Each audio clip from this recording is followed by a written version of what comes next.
witness. Oh, all right. So volume one, regardless of the number of arch liver files that make up the volume, that constitutes volume one, General Mkhwanazi.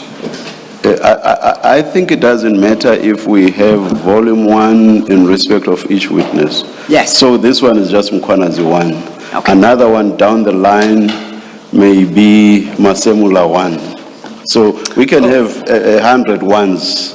Okay. As long as we identify each one of them by surname. By surname. We will not get lost. We hope not to once the volume increases. But we will, for the moment, we will follow that approach. We won't get lost, no. Thank you very much. Thank you, Chair. Good morning, General. You are still under oath. Thank you. Thank you, Chair. Good morning, General. Good morning. Good morning, Commissioner. General, when we parted yesterday, Commissioner Khumalo had posed a question to us regarding some aspects that we had already covered. And you recall that we undertook to answer that question when we start today, before we continue with your testimony.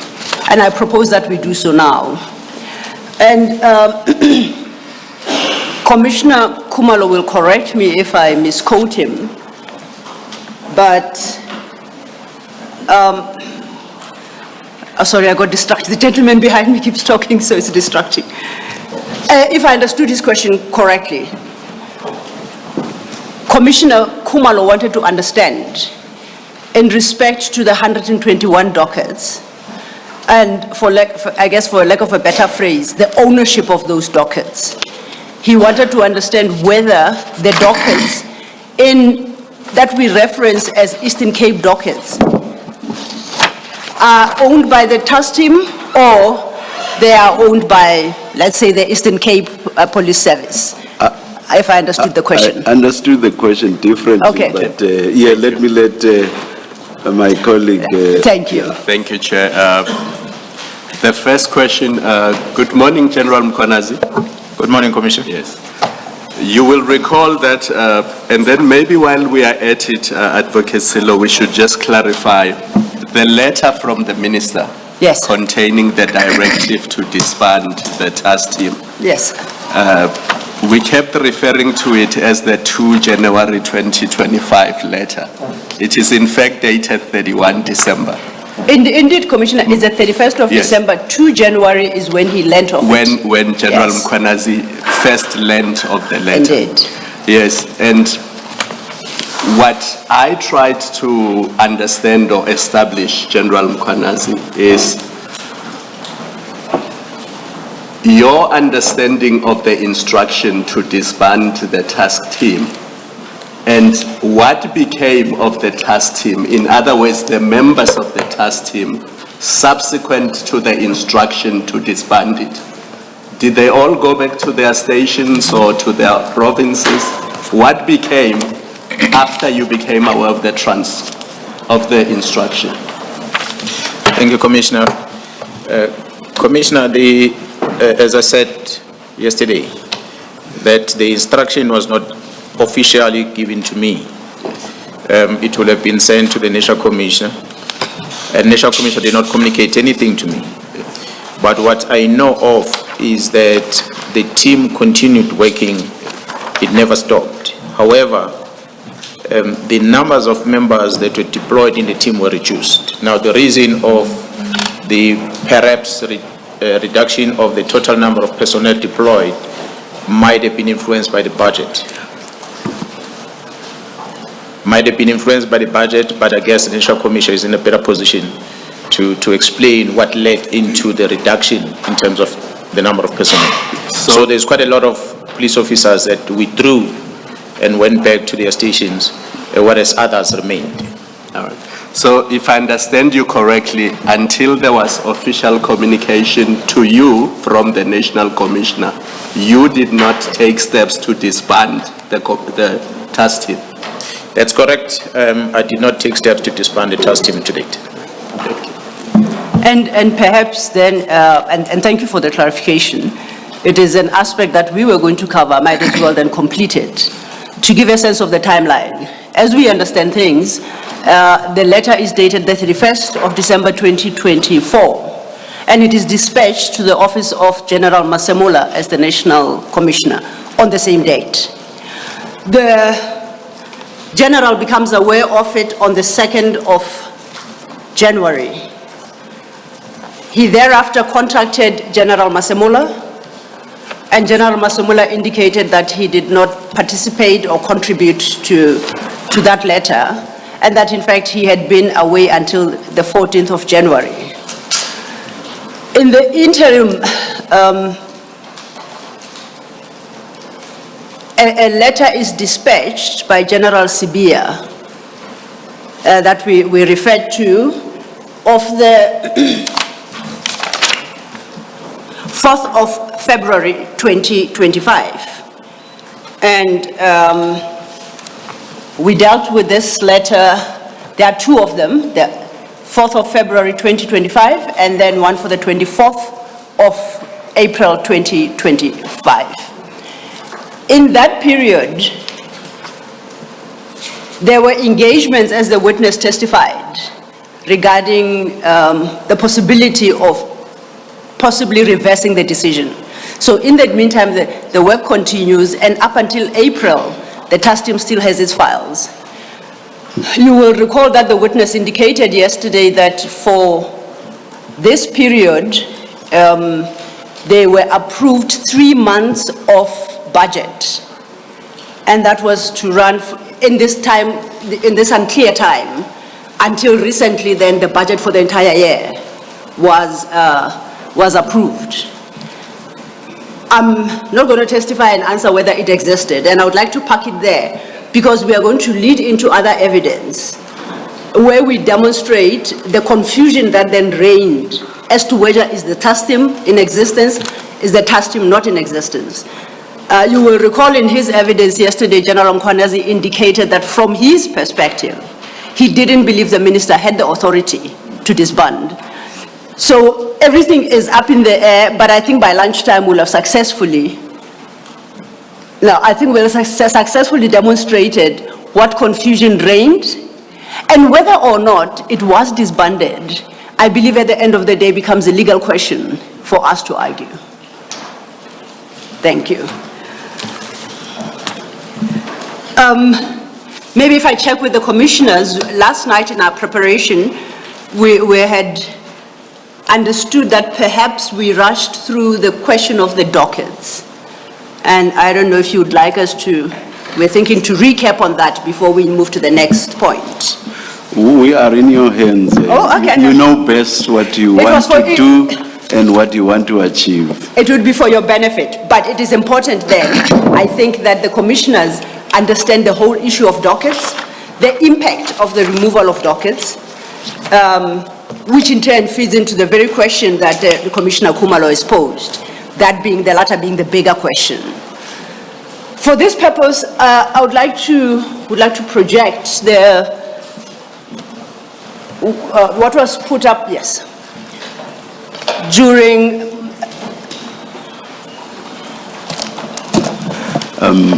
yesterday I complained privately, of course, about the fact that my co-commissioners don't have these monitors. I do have one in front of me.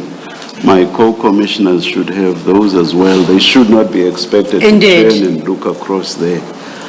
and we do this on the assumption. May I plead with the Secretariat that this should be attended to. Of course, I did not talk to you, Commission Secretary, so I'm not blaming you. Thank you. Yeah, thank you, Chair. And I'm sorry I didn't check.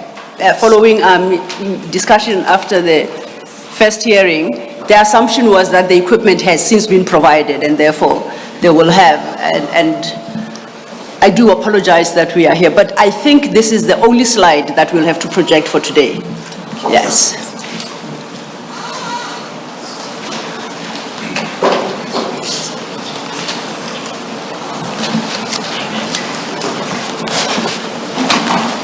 Thank you, Chair.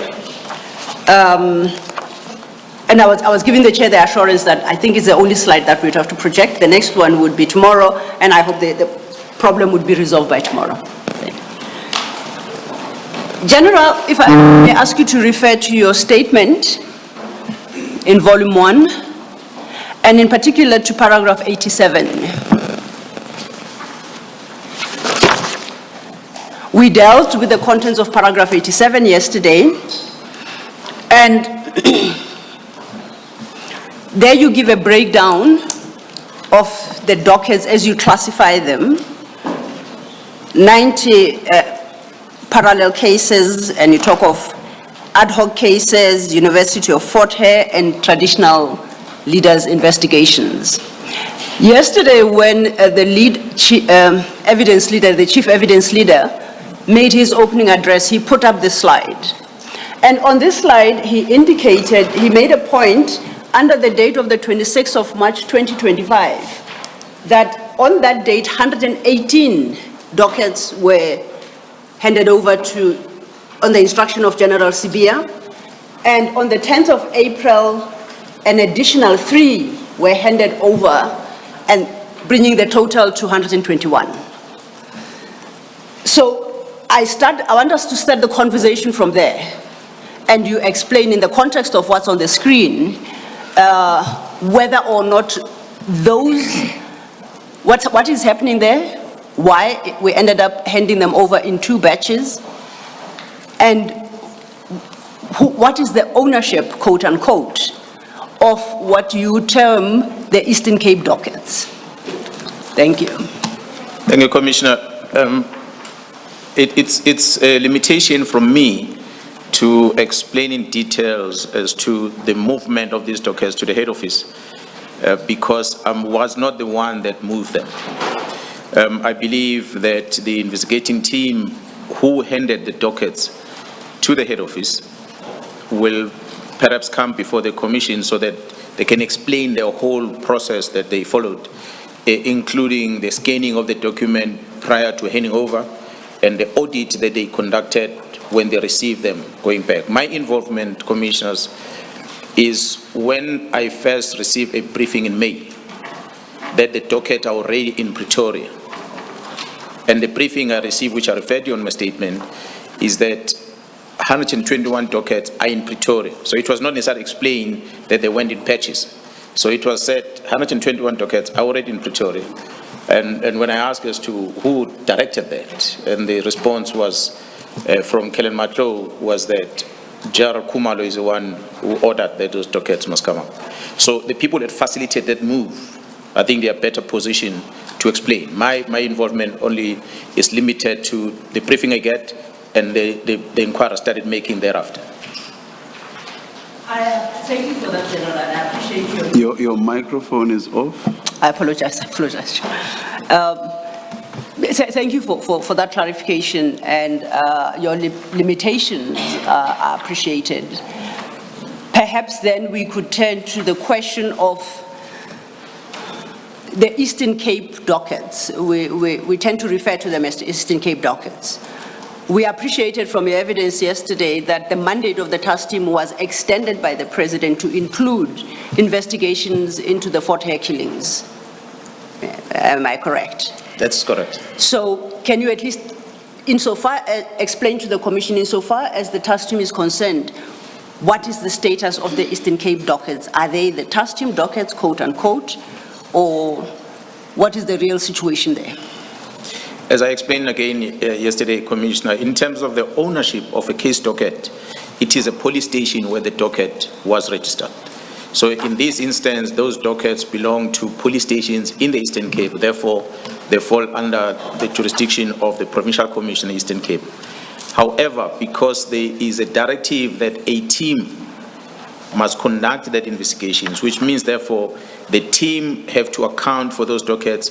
They go to the police station, they take over those dockets, and they conduct investigation, but they must update a system which is accounted for at the police station, because the performance of the docket has to be reflected at the police station, regardless of where the docket is.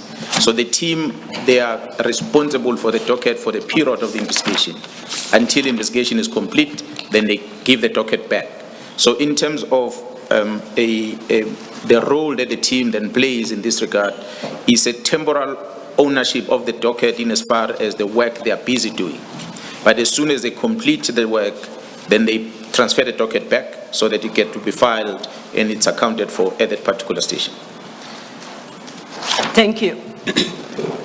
Now, on the return of these dockets, you deal with that at your paragraph 141 and 142 of your statement.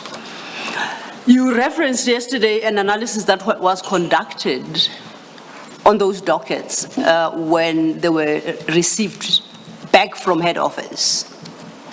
Can you briefly take us through the process of what subsequently became your understanding, what the team did with the dockets prior to handing them over, and the analysis that was conducted when they were returned?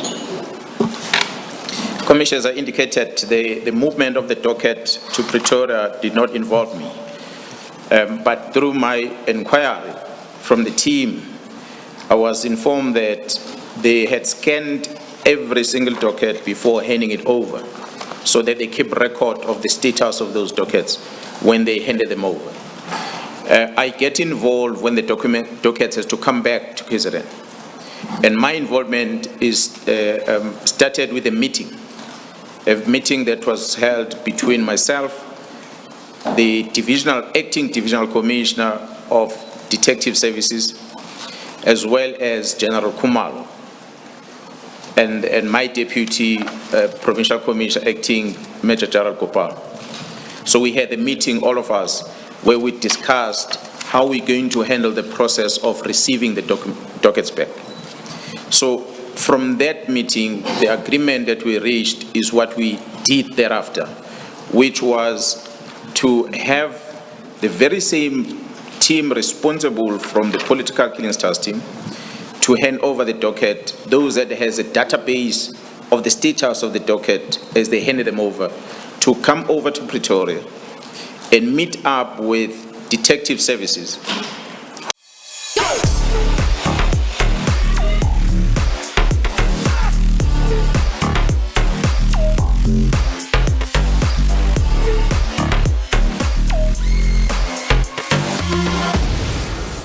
Of the docket as per the scanned copies that they had in their possession, just to cross-reference to check whether is everything still as it was when it was handed over.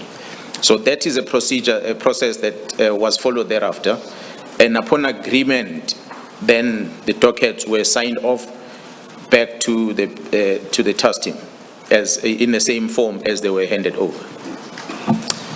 And would it be correct for the Commission to understand that a full audit then was conducted on those dockets, and that there could potentially be a report, an audit report available regarding the matters you've just addressed? That is correct, Commissioner. A full audit was conducted. Commissioners are going to pay attention. You're going to see later when the audit report is produced that is going to perhaps, as the team are discussing between the head office and the task team, that the number of dockets differs. Differs in the sense that it is not 121, but it's 123. The counting rules of the task team is that when they have a case that involves, which is a priority as per the criteria, typical example, a political leader was killed, a case is registered. And through the investigation, they pick up that there's another docket that is linked to perhaps the suspect or the weapon that was used. It becomes a parallel case. So they take that docket and they merge it with the main one. So it becomes a sub-docket to the main docket. So when the team counts, they count the main docket, they don't count the second one, because it's a parallel investigation. It might be finalized and they achieve success on it, take it to court and finalized. But the counting rule is that they count the main docket that was a main focus area. So when the team handed over, there were 2 of the parallel cases that were attached to the main dockets. So when the team spoke about the handing over the docket, they talk about 121. But when this audit is done and the head office team who did not understand the counting rules, they then said, but there is additional 2 dockets that are inside other dockets. which therefore means there must be additional 2, which makes the number to be 123. So there was any discussion and explanation between the team that our counting rules, we count the main docket, we don't count the second one. But when they were scanned to be handed over to head office, even the sub-dockets were scanned. So everything was as it was handed. So the report will reflect that. I thought I must bring that to the fore so that there's no confusion. But an audit was conducted and finalized, and the report was produced as such. Thank you. Thank you, General. At paragraph 141, you draw the conclusion based on the analysis that the team conducted and reported to you on, that no investigations were done on any of the dockets. Do you see that? Yes, I see. At paragraph 141. At paragraph 142, you give examples, an example of the extent to which there was a complete failure to advance any of the dockets from the time they were taken until they were returned. Could you speak to what's in 142? Commissioners, what I'm trying to reflect here is that as a police officer who knows about the criminal investigations, once a case docket has got an instruction from court to arrest a suspect, and such an instruction must be carried out with speed. Now, for the period when these dockets were handed over to the head office, there were 5 of those dockets that had instruction to arrest suspects. Because the instruction came before the execution of those arrests, those dockets sat amongst the total dockets in the head office, and those arrests were not effected. What is more troubling about this is that the head office detective services had conducted some inspection on these dockets, as I indicated yesterday. In their inspection, they will have seen, and they even confirmed some of them through the entries that they made, that the investigation is complete on the docket and suspects should be arrested. The least that they could have done is to take the dockets and go and look for that suspect and arrest the suspect. The reason why it was not done, I would not know. They were in a better position to explain. But I believe perhaps it could be that they were not familiar with the case, that the content of the docket itself. So it was going to be difficult for them to execute an arrest on something that they don't necessarily know, based on instruction of the prosecutor, because the dockets, some of them are in volumes, and is quite a lot of information inside those dockets. So the 5 that had instruction, those instructions were not carried out. That was an easy thing to prove that there was work done on those dockets. But as the team were auditing it, they could realize that the investigation work was not done on the dockets.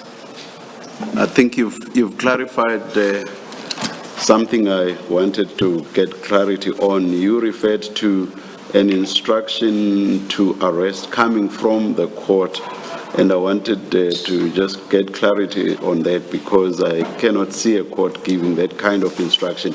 But later, as you went on in your testimony, you referred to a prosecutor. So did you mean an instruction from a prosecutor to arrest? Yeah, well, when we talk court in our language, Commissioner, we combine both the NPA and the judiciary. So when we say the docket is gone to court in our language, when we say the docket has gone to court, it does not necessarily mean it's been placed on the roll, it means it's gone to the prosecutor. So the prosecutor works on it, and then the prosecutor decides to place it on the roll. But when in our language, we talk about dockets to court, dockets from court. That's our terminology.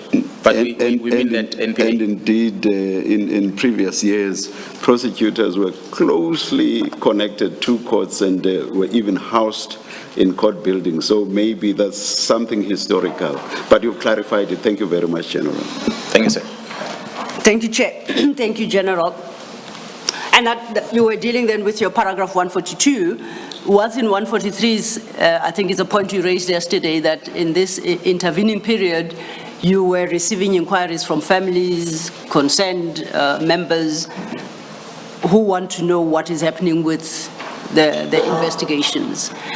That then leads us to the start of today, which is at paragraph 144. We are now at page 49, and I would like you to read paragraph 144 into the record, and you refer to an annexure in that paragraph. We'll thereafter move into the annexure that you reference, because there's significant work to be done, to work through in that annexure. Thank you.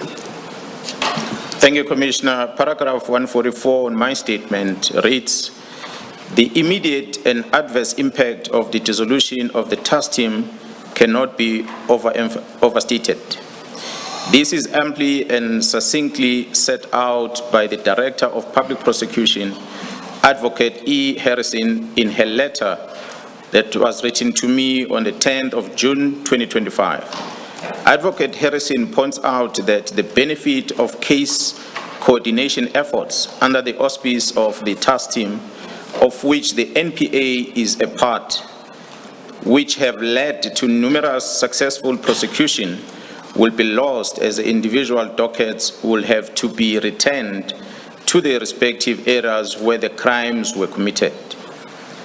On the happening of such eventuality, the dedicated prosecutorial team, which had been established by the NPA, will have no further role to play and will have to be dissolved. I annex here to Mark MK12 a copy of this letter. Thank you, General.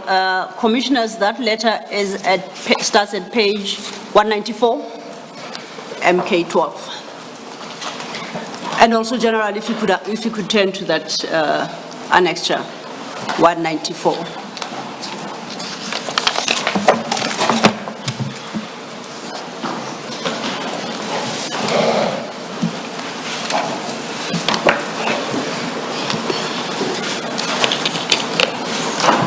Thank you, Chair.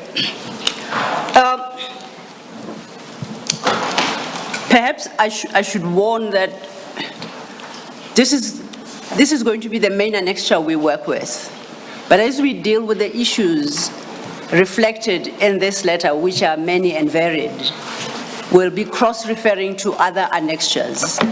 So I hope it doesn't cause confusion, because we keep our finger on this annexure as we go into another until we move on. So we never close the page on this. For the record, if you go to page 198, General, there's one small paragraph there, a signature above a name and a date. Could you read the name, designation, and the date as appear on page 198? Advocate abbreviated ADV E. Harrison, Director of Public Prosecution, KwaZulu-Natal, dated 10th of June 2025. Thank you. If we start then at the beginning of that letter at page 195, Advocate Harrison starts her letter by stating the following: your correspondence dated 22nd May 2025 refers. The contents thereof are noted. Do you confirm that you communicated with Advocate Harrison in 22nd of May 2025? That is correct, Commissioners. Commissioners, that particular letter is not an independent annexure for General Mkhwanazi. It's part of annexures that Advocate Harrison has annexed. We can find that letter at page 244.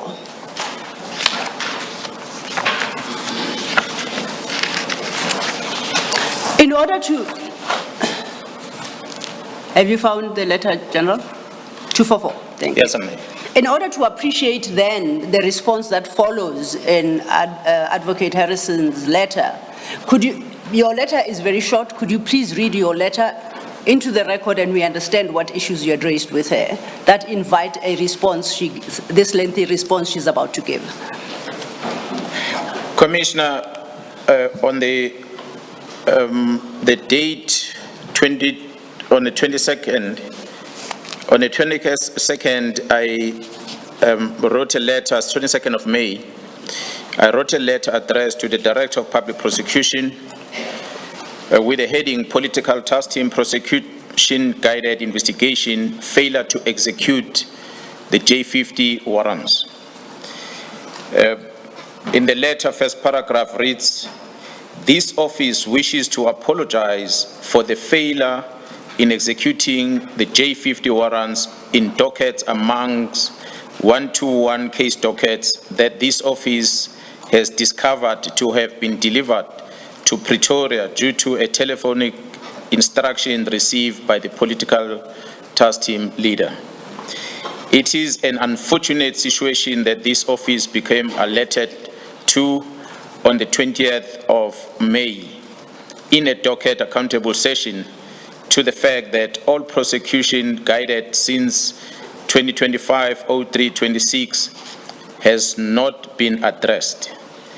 This office assures the Office of the Director of Public Prosecution that the whereabouts of the docket is being investigated and the findings will be brought to your attention." And the date you reference in that letter of 20th May 2025 is the date on which you learned officially in a meeting that the dockets, in fact you learned, not officially, you first learned that the dockets had been removed from KZN. I became aware on the 20th of May. Yes. And I wrote this letter to the Director of Public Prosecution on the 22nd. Okay. Now let's get back to our page 195, which is Advocate Harrison's actual letter. I would like you to read the second paragraph that starts with "kindly take note" into the record, and we understand what Advocate Harrison is communicating to you in response to your letter that we just spoke about. On the response from Advocate Harrison, the paragraph reads as follows: "Kindly take note that the purpose of this correspondence is related to the issue of whether the political task team continues to exist. There have been a number of media reports whereby it has been noted that the political task team has been disbanded. There has been no formal communication to the Office of the National Director of Public Prosecution as well as my office on this issue. It is of concern that this office remains unsure of what the correct position is regarding the existence of this team. A Miss Mary DeHaas has been very vocal regarding the disbandment of the task team and the fact that it continues to operate. My office has had to indicate to her that I have received no formal correspondence regarding this disbandment. Despite this response, the concern continues to be a problem." Thank you, General. If we can then sum up. We know from your evidence yesterday that you, as the provincial commissioner and the head of the political killings task team, never received any formal communication regarding the decision to disband. Am I correct? That is correct, Commissioner. And we learn from now Advocate Harrison from the KZN DPP that neither was the National Director of Public Prosecutions informed, and that she confirms she too, as the head of the KZN DPP, was not informed. That is correct, Commissioner. She then, at the third paragraph, informs you of how she has dealt with the matter, and I would like you to read that into the record. "I engaged Advocate Zaba regarding the content of your above-mentioned correspondence. He has confirmed that members were sent to his office to collect the dockets. My office cannot ignore an instruction when members are sent to collect dockets, as same is the property of SAPS. Upon inquiry regarding the existence of the task team, there was no clear response except that he noted that members of the task team have indicated to him that they will finalize the outstanding cases on the court roll. This is the only information that my office has regarding the issue." And if perhaps we go over leaf and we read the first paragraph. "In 2026, there will be local government elections. We are aware that all elections are preceded by violent political activity. This consists of murder, attempted murder, assault, criminal injury, malicious injury to property, etc., being committed. The modus operandi differs in that it may involve members from the same political party against each other or between the different political parties. And if I may just clarify,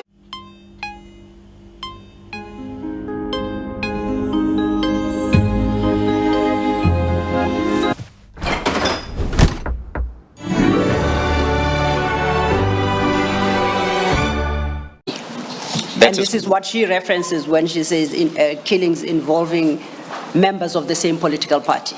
That is correct. Thank you. My reading of the letter thereafter then, from the second paragraph, Advocate Harrison gives a history of the NPA's involvement, KZN, in the task team before she draws some conclusions at page 197. And it's important that we work through the steps that she has set out in this letter. And this is when we start cross-referencing the many annexures. She starts her second paragraph with the wording, upon my assumption of duty in the province as the Director of Public Prosecutions in May 2019, parentheses, acting in at that time, close parentheses, my office was approached by General Khumalo, who requested for dedicated capacity to respond to the political task team. Do you see that? That's correct. The General Khumalo referenced here, is it the same General Khumalo we spoke of yesterday who you said was the project leader of the task team? That is correct, Commissioner. And the body of that paragraph, she references a document dated the 13th of June 2019. She has marked it as Annexure A for the benefit of the Commission. That document, which is Annexure A to Advocate Harrison's letter, is at page 199. So if we could turn to page 199, General.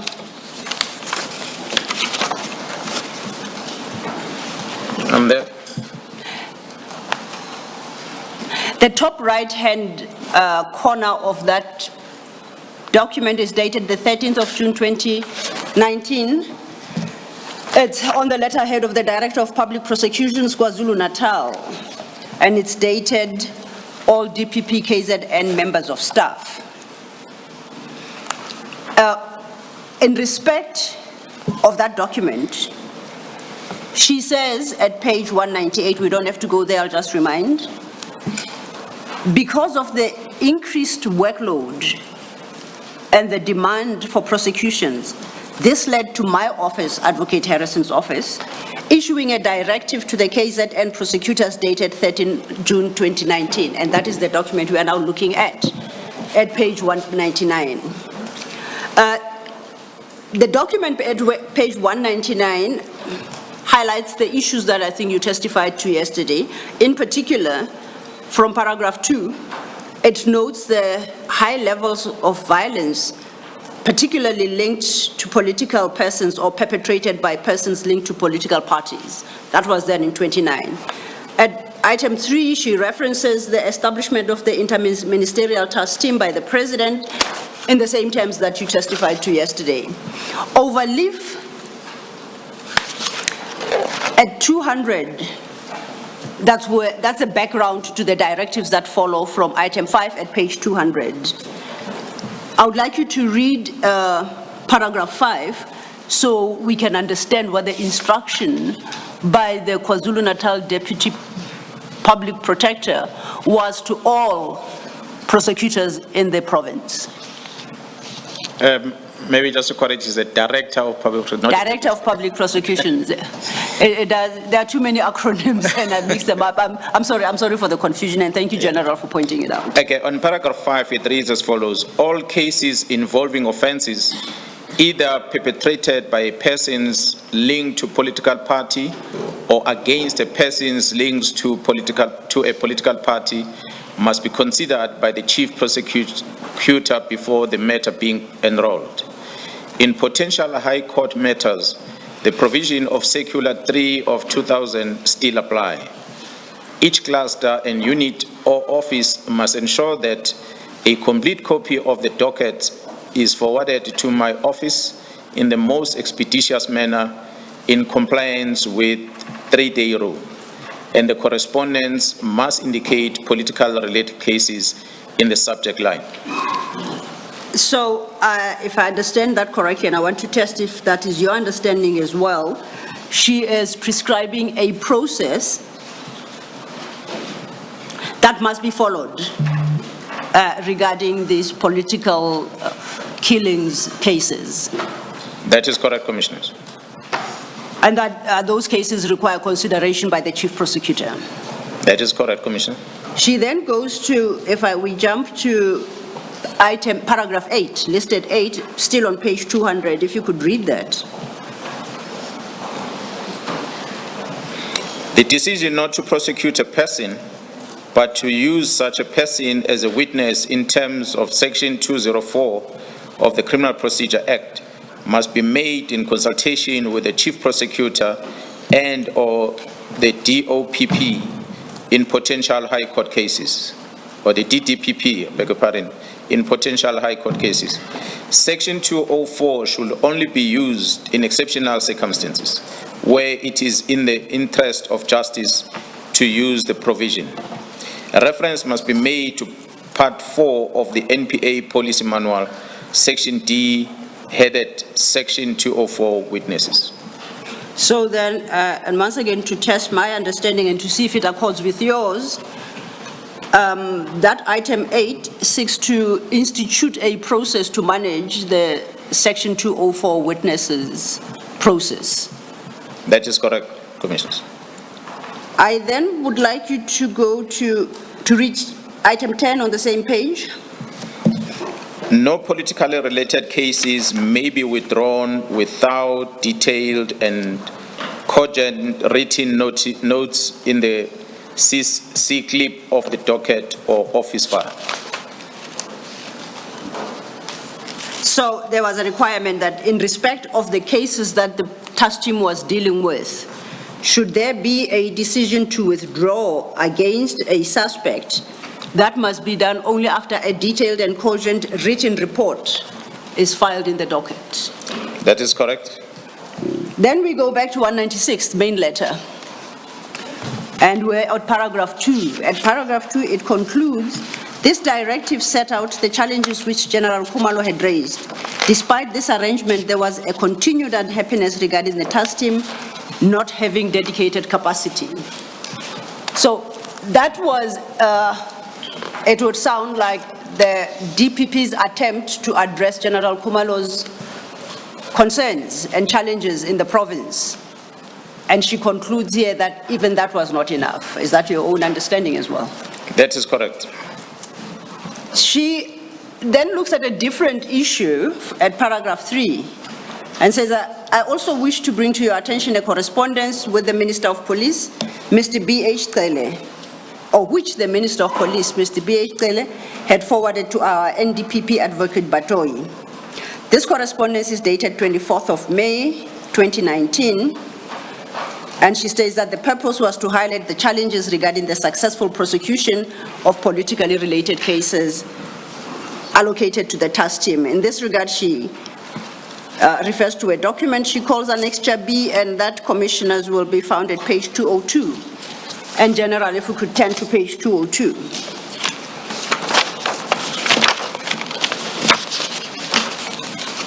Now, it's a fairly, well, not too long, but it's about 6 pages.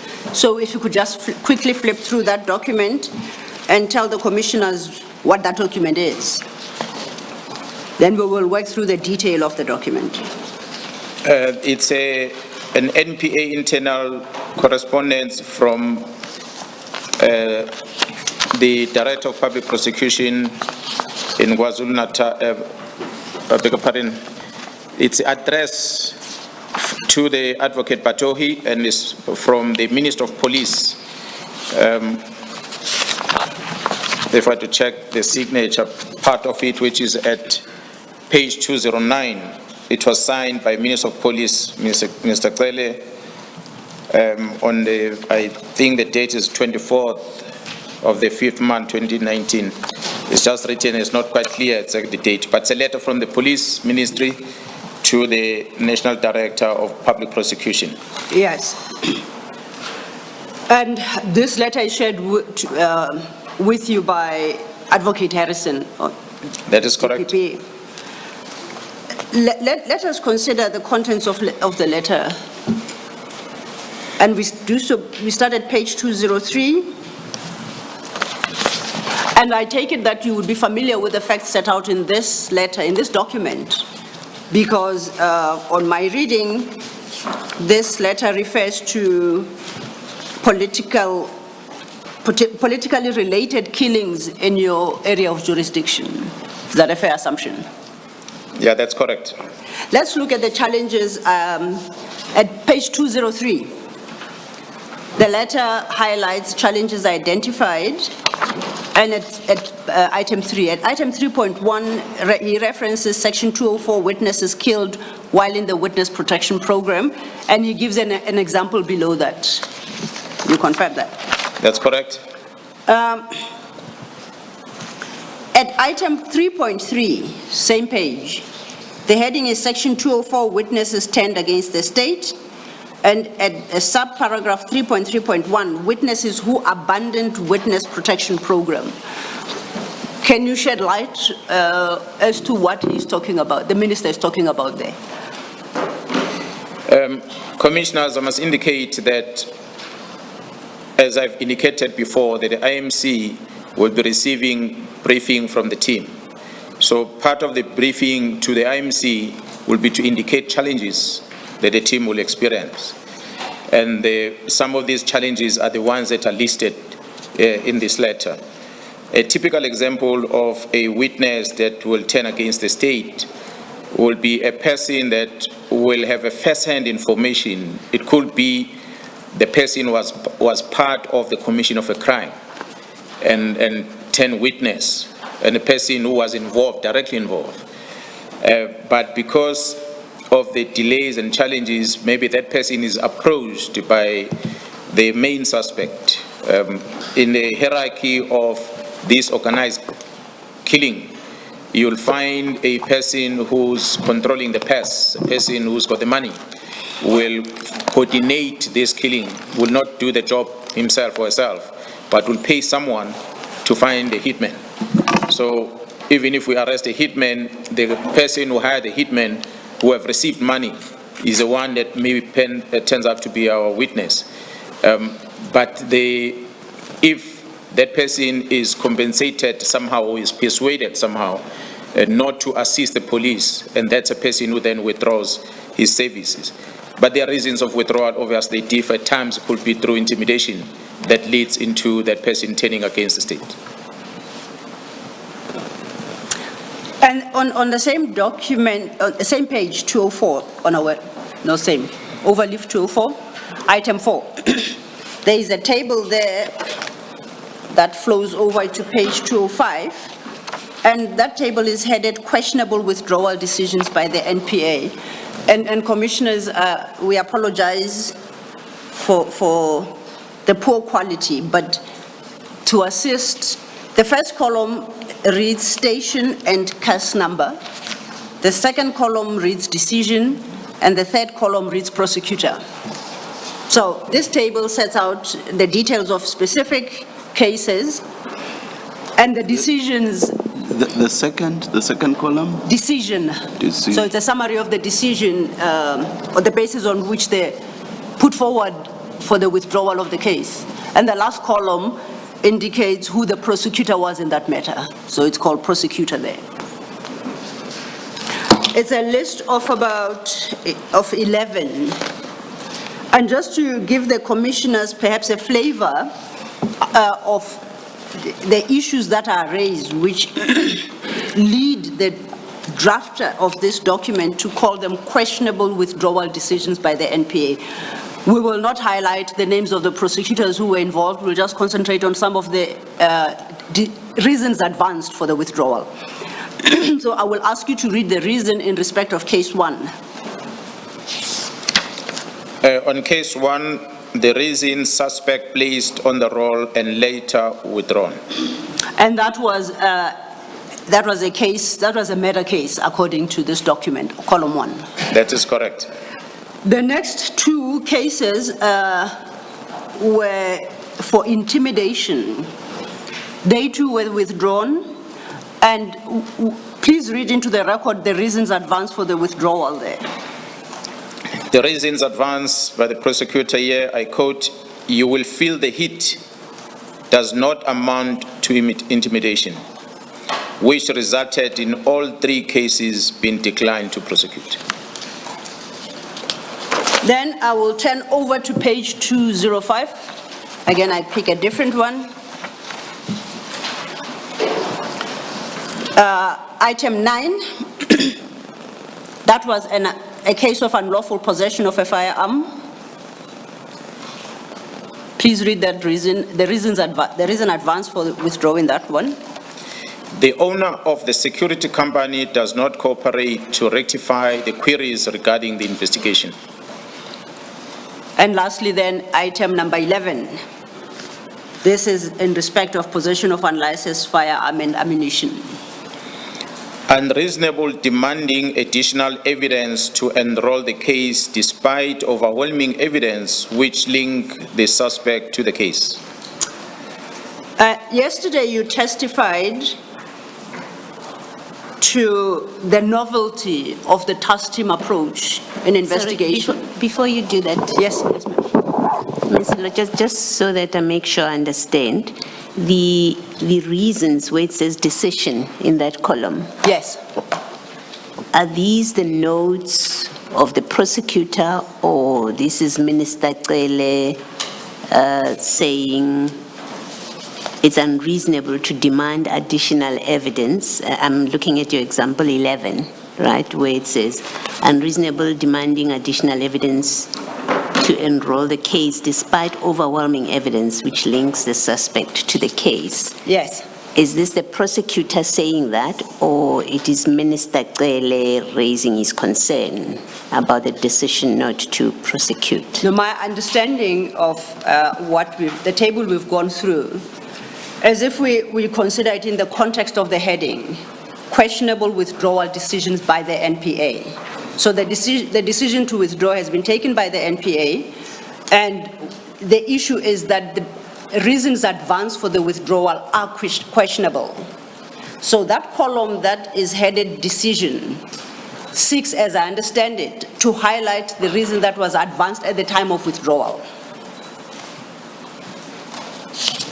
So I did not read this table to include any personal input by or opinion by Minister Cele. Okay. He was just reflecting what is already on What is record recorded. Okay. regarding these decisions by the NPA. Thank you. Thank you.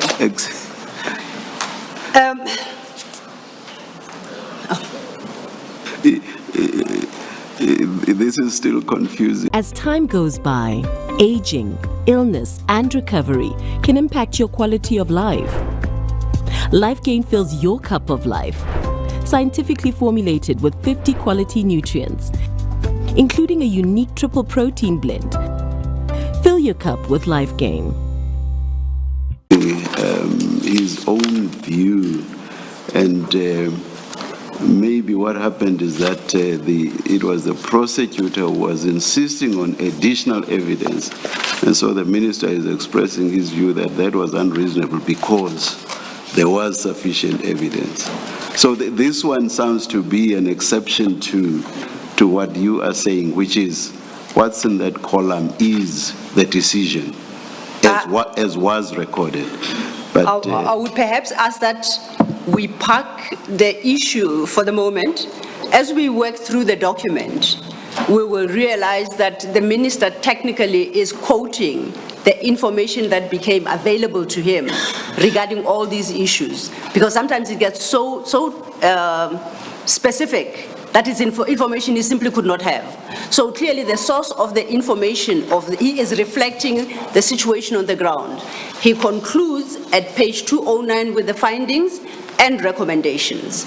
So I understood that document and the table set out therein, not to be expressing his view. Perhaps to save time, let's Yes. just say my co-commissioner, Commissioner Baloyi, did raise this, and let's just leave it at that for now. Indeed, I hope by the time we get to the conclusion of this document, Yes. perhaps then we'll have a better understanding. Maybe just a question of how it's expressed. Yes, But it would seem to suggest that the last column gives you the name of the prosecutor who was involved. The second column gives you the reason why it was withdrawn. This particular one seems to have a comment that it was unreasonable. The case was ready to go to trial, but there seemed to have been further demand for evidence. Now, it may potentially mean that the prosecutor himself was refusing to take the matter to trial and demanding more evidence when, in essence, practically the matter was ready. Yes, and then Yes. someone else says that was unreasonable.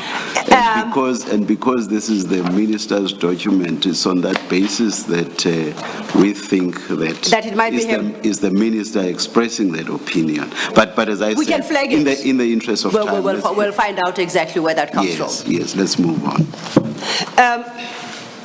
The next table, still on page 205, deals with what the author calls the questionable decisions by the NPA.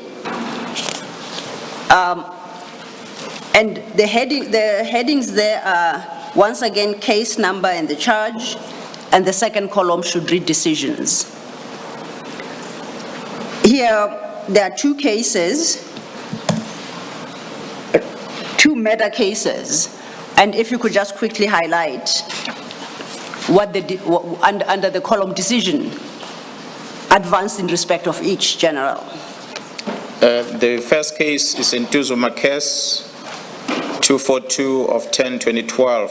It's a meta case. The NPA guidance to take the case for formal inquest instead of trial, despite strong evidence of premeditated murder. The second one is Plessisler case 2335 of 2018, murder. Unreasonable demanding additional evidence to enroll the case despite overwhelming evidence which links the suspect to the case. And just for completeness, then at page 206, it's a similar table, but this time it speaks to speedy trials delayed. Do you see that? Yes. And it follows the same format. It gives you the name of the accused, the case number, and then the decision advanced. Would I be correct to suggest that all these are matters that the task team at the time regard being had to the fact that this is generated in 2019, that the task team was concerned about, which is delay in prosecuting matters that have been investigated? Would that be a correct understanding of this document? That is correct. Then if we go at 207, under item 8, accused granted bail whilst on bail.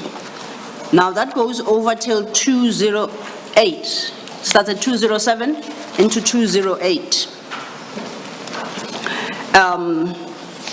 We don't have to read them. You could choose an example to highlight what the concern is here about accused being granted bail whilst on bail. There are 6 instances, I think, that are quoted in the letter. We'll deal with any one of your choice. Yes. 8.1. Sifiso Khadebe, a well-known hitman, was arrested on IB's case 91 of April 2017. Murder of Councillor Tobela was granted 10,000 rand bail. While out on bail, he committed another offences as per AB's case 869/2018, the discharging of firearm, and was granted 1,000 rand bail. Mzimkulu case 5 of 10/2018, possession of unlicensed firearm, granted 1,000 rand bail. And Mzimkulu case 112 of 10/2018, possession of unlicensed firearm and ammunition, granted 2,000 rand bail. Bail was opposed on all cases, but it was unsuccessful. So the situation is you have an accused, they are charged, they are arrested, they are granted bail, they are released. And then another case arises, they are arrested, they apply for bail, and they get a second bail, and so it goes. It sounds like it's 4 bails on top of the first. Is that correct? That's correct. Do you agree with what's written at page 207, that that is a concern for you as the head of the political task team, as a member and as a police officer? Is that a concern? And if so, why? It is a concern indeed. As I said earlier, that this will have been an extract of the briefing that was given to the IMCs about the challenges that we're experiencing with regard to the prosecuting of these cases. That when a person has been accused of a serious murder case, arrested, granted 10,000 rand bail, and you commit other serious crimes thereafter of possession of firearms, but still given bails, it simply means that the court is not taking serious the risk that this individual has in society. That if he keeps granted bail because of murder and is arrested with a firearm again and is granted another bail and again arrested because of the firearm charge and granted bail again, it simply means that he is allowed to go out there and carry a firearm and do whatever he wants to do with the firearm. The court does not see the need of stopping this person from doing that. And this has a serious consequences towards the witnesses and many other people that are involved on cases that this person is arrested for. And perhaps for the sake of completeness, let's look at case at page 208, which is a slightly different case, but along, in the same vein, under item 8.6, if you could read that. Fisokuhle Ntuli was arrested, charged, and sentenced on Patfontein case 50 of June 2016 for 4 times attempted murder charges. He appealed and was granted bail. Whilst on bail, he was arrested and charged on 4 murder cases. As per Nongoma case 30 of April 2016, 391 2016, also Nongoma, 88 Nongoma, as well as 127 Nongoma, all of them in 2018. Yes. And possession of unlicensed firearm as per Nongoma case 285 of 2017 and Nongoma case 147 of 2018 June that he is alleged to have committed while on appeal.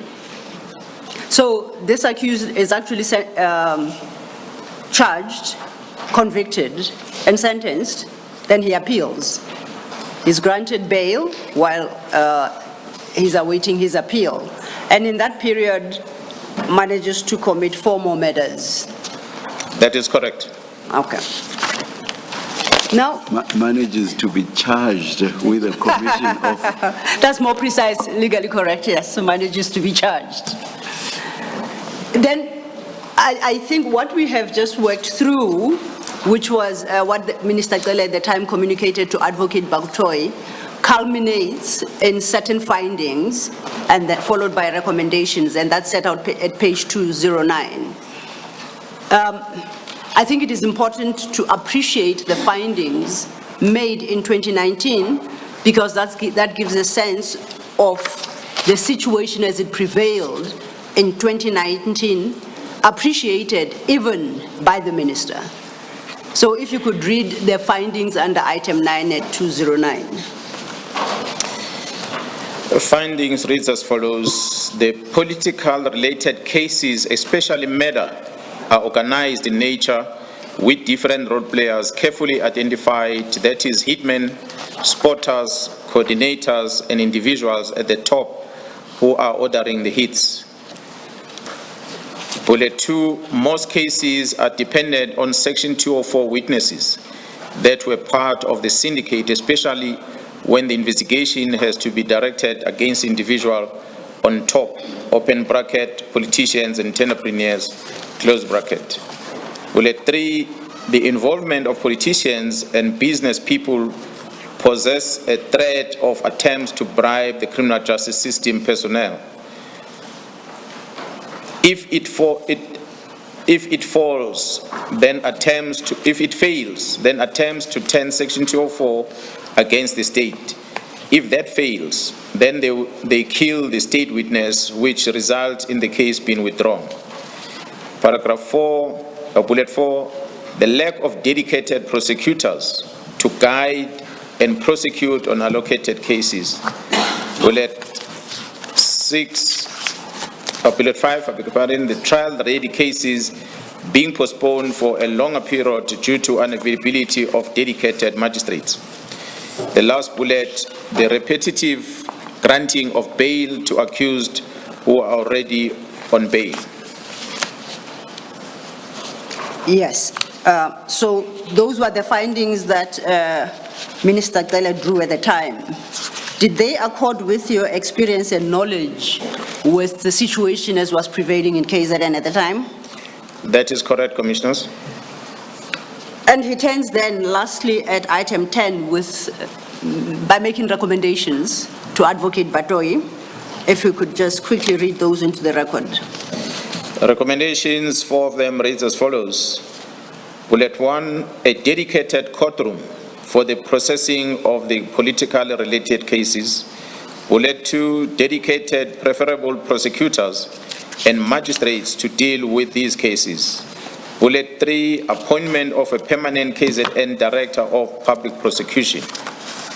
Bullet 4, urgent appointment or utilization of police officials to fulfill the function of the security officers in the Witness Protection Program as prescribed in the Witness Protection Act 112 of 1998, Section 35A, Roman figure 3, and Section 6B. And he concludes the letter. Now we go back to...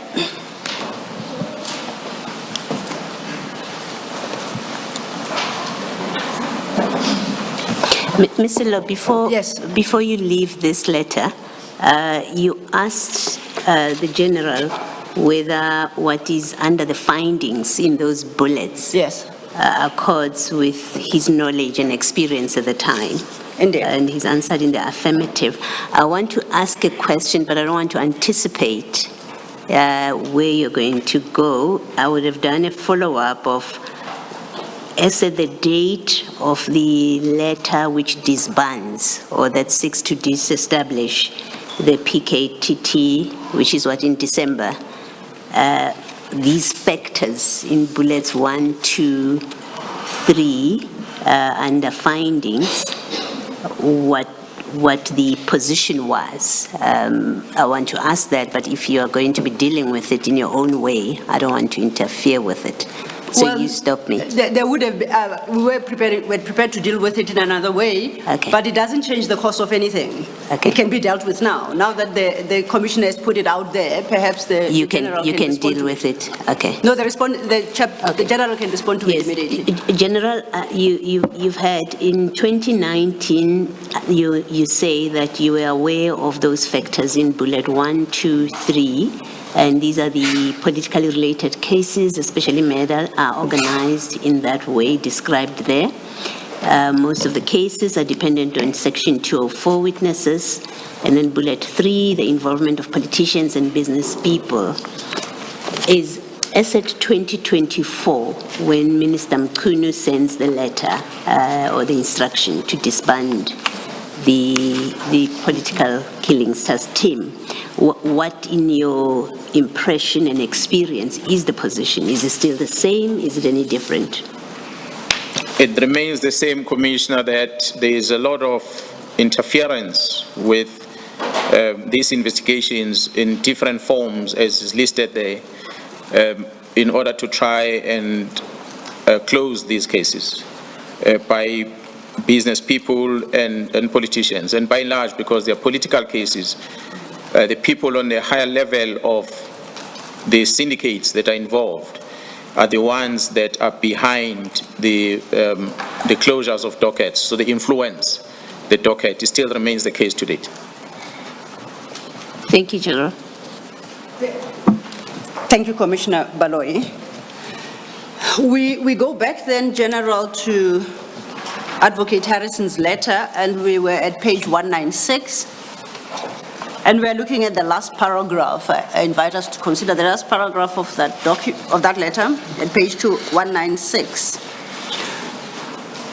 And she states on 23rd August 2019, there was a steering committee meeting. There was a presentation done, and that presentation she attaches as Annexure C. For the record, that annexure appears at page 210 of file 2. However, that copy is not the best, and I would just for the record like to point out that it is the same plan that General Mkhwanazi dealt with as MK5. No, I make a mistake. We are at 210. Then it's the next one that I ran ahead of myself. We are dealing with Annexure C, the one at 210. If you could turn to that document, General. Yes, I'm there. Advocate.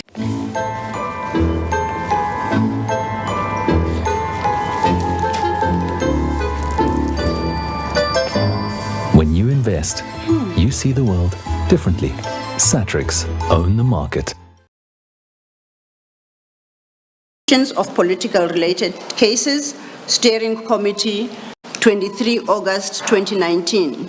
Now, yesterday morning, you recall when you informed of the establishment of the task team, you highlighted the various governance structures of the task team, and the chair even asked you about the National Steering Committee. My question is, the Steering Committee referenced here, if you could look into the content of that document, do you know that Steering Committee? Is it in any way related to the task team, or it's a different steering committee? It's a steering committee related to the task team. So this is this task team steering committee. She goes on to say that, perhaps before we deal with that, let's look at that report at page 220. There are recommendations.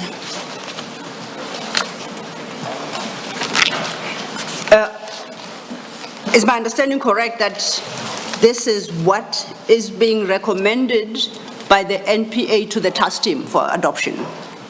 That is correct, Commissioners. Can we just quickly read that and understand what was being recommended? And for the record, I know that this is 25th August 2019. If we refer back to the minister's letter, that is from May of 2019. There are 4 recommendations, Commissioners. The first one, dedicated courtrooms ×2 for the processing of the political related cases, 1 serving the central and northern regions, and the other court servicing the Midlands and southern regions of the province. Recommendations 2, dedicated prosecutors ×6 and presiding officers ×3, preferable from outside the province to deal with these cases without delay, fear, and compromise.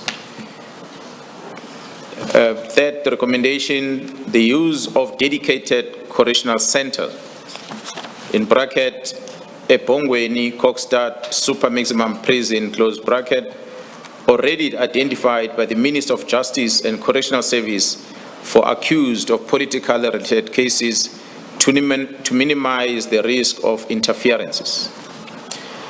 The last recommendation on bullet 4, utilization of police officials to fulfill the function of the security officers for state witnesses on political related cases who are on the Witness Protection Program as prescribed in the Witness Protection Act 112 of 1998, Section 3(5)A, Roman figure 3, and Section 6B. Thank you.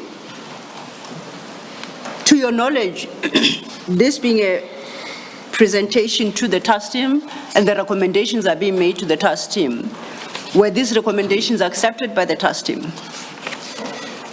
It's recommendations that were made which to some degree were accepted, except the challenges that were expressed regarding the dedicated presiding officers on the matter, which will require the Department of Justice, the courts especially, as although the minister was part of these meetings, but there was no magistrate, chief magistrate as part of the team.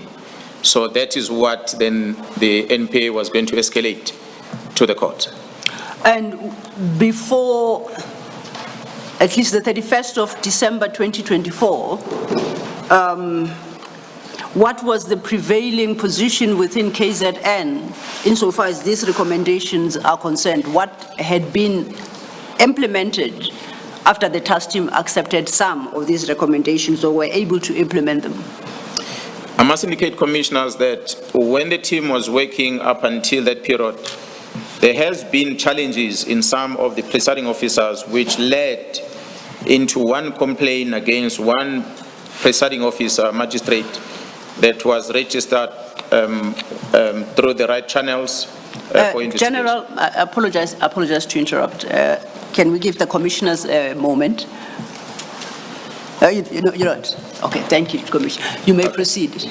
I was still saying that there had been some challenges with some of the presiding officers in handling these matters of the task team, which led into one complaint that was registered in Pietermaritzburg against one of the presiding officers.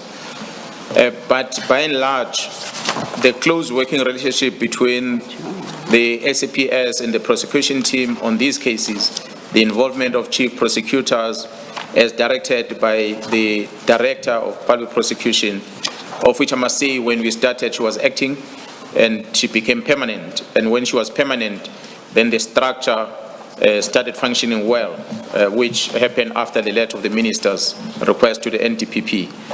And when the structure started working well, then we started seeing cases being enrolled in court, cases not being postponed for a lengthy period as it used to be before, and majority of cases are being finalized in court within a short period of time. So the improvement, the performance of the courts supports the investigation, and the team is satisfied at this present moment with regard to how the matters are handled in court, and also how the prosecution is involved in guiding the team. And those concerns that the minister had read in written in the letter, which was referred to earlier to the NDPP, citing the challenges that we're experiencing with regard to the decision of prosecutors on matters that we are presenting before them, has been eliminated in that as we are investigating, the prosecution is part of this investigation. So by the time we get to court, we are ready for prosecution. Unlike before when we were raising these concerns, that we're investigating and then hand it over to the prosecutor, and the prosecutor might want to withdraw the case, citing different reasons that made the investigation team to be unhappy. But that has been mitigated by this close working relationship between us. So the situation has vastly improved as a result of these dedicated prosecutors that are part of the team. And also the involvement of correctional services is reflected on the third one, as the Minister of Correctional Service and Minister of Justice and Correctional Service had indicated that the maximum prison of Kokstad would be made available, and as well as a close working relationship between the other facilities in KZN. That has made it easier for the detention and the control of access to the suspects in those detention facilities. And the courts are playing, the correctional facilities are playing a critical role in also monitoring the activities that are happening around the people that are arrested. Visitors that are coming to see them, they're able to share with the team that there was this person who came to visit the person that has been detained. And that allows the team to investigate further the involvement of those people, so that it helps us to link them to such a person.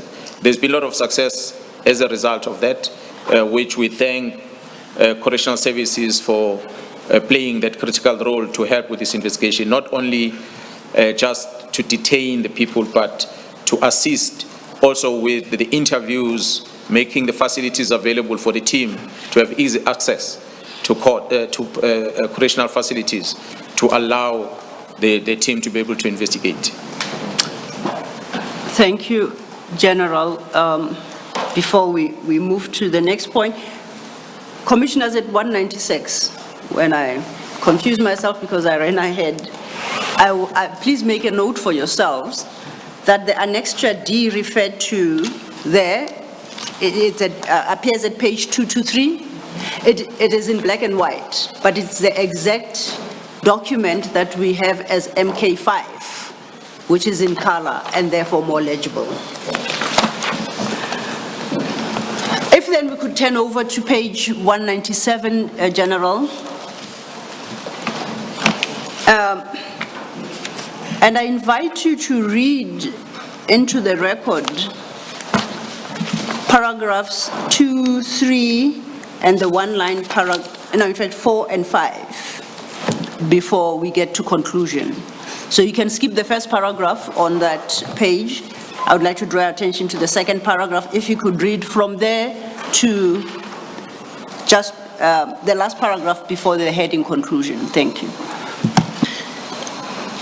All of the above indicates the amount of work which went into ensuring that the work of the political task team was coordinated so that there was better case coordination and management of same by NPA, but above all, to deal with the prosecutorial challenges that the team and the Minister of Police has raised to the NDPP. I was instructed to have a dedicated prosecutorial capacity which was provided as per the request. The dedicated prosecutorial capacity is headed by the Deputy Director of Public Prosecution, who has advocates under his management who are assigned to guide the investigations, make prosecutorial decisions, and prosecute these matters where they are murder and or attempted murder charges. A database has been retained since the inception of this dedicated capacity. There have been numerous successful prosecutions. There are several high-profile political-related matters or cases on the court roll. Some are in High Court and others are in Regional Court. The dedicated prosecutors continue to provide their prosecutorial dedication to these cases. However, they are also not certain as to what is the position regarding the existence of the team and new cases reported. The task team has its own resources, which assisted with the fast-tracking of the investigations. All of the information above has been set out to show the seriousness that this office made to address the challenges which the task team and SAPS as a whole had raised. I understand from what you've just read that it is the office of the DPP speaking through Advocate Harrison about the concerns on the part of the DPP and the NPA office as regards the so-called disestablishment of the task team and the loss of effort made since 2019 to address political killings. That is correct, Commissioner.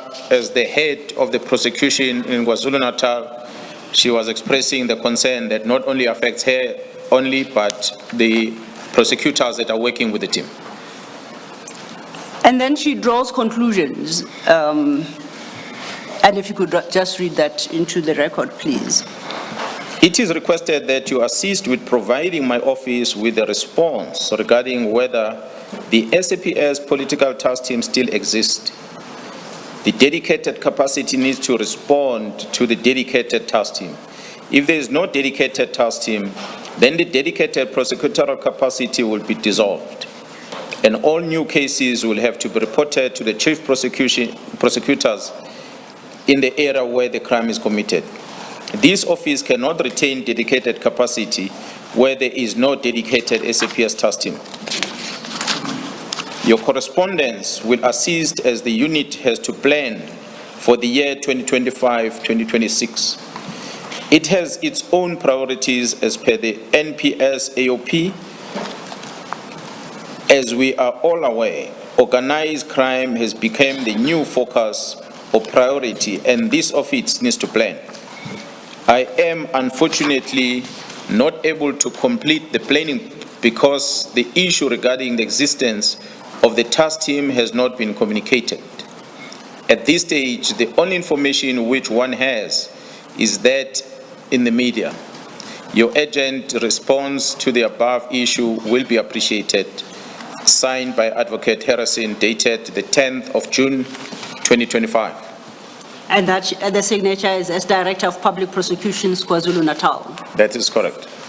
Just for the record, this letter is addressed to you. Did you have opportunity to respond thereto?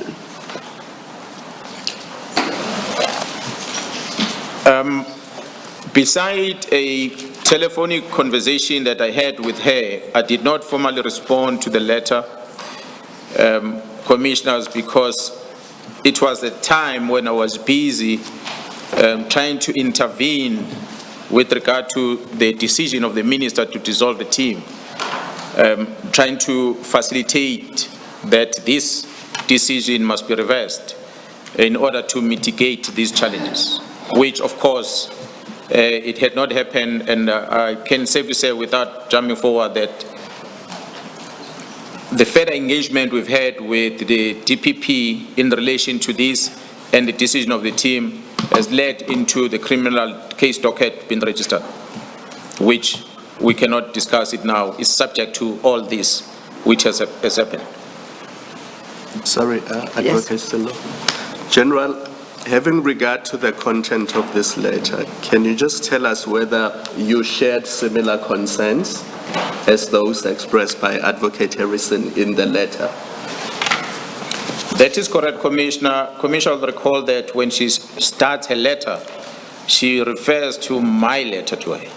In my letter to her, I'm apologizing for the failure to carry out her task, instruction of arresting that we have failed to do as the police, and explaining the challenges as a result. That's why then she's writing, expressing the same concerns to me. Really, what she summarizes on her letter are the concerns that the team shares with the prosecutors that are working under her.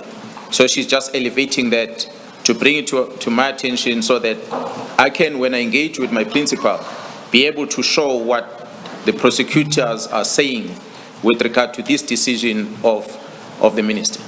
And then the consequences going forward. The letter also mentions new cases and what consequences will be in relation to new cases going forward. That is correct. The engagement I have with her was that as and when the cases are coming, we will still allocate them to the team, and I will still expect the prosecutors that are dedicated to continue. The fortunate position that we are in is that although some of these 121 dockets were taken to Pretoria, quite a lot of other dockets were still in court.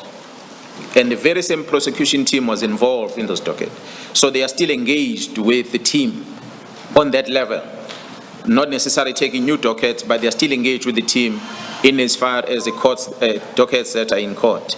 But as soon as we engage, and then they understand that it is not the IMC that took a decision to disband, it is not the National Commissioner that took a decision to disband. The team is still on the ground, albeit that is not taking new cases. And what I'm starting to do as a complainant in this matter, by registering a complaint officially for criminal investigation and explaining to her from what we have discovered as to what is the cause of this instruction. And she took comfort in that of saying, then her prosecutors will remain in the team. She understands that this might be another crime that is committed on the side to try and frustrate the work that the team is doing. But as we explain later on our statement during this course of this commission, the picture is going to become clear as to why we end up continuing, taking this decision of saying the prosecutors remain in the team, because there's an understanding of what is really going on that leads into this letter. You referred to a case that has quote-unquote been registered, but of course you said you are not going to go into any detail in that regard. But can you please just describe fully what that case is about? Commissioner, it's a defeating the ends of justice case. There is an investigation that is underway. You say you are the complainant in it, and the complaint being against whom? The defeating the end of justice case that I reported against the people that were involved with regard to the stopping of this investigation. I could mention the people that I'm suspecting, I'm accusing of this, but maybe it will be better, I'll be in a better position towards the end of my appearance before the commission that I could conclude and say, therefore, these are the people, after having put reasons as to why I'm putting them. If I put them up now, it might be a problem. That's enough. I just wanted to get an idea of what the case is about, and that's enough for my purpose. Thank you. Let us take the tea adjournment and come back at 11:15. Let's adjourn.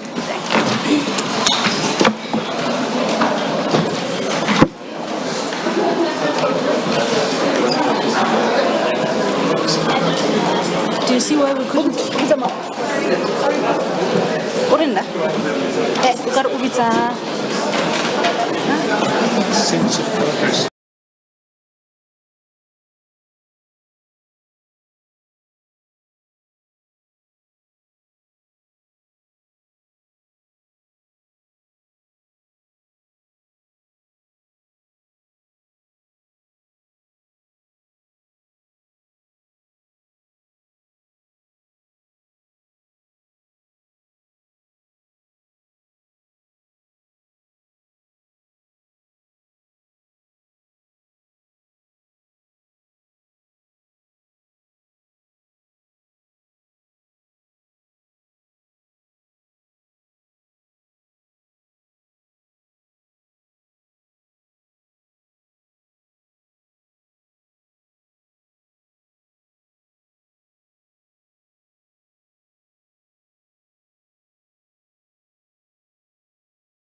with Advocate Harrison's letter. And that is MK13 in file 2. And it starts at page 254.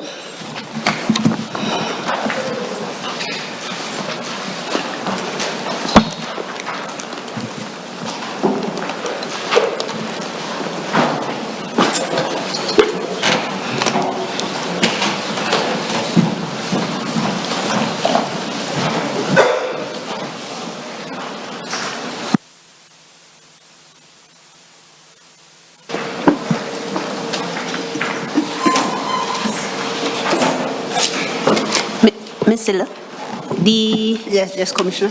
you went through that letter with the general, the letter from the Minister Cele then. Yes. Which has those tables and it lists areas of concern. Indeed. The significance of what you were discussing or of that letter is not clear as it relates to the terms of reference. Just so that it's not lost on us. It's one thing to read an interesting document, but what is sought to be conveyed in the evidence of the witness and how it speaks to anything that we are concerned with is not clear. Will you be dealing with that at some point? No, I won't. I'm ready to address it now. Okay, please. To locate it in its proper context, the annexure that the general put up is annexure MK12, which is the... Choose your price up front, then ride. No such pricing. At least this won't be scary. And then when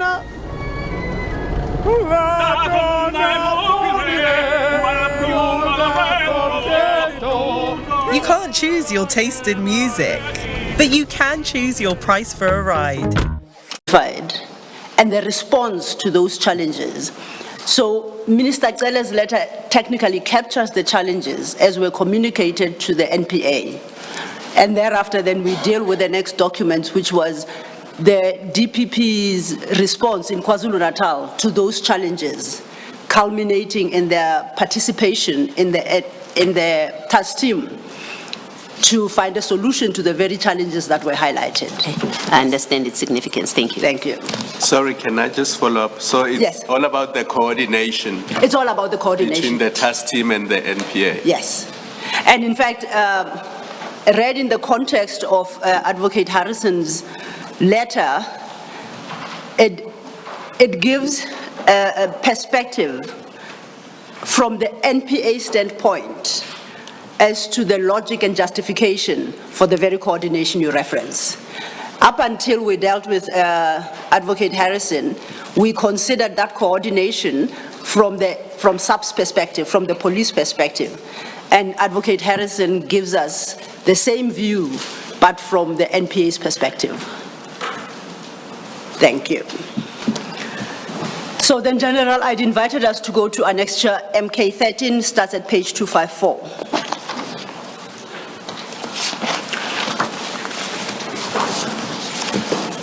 Before we deal with the contents of this document, can you just identify for the record what it is?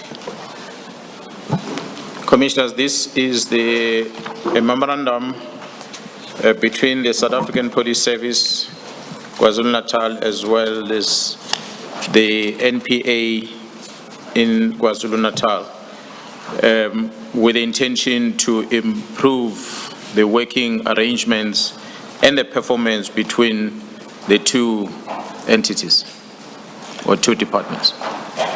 If we turn then to page 257.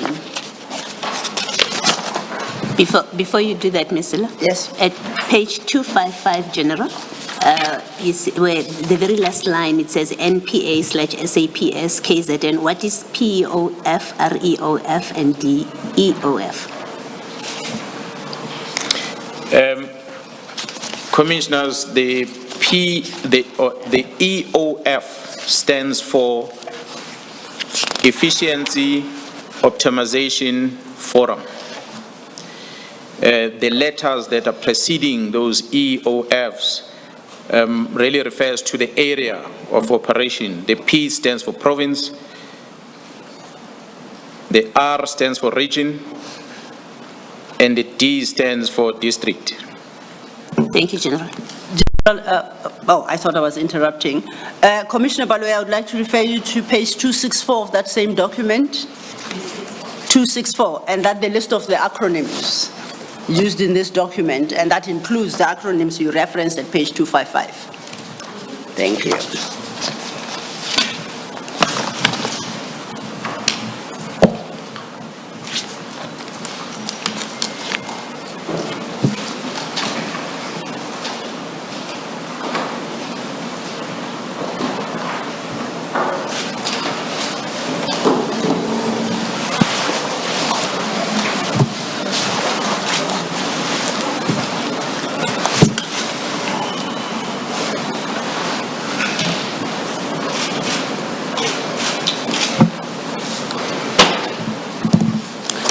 Thank you, Chair. General, I'd referred you to page 257 of that document. It's a signature page. Could you confirm the date of signature and who appended their signatures on that page? The first signature on the page is the signature of the Director of Public Prosecution in the province of KwaZulu-Natal. At the time, she went by the surname Zungu, and she's now Harrison. But it's the same person that signed that, and together with myself as the Provincial Commissioner of KwaZulu-Natal. And when was this document signed? This document was signed by both parties on the 26th of August 2022.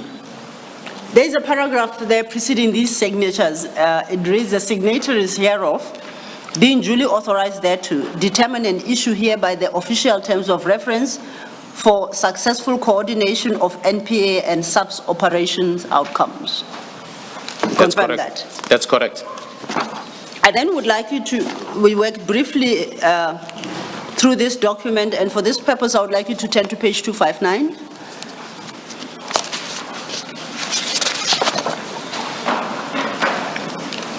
And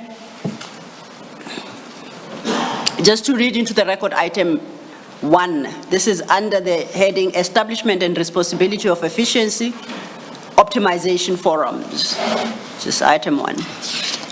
The established forums are to be known as KwaZulu-Natal NPA SAPS Efficiency Optimization and Oversight Forums for the consideration of NPA and SAPS performance. And still on the same page, further down in the middle of the page, composition of the District Efficiency Optimization Forums, DEOF.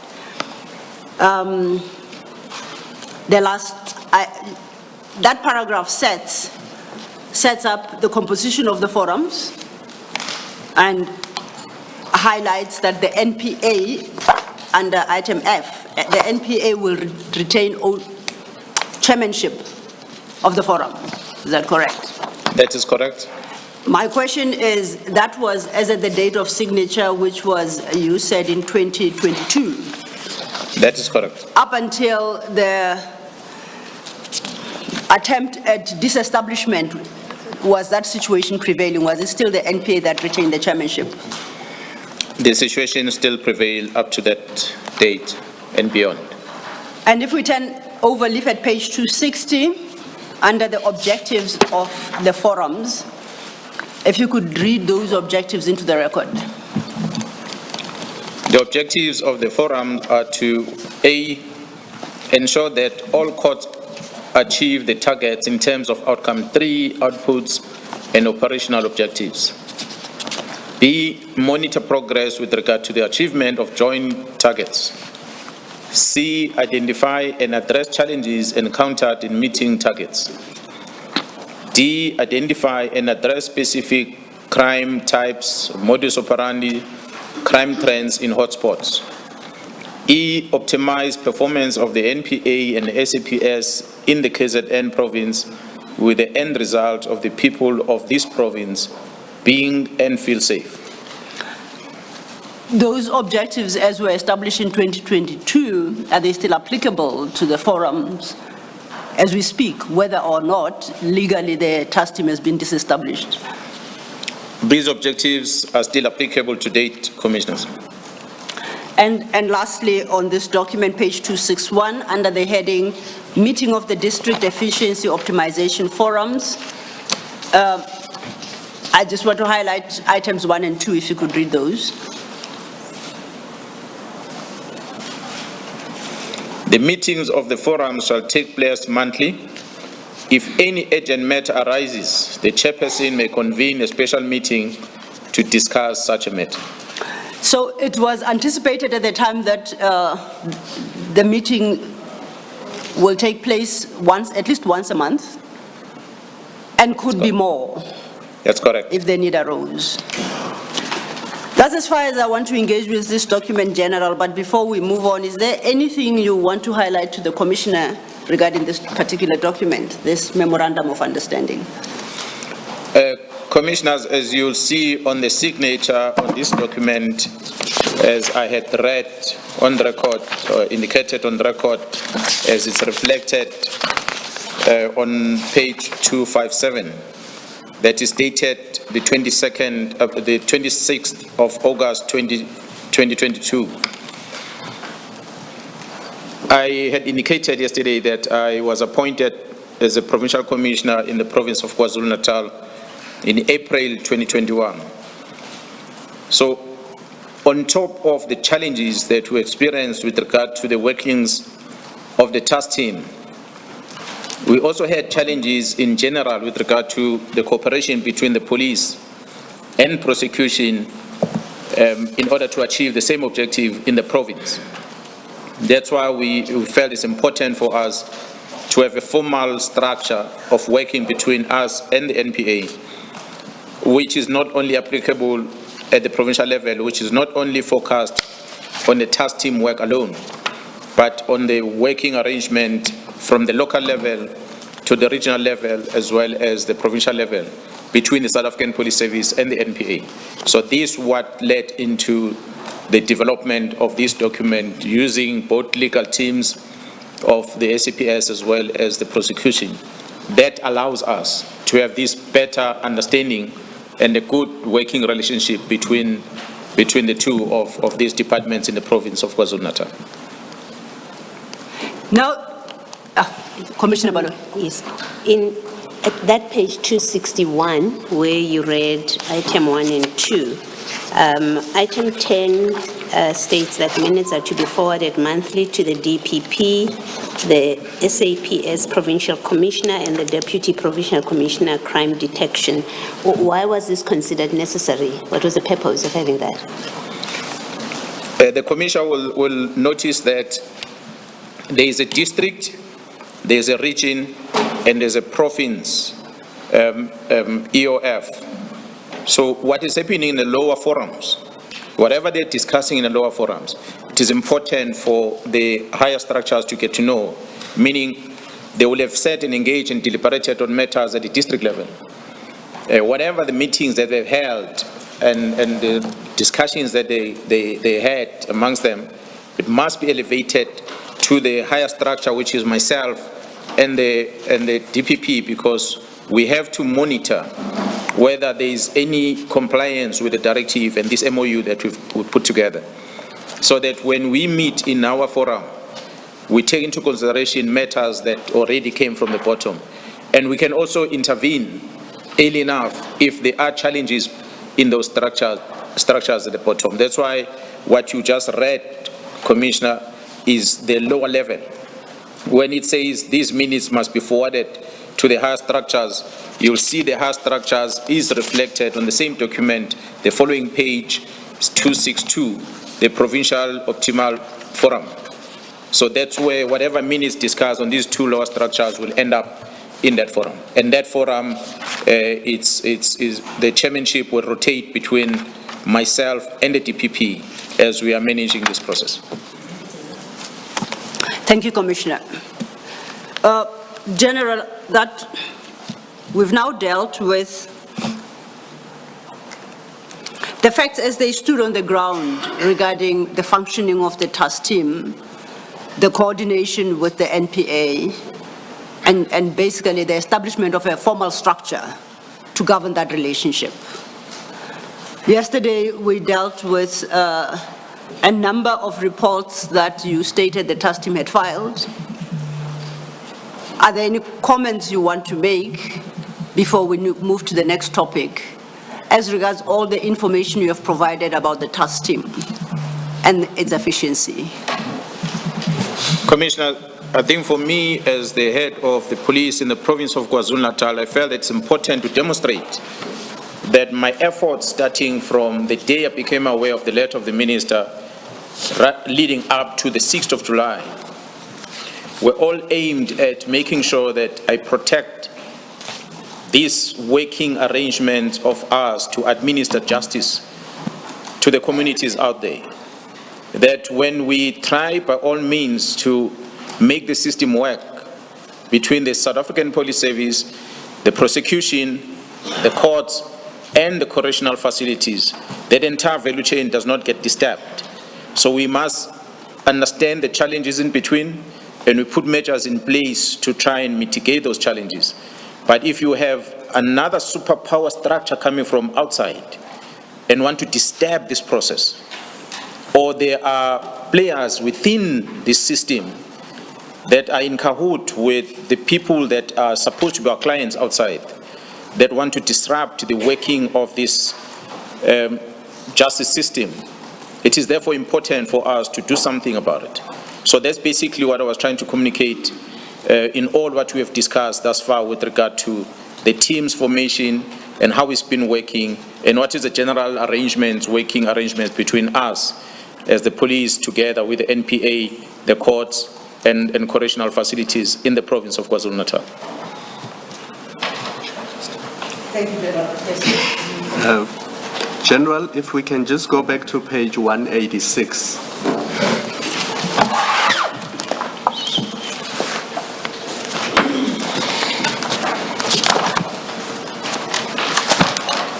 And for the record, if I may, Commissioner, that's The letter, yes. Okay, 6. You upload that 29. It's 9. Are you there, General? Yes, I'm there. The last paragraph says a preliminary report has to be submitted to the minister by the 20th of January 2025. The final and closing report must be submitted to the Ministry Management Executive Committee meeting late January 2025, the date of which will be communicated as soon as possible. As far as you know, were those reports generated and submitted to the minister? Commissioner, I would be lying if I say I know, because I never engaged with the minister on this, and I, as a person heading policing in the province of KwaZulu-Natal, where this task team is located, I was never asked to finish any report that is going to be directed to go to the minister. So perhaps maybe the project manager, which is Gerald Kumalo, might have been approached by the National Commissioner, and if that happened, I don't know. However, I am aware that there's been meetings between the Minister and the National Commissioner and Gerald Kumalo regarding the same subject, which one of the meetings took place just after my parliamentary appearance, which took place on the 6th of March, I'm told. I was never invited to that meeting, so I wouldn't really know what they were discussing. Thank you. Thank you, Commissioner Kumalo.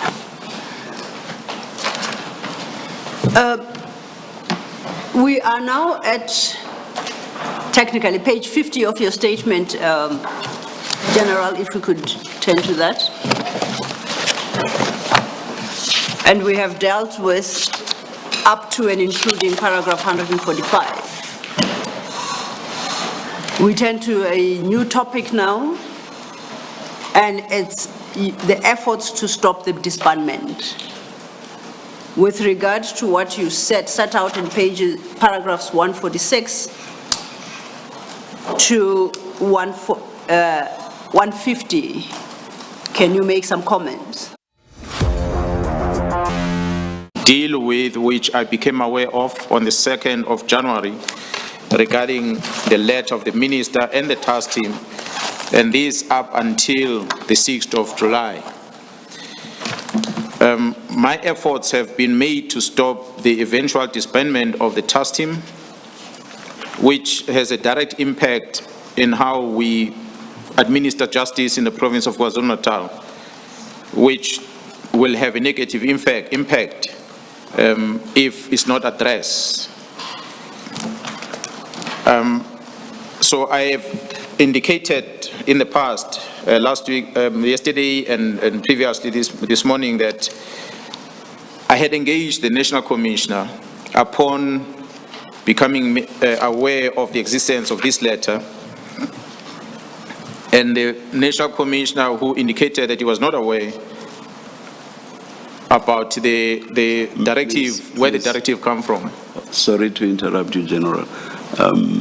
Why don't you perhaps ask specific questions with regard to what you may want to direct the General's mind to? I'm thinking there was some detail on this yesterday. Yes. I'm just trying to avoid a situation where we have a repetition. Indeed. For example, I contacted the National Commissioner, and then I asked the National Commissioner to make contact with right up to even the President. So I just want to avoid the repetition of all that. I'm by no means suggesting that there aren't issues that you may be wanting to cover on this topic. That's why I'm suggesting that perhaps go to the specifics and ask questions that relate to the specifics. I shall. Thank you, Chair. I do take the point. The question was really leading us to paragraph 151, in the context of his evidence from the afternoon yesterday and this morning, and the steps he took by engaging internally with the sub-internal structures. It then leads to paragraph 151 and a particular conclusion drawn in paragraph 151. Are you there, General? Yes, I am, Commissioner. Perhaps the best would be for you to read that paragraph into the record. On the 27th of January 2025, during the Police Day celebrations, I was interviewed by the ENCA media who were present in these celebrations. During this interview, I mentioned that I believe that the minister issued the directive to disband the political killings task team because someone had whispered in the minister's ear that the team was investigating cases that might link his or her associates. The political killings task team should be disbanded. My conclusion in this regard was informed by the facts that objective evidence within the police structures militated against the dissolution of the task team.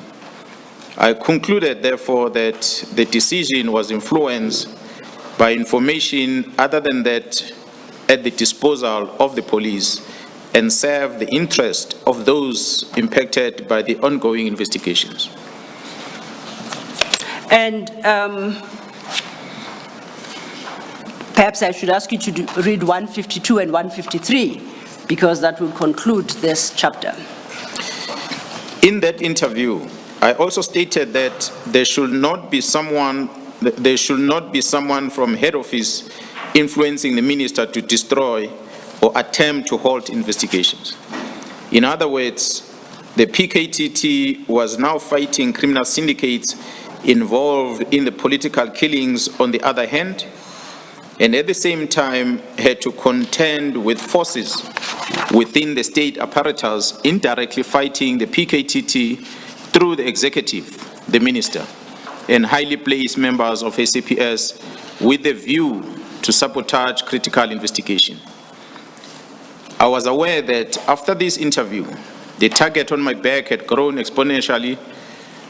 However, I simply could not keep quiet and allow the minister to take his drastic action At this stage, I did not yet know the person I mentioned in the interview, Mr. Brown Mohotsi, who it has since been confirmed by the minister himself is an associate of the minister, was linked to Mr. Madlanga, who is a prominent cartel member currently under investigation in Gauteng and a direct target of the organized crime unit investigating, as assisted by the members of the task team as part of GCI Ops.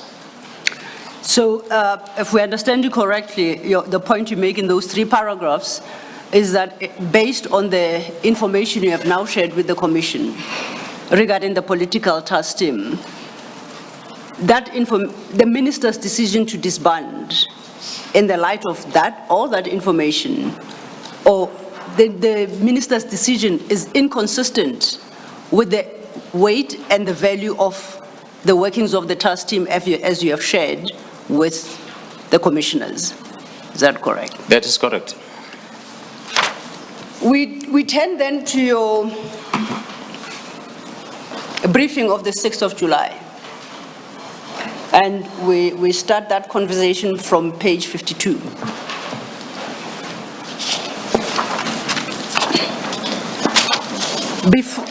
And that is under the heading Allegations Advanced Against Various Arms of Government, Functionaries and Other People. Do you see that?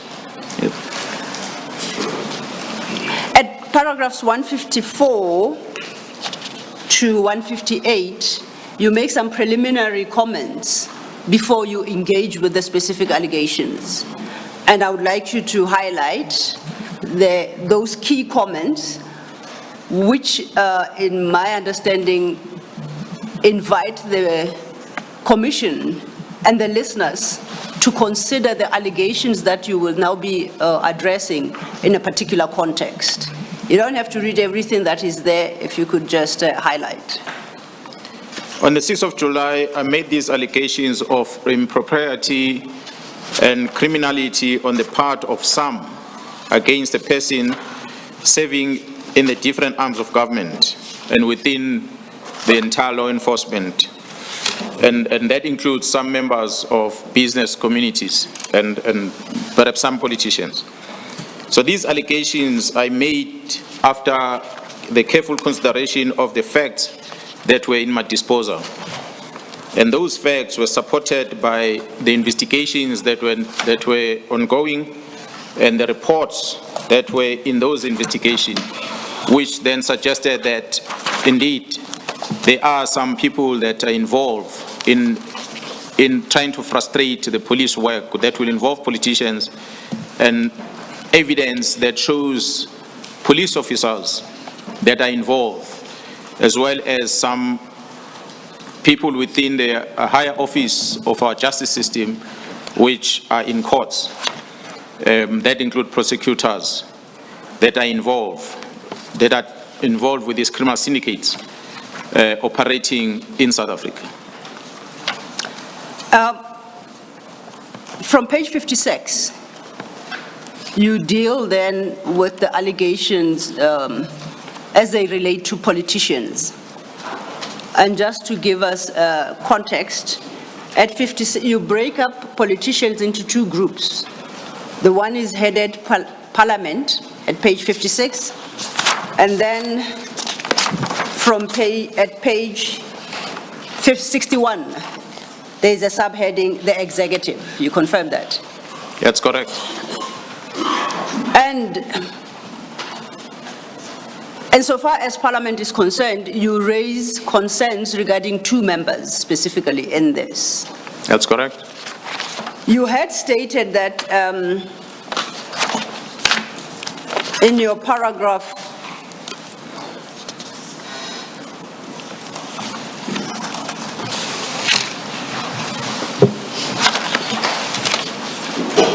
I think you had indicated that in respect of each category, you will highlight one instance or one person who falls under that particular category. But it should not be understood that the complaint is confined specifically to the one person. So when we deal with politicians, much as you highlight two here, your contention is that the problem spreads beyond the two and that there are actually more. Is that correct? That's correct. And that the evidence of subsequent witnesses to follow will deal with the detail of the other persons per category. Is that the approach adopted? That's correct. With that in mind, then let's turn to page 56 under politicians and specifically Parliament. Please explain the contents of your paragraph 165. You explain how you intend to deal with this issue. On this specific paragraph, Commissioners, I want to focus my address in part to the role that is played by Mr. Fadel Adams, who is a member of Parliament. And in briefly, I will also touch on the role played by Ms. Colin Barnett, who is a member of Democratic Alliance. At 166, you summarize the concerns you have regarding Mr. Adams. That's correct, Commissioners. Can you read that into the record so we appreciate? The main concern with Mr. Adams are mainly two. The first one is the unauthorized access to the intelligence information and his reckless use thereof. The second one is the abuse of his... Apologies, General. At this stage, because there are specifics about individuals who, according to the General, are implicated, I think I should place it on record and make this public announcement. Yes, Chair. That because of time constraints, as I understand from Indeed. the evidence leaders, and on my understanding, the statements having been finalized the day before the hearings, it was not practical for implicated notices to go out timeously and before the hearing, but the evidence leaders have undertaken that notices will go out. Transcripts of the evidence relevant to each implicated person will also be sent out to the implicated persons. So in that sense, the implicated persons will not be prejudiced. They will be able to have a look at the evidence that has been led, and indeed even the statements themselves will be shared with the witnesses for them to consider their positions and to address the implication insofar as it relates to each one of them as best they can. So they will be afforded a full opportunity as to how to address what implicates them. Am I recording the position correctly? Absolutely correct, Chair, I confirm. And to point out that the provision of the rules, which require us to the extent that we are able to notify of implication before the witness is led. This is one of those rare instances when it was not possible. As the Chair will recall, the witness's statement was dated the 16th of September, which is the day before we started. They were prepared. The difficulty was the service in that short period of time, so they were struggling with service. Had we insisted on complying with that aspect, then we would have had to postpone the hearings, and we understood that was a factor. That was a no-no. Indeed, Chair. So it's in those circumstances that we found ourselves having to lead General Mkhwanazi without the notices having been received by the respective persons. And we do undertake, as the Chair correctly points out, to provide all the facts and material that support the implications that General Mkhwanazi advances to each specific person that is dealt with in General Mkhwanazi's statement, as soon as his testimony is done, Chair. You may continue, General. Thank you, Chair. Thank you, Commissioner. I was still reading the second concern that I have, the abuse of his seeming influence on the police structures at the highest echelon. So you deal with the first part, with the first concern, which is unauthorized access to intelligence information and his reckless use thereof, from paragraphs 168 to 173. If you could just highlight to the commissioners what your concern is and why you contend that he had unauthorized access to intelligence information and that he dealt with such information in a reckless manner.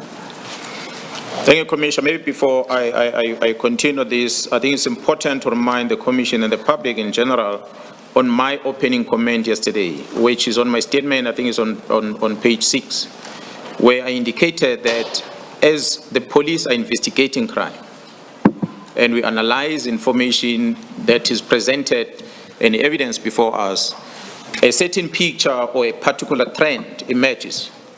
And that trend forces us to investigate further. So as we investigate further, we begin to see a certain trend that we pick up that is involved in that criminal investigation we're conducting. Once we see that picture, then in this case, the picture that we see that seems to undermine the administration of justice in the Republic, it is for that reason that we then are in this state here before the Commission to try and explain the picture that we've been seeing, so that one doesn't wonder or question, why do we jump to that specific politician? It is due to this analysis and investigation that we are conducting that brings us to these individuals, so that we can flag and see for the Commission to assist us whether our conclusion is justified or not. But we are convinced that it is justified, that what we are presenting.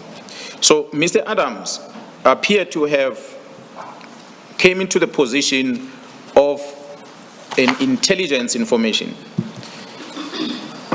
And this information is classified on its nature that Mr. Adams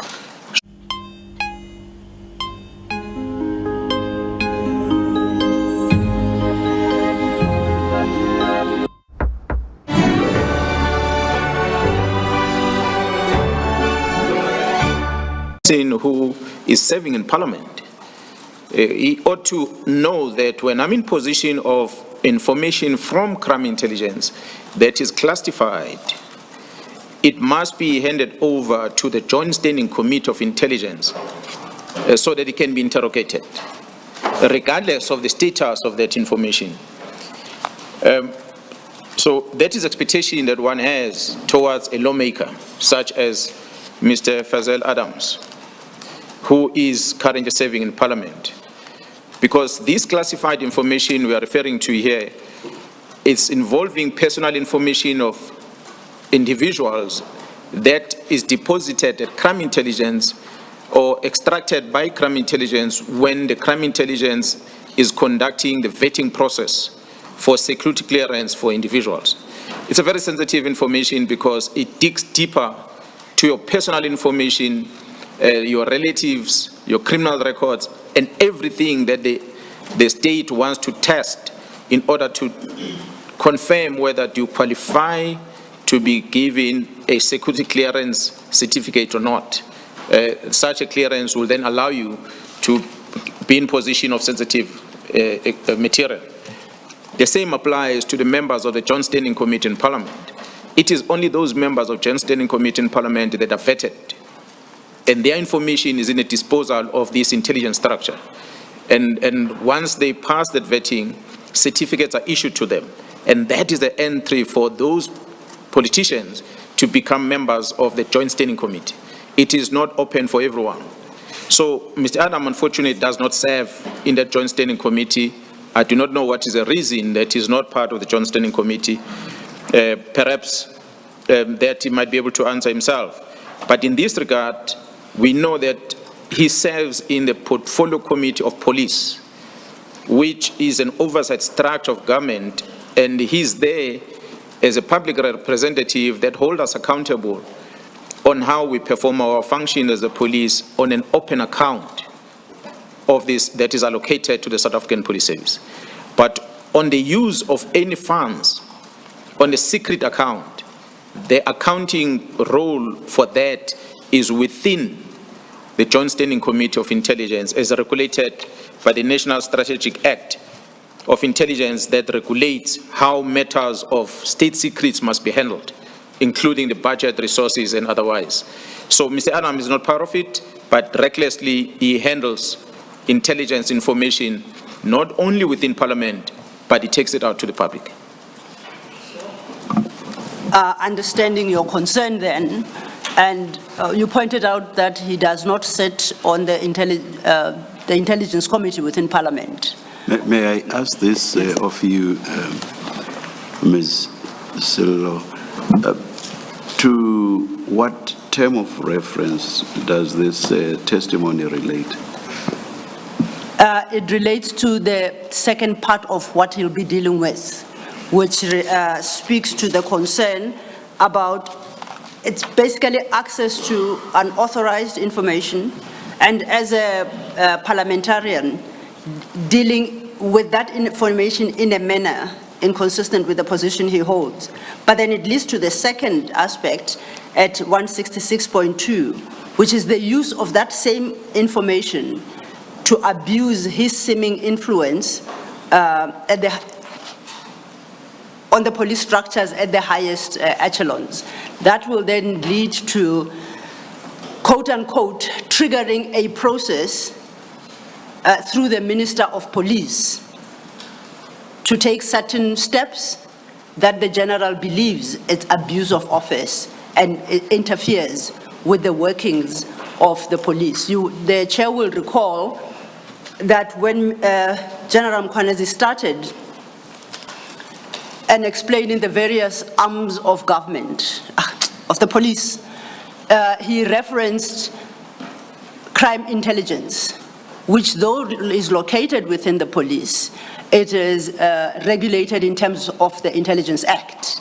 And it is the abuse he believes is perpetrated by some people. Maybe let's leave it. Okay. Perhaps at some stage, whether it's when you make submissions Indeed. or after all the evidence has been laid, we will see how the strings will be pulled together. I'm happy with that approach. But I've raised the question. Yes, it's noted, Chair. My question to you, General, was how then would you suggest this specific parliamentarian ought to have dealt with that information? Well, as a parliamentarian who is a lawmaker, it's a person that's supposed to know the law. The National Intelligence Act is the law that lawmakers must know and comply with. It will be expected that he knows that this information is an information that's supposed to be deposited to a different structure or an oversight body of Parliament, and so that it can be handled with sensitivity that it deserves. But unfortunately, he did not do that.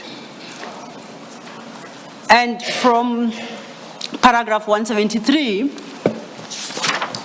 onwards, you deal with how you say Mr. Adams actually dealt with that information. Can you take us through that?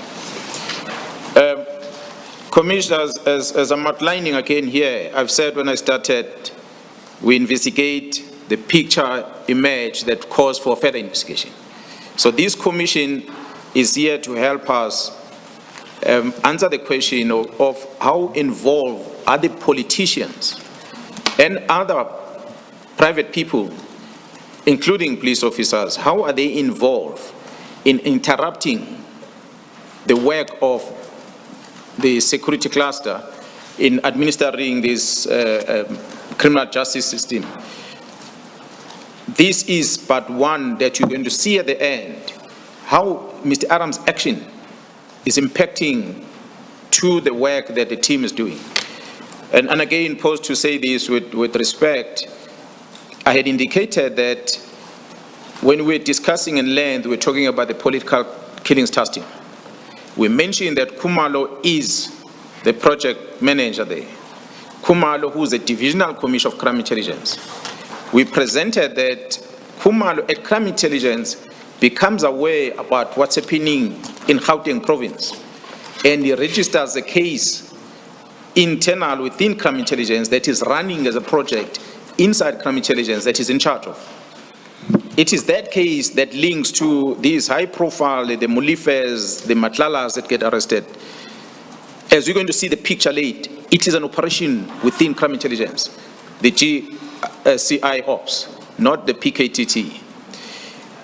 These actions that follows from there onward, how they're going to link to the work of that GCI Ops. That's a picture we're going to show you towards the end, commissioners.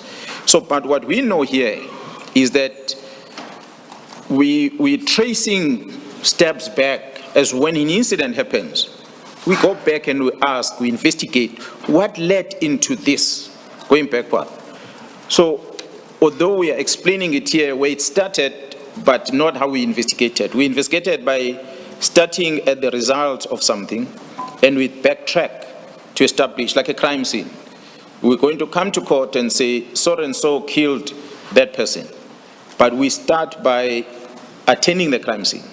We collect evidence, we track back everything until we find the reasons. Then we say, this is a suspect who conducted this crime. So this is exactly what we are doing now. We are telling you who did what, which eventually will result into the interruption of the criminal justice system, which this commission is assisting us to investigate. So, Mr. Adams, on the 29th of October in 2024, he went to Cape Town police station and he opened 3 cases. And these cases, I'm going to invite you, should be public record, to even look at what is contained on his complaint. It does not even warrant the registration of a case.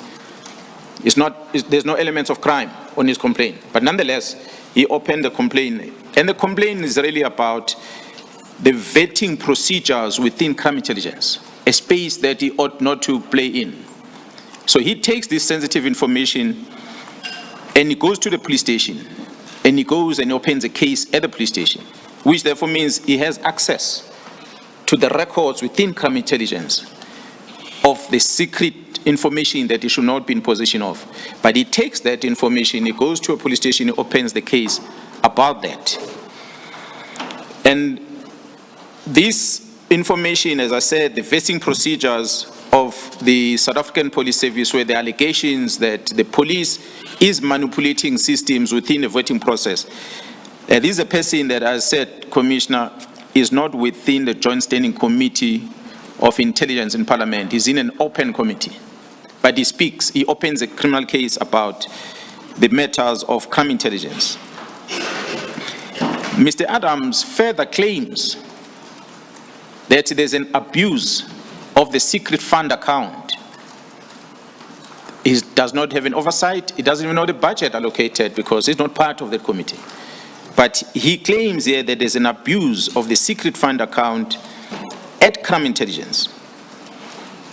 So his accusation, his claims, allegation is that this secret fund account, these funds are being channeled to places where they're not supposed to go, including the procurement of vehicles for a political task team in KwaZulu-Natal.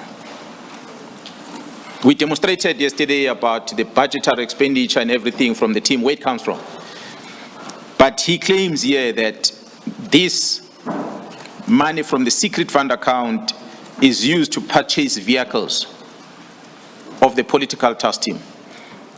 Surely, he, as a complainant, he will provide proof for this. I like to believe that as a complainant, he should be able to demonstrate that he has an evidence that this money was spent here for this resource. He further claims on his complaint, commissioners, that this political task team is a private entity that provides service to the former Minister of Police, Bheki Cele. That's what he puts on the documents, on the A1 statement that he deposited at the police station. He accused that the team is basically an armed force of Gerald Cele. That's his accusation. And the other case that he opens, commissioners, is that he raises concern or is challenging the appointment of one Ms. Mukwele, who was appointed as a technical support service at the Crime Intelligence Division. So he claims that this appointment was irregular and it should not have happened. So these cases are registered on the 29th of October in Cape Town. 29 October 2024 in Cape Town. 2 days later, commissioners, on the 31st of October, Mr. Adams, he raised the same complaint and he lays the same charges, exactly identical, at Orlando Police Station in Johannesburg. 2 days later, 29 and 31, and these are records on our case files in the police we have. They can be obtained by the commission if you so wish. He complains that he raised these complaints to Gauteng, and they are registered on the 31st. 3 cases are registered in Orlando Police Station. 29, 31st. On the 1st of November, Mr. Adams sends an email directly to the Minister of Police, Mr. Senzo Mchunu. He's complaining to the minister, and his complaint says that there are efforts to undermine investigation related to these cases, and therefore is requesting the minister to intervene. His email is attached as a reference that he sent to the Minister of Police. General, if I may assist, that email you reference at paragraph 176 of your statement, and that is MK14, starting at page 265. That's correct. Thank you. You may proceed. So these are the timelines that I'm putting before the commission. That 29 October, 3 cases in Cape Town. 2 days later, 31st of October, 3 cases, similar complaint in Orlando and Johannesburg, some 1,500 kilometers other part. A day later, a complaint to the minister that the 2 cases or the 2 provinces where he registered cases, there's some efforts to undermine investigations. So he's got evidence that there's an effort to undermine investigation on both of these provinces. That's why he then sends a complaint to the Minister of Police. So it is interesting indeed to know that this claim that Mr. Adams presented in Cape Town, he claims on his email that he knows that there was an interception of the investigation and the docket had been intercepted. So I really don't know what does that mean? That you register a case in one instance, Commissioner, a complaint is a statement is deposited at 2 o'clock in the afternoon. The case is registered at 8 o'clock in the evening. But 2 days later, he claims an interception. Perhaps even by the time he claims, that docket has not even been allocated to the investigating officer. But he is already moving to another province to complain about that. So this is what he puts in the complaint to the minister, that there's interception of the docket in Cape Town, and he further claimed that he had been notified that the Gauteng Police Department had followed the same modus operandi as the Western Cape Provincial Commissioner and is interfering in the investigation process. So this is one man, a member of parliament, that is convinced that within the period he's opened the case, there's an interference already.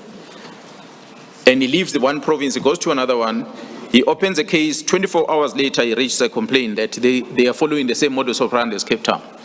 So how we concluded to this, I really don't know. Perhaps he will be invited here to come and explain why he reached this conclusion. But as we investigate, commissioners, you're going to pick up some linkages of his involvement in this work that the team are doing. How do I stop my terrier puppy from chewing my stuff? Young dogs need lots of toys to chew. Yeah, I tried that. Terriers are super energetic. How about a run? First, he sends an email to the minister, and after that follows another emails to the chief of staff of the Minister of Police and other people that he copied the emails to. But the first one was directly to the Minister of Police.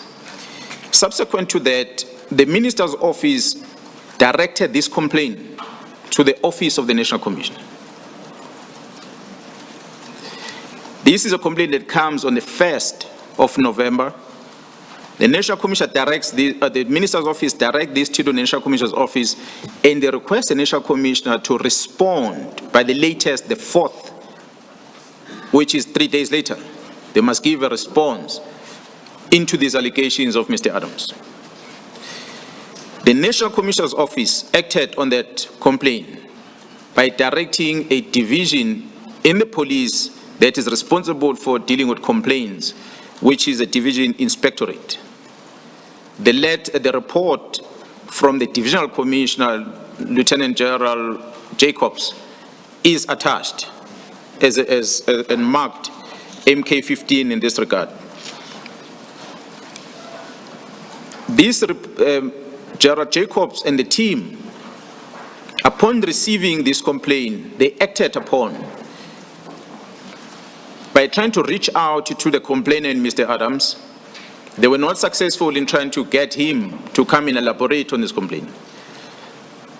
And they read through the complaints and the dockets that he has registered at the 2 different provinces. They could not find anything that justified his complaint to say there was an interference with the investigation. And as a result, in their conclusion, General Jacobs, which is summarized in the report that is sent to the National Commissioner, of which the National Commissioner responded to the minister, was that the complaint of Mr. Adams was premature, and the police should be allowed to first investigate this matter, and upon the investigation, and maybe the further analysis can be done whether there is any interference or not. But the biggest problem on this is the fact that the complainant himself does not avail himself when he's contacted by the people who are now investigating his complaint. He does not avail himself to be engaged in order to form the basis of his complaint in this matter. And if I may, General, for record purposes, the report of General Jacobs is an extra MK15 to General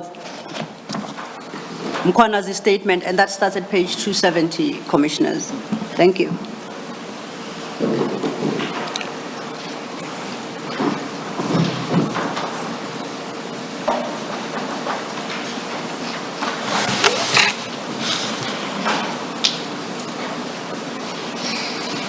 Can I proceed? No, he wanted to know if he may proceed. The commissioners were engaged, so we thought... No, he may. He may, okay. Just engaging with Annex MK15. Yeah. Okay. Before you turn to page 270, please, that's MK15. And please explain who, you say the author is Lieutenant General Jacobs. Who is he? And just highlight the date of that report. Then you can deal with its conclusions. The report from Gerald Jacobs is dated the 30th of July 2025. And you say who is, what position does General Jacobs hold and in what body?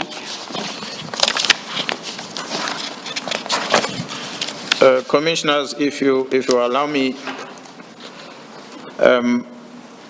to indicate on this, it's a report that comes out from Gerald Jacobs as we're interrogating on what he did back then, which then supports the response to the office of the minister, which eventually a response that the National Commissioner had provided to the office of the minister with regard to the fact that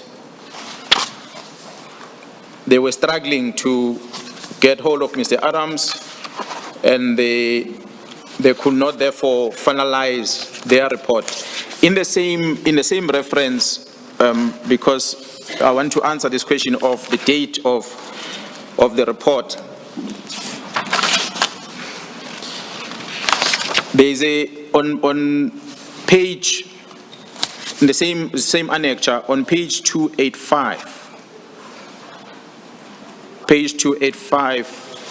the commissioners are going to see that is an information note that Gerald Jacobs, I'll say that is a report, if I understand that General Jacobs sent via the office of the National Commissioner to the Minister of Police. And in this report, the person who signed is the acting divisional commissioner, who's Major General Ladla. And this acting divisional commissioner was acting in the position of Jacobs at the time. You'll see that one is dated the 4th of November, in line with the minister's timelines of dealing with the complaint. Remember, the complaint, Mr. Adams registered on the 1st of November. And the minister's office asked that the response be provided, the outcome of the investigation be provided to his office on the 4th of November. So this was complied with. The response was provided on the 4th of October, as it was signed by the acting divisional commissioner and confirmed by the acting national commissioner at the time on the 5th of November, which is General Sibia. And it landed in the minister's desk, and the minister endorsed his signature on this document on the 8th of November of the same month. So the date that I'm now talking about, of the 30th of July, it's when Jacobs is finishing us with the information that explains what he did back then. So that's why I wanted to make sure that these two dates are not mixed up.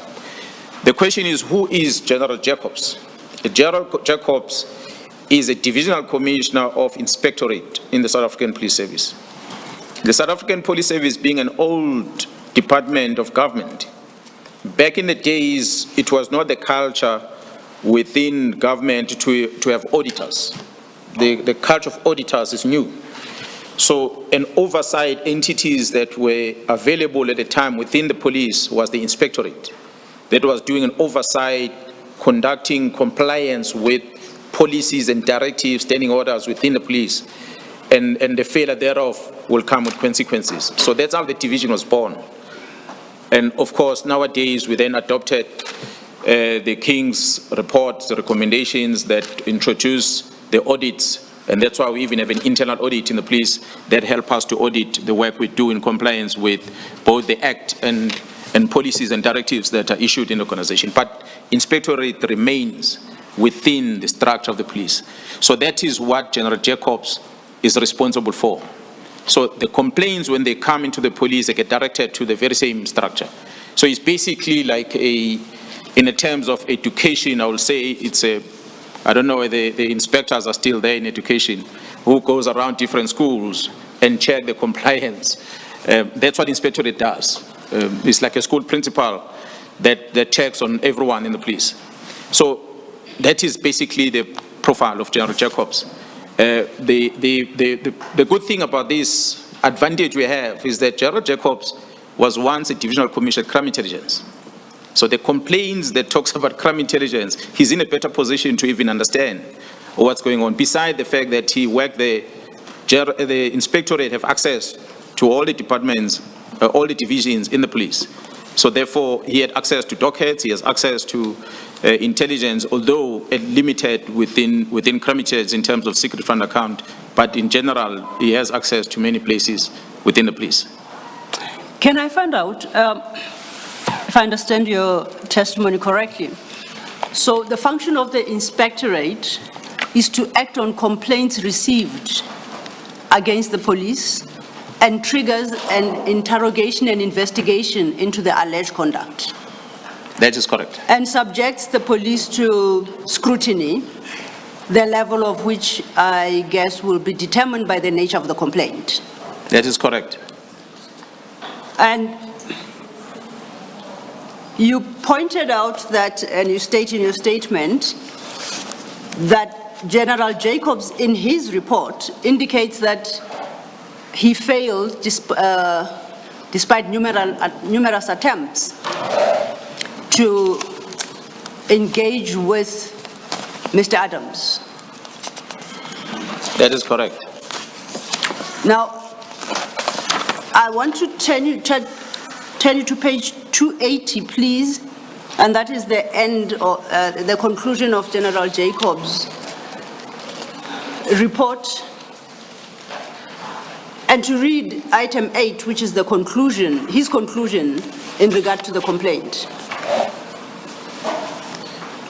On his recommendations on this, you said 287.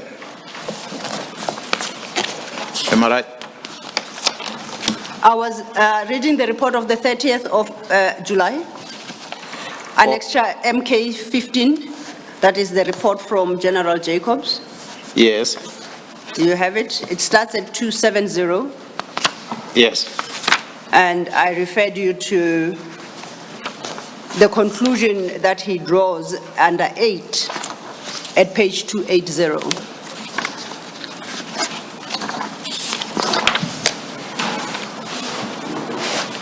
Okay, the last paragraph on 280 reads, "This office is of the considered view that the process followed to obtain, peruse, and hand over the 7 criminal dockets are above board and conducted without any malice." Do you know whether there has been any further investigation by the inspectorate regarding the complaints of Mr. Adams beyond this report? I am not aware of such. Commissioner, I want to, in order not to be confused on this Jacobs letter that we are talking about now, which is reflected from 273 and ending with the paragraph that I just read on 280, which is dated the 30th of July 2025. As you can see, this one ends with Gerald Masimula as a recipient of this report. So this is a report that was recently done as the explanation that Gerald Jacobs was explaining to the National Commissioner with regard to the status of case dockets. So they might have been, I might have put them in the same bundle, but I think it's important for me to differentiate between the two. Yes. They're in the same annexure, but the one of Gerald Jacobs and that was investigating the complaint of Mr. Adams, it's the one that starts on number 285 in the same annexure. That one, 285, and it ends with the signature from Inspectorate at 287. Yes. Maybe if I may read those recommendations on record on 287. So the one starting at 285 is the information note. This information note is actually the outcome of Jacob's investigation as expected by the minister was supposed to be submitted on the 4th. Okay, and that is dated, for the record, the 4th of November 2024. Exactly. Okay, deal with So it, the recommendations on that one, it reads, they are 3 of them. It says, this office recommends that an extension of 10 working days is provided in order for the following to be considered, whereafter a comprehensive report can be provided. Yes. Number 1, interview the complainant and obtain a detailed affidavit. Number 2, perusal of all criminal dockets, including the Vilera case 38 of 8/2022.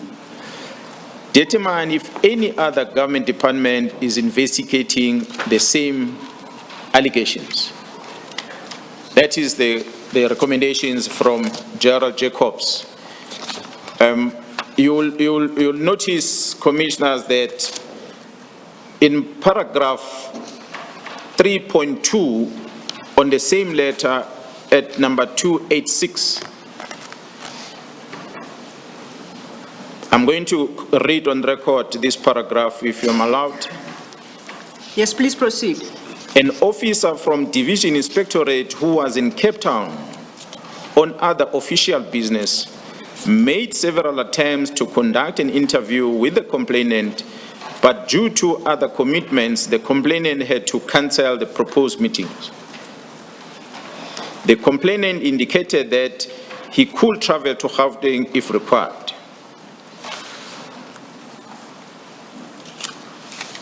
That is part of what they are indicating as part of them causing the delay, hence they're asking for the extension of time, that they were not able to interview the complainant in this regard.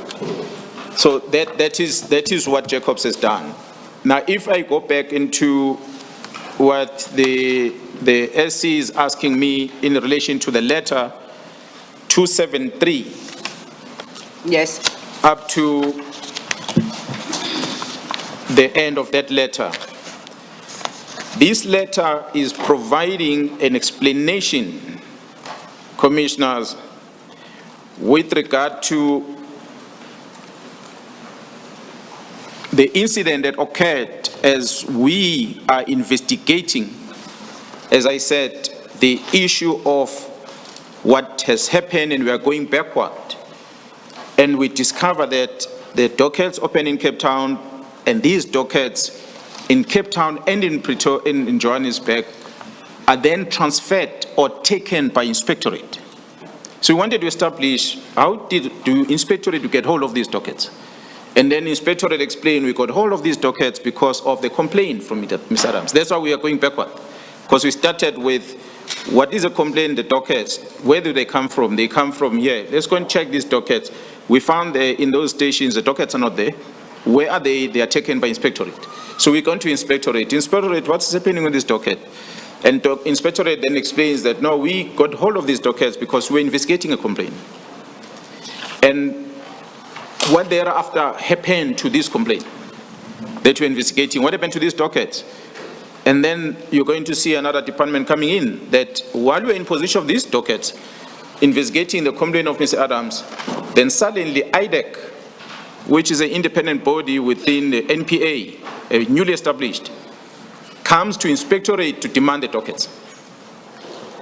So this report was explaining that although they took the dockets because of this complaint, but the dockets were eventually taken by IDEC from them. So these dockets ended up with IDEC. But we're going to explain the issue. In a land where hardships grind and hope at times is hard to find, small acts of kindness pave the way to a brighter future and a kinder day. A culture blooms where kindness reigns, healing wounds and soothing pains. It may not be all our nation needs today, but just a little sweetness goes a long, long way. At page 59. Yes. Are you there? And you deal with these issues up to paragraph 185. Once again, if you could just summarize what the complaint is. And this concerns the minister's office. And in relation to the complaint as leveled by Mr. Adams. Commissioners, we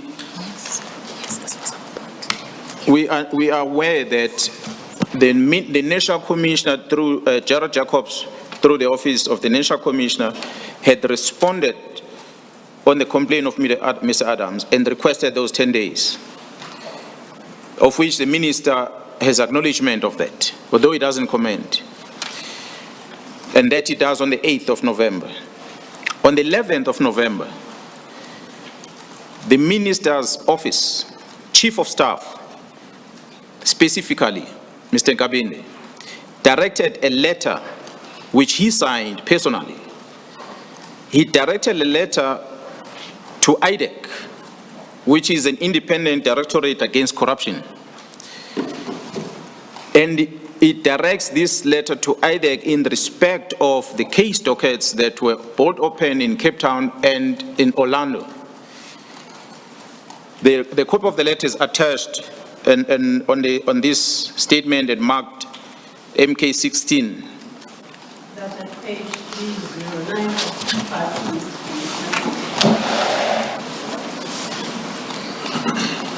This letter, Commissioners will read, and you can see all the case numbers are listed and signed by the Chief of Staff, Mthokozisi Nkabinde, dated the 11th of November, 2024. This letter claims that the Minister's Office is submitting this and requesting, in terms of Section 27 of the NPA Act 32 of 1998. They are alleging that this matter is of a serious nature that involves corruption of the police, and therefore they are inviting IDEC. They are approaching IDEC in terms of Section 27 to investigate these cases. It is unclear why the Chief of Staff decided or elected to act on his behalf. He signs it himself, although using the letterhead of the minister, but he's a Chief of Staff. Despite the fact that the minister had acknowledged the report from Inspectorate.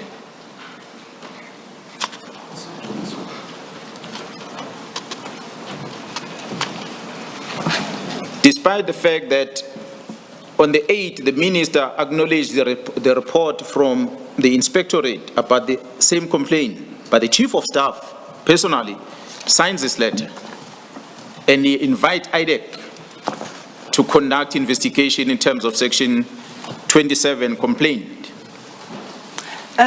General, apologies, just so we don't lose each other. MK16, which is the letter from the Minister's Office signed by the Chief of Staff to IDEC, is dated the 11th of November 2024. Yes. And your issue is that that letter is dispatched, notwithstanding the report provided by the Inspectorate to the Minister. That's correct. And that report is the one you pointed out to, dated the 4th of November, wherein the Office of General Jacobs sought an extension to investigate. That's correct. And that was dated the 4th of November. So technically, the Inspectorate has not reported back to the Minister as to the outcome of its investigations regarding this complaint. Thank you. The 10 days is not even up at that stage. It's not over. 10 days is not over. I must indicate, Commissioners, that documents ordinarily that comes to the Minister, they go via the Chief of Staff. So the Chief of Staff had, in that document we referred to earlier, from the National Commissioner to the Minister, which is authored by Inspectorate, dated the 4th, the National Commissioners acting, signs on the 5th, and the Minister acknowledged that in the Minister's Office, they've acknowledged it on the 5th, on the same day the National Commissioner signed it, or the acting, Jairus Beer, on the 5th, they acknowledged that letter on the stamp that is placed on 285 on top right corner there, as an indication that the Minister's Office receives it on the 5th. Although the Minister then, after reading it, he then signs it on the 8th. So the letter is authored the 4th, National Commission signs on the 5th, the Minister's office received on the 5th, the Minister himself acknowledged, signs this document on the 8th. So the request of 10 days has not lapsed, because 2 days later, the 11th, we then see the Chief of Staff writes a letter to IDEC. So he's basically asking IDEC to take this docket. I must maybe indicate again, Commissioners, while we are still on this point, that the complaint of Mr. Adams that was sent to the Minister, I said earlier that Mr. Adams sent an email a day after opening a case. He sent an email directly to the Minister, and subsequent to that, other emails were then sent to the Chief of Staff. I will invite the Commissioners to look at Annexure 14. That's on page 265.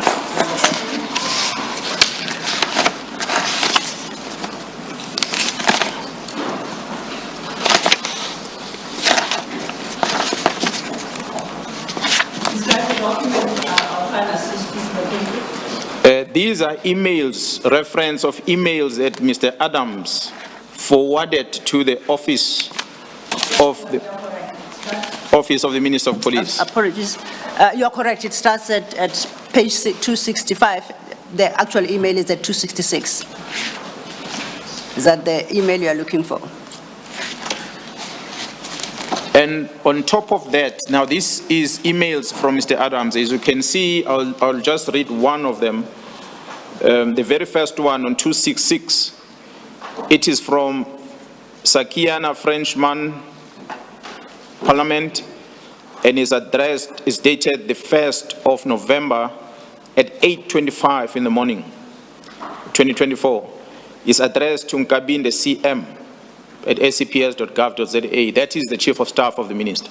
And there are many other emails. And I want to move forward to invite the Commission to look at the same reference on 283.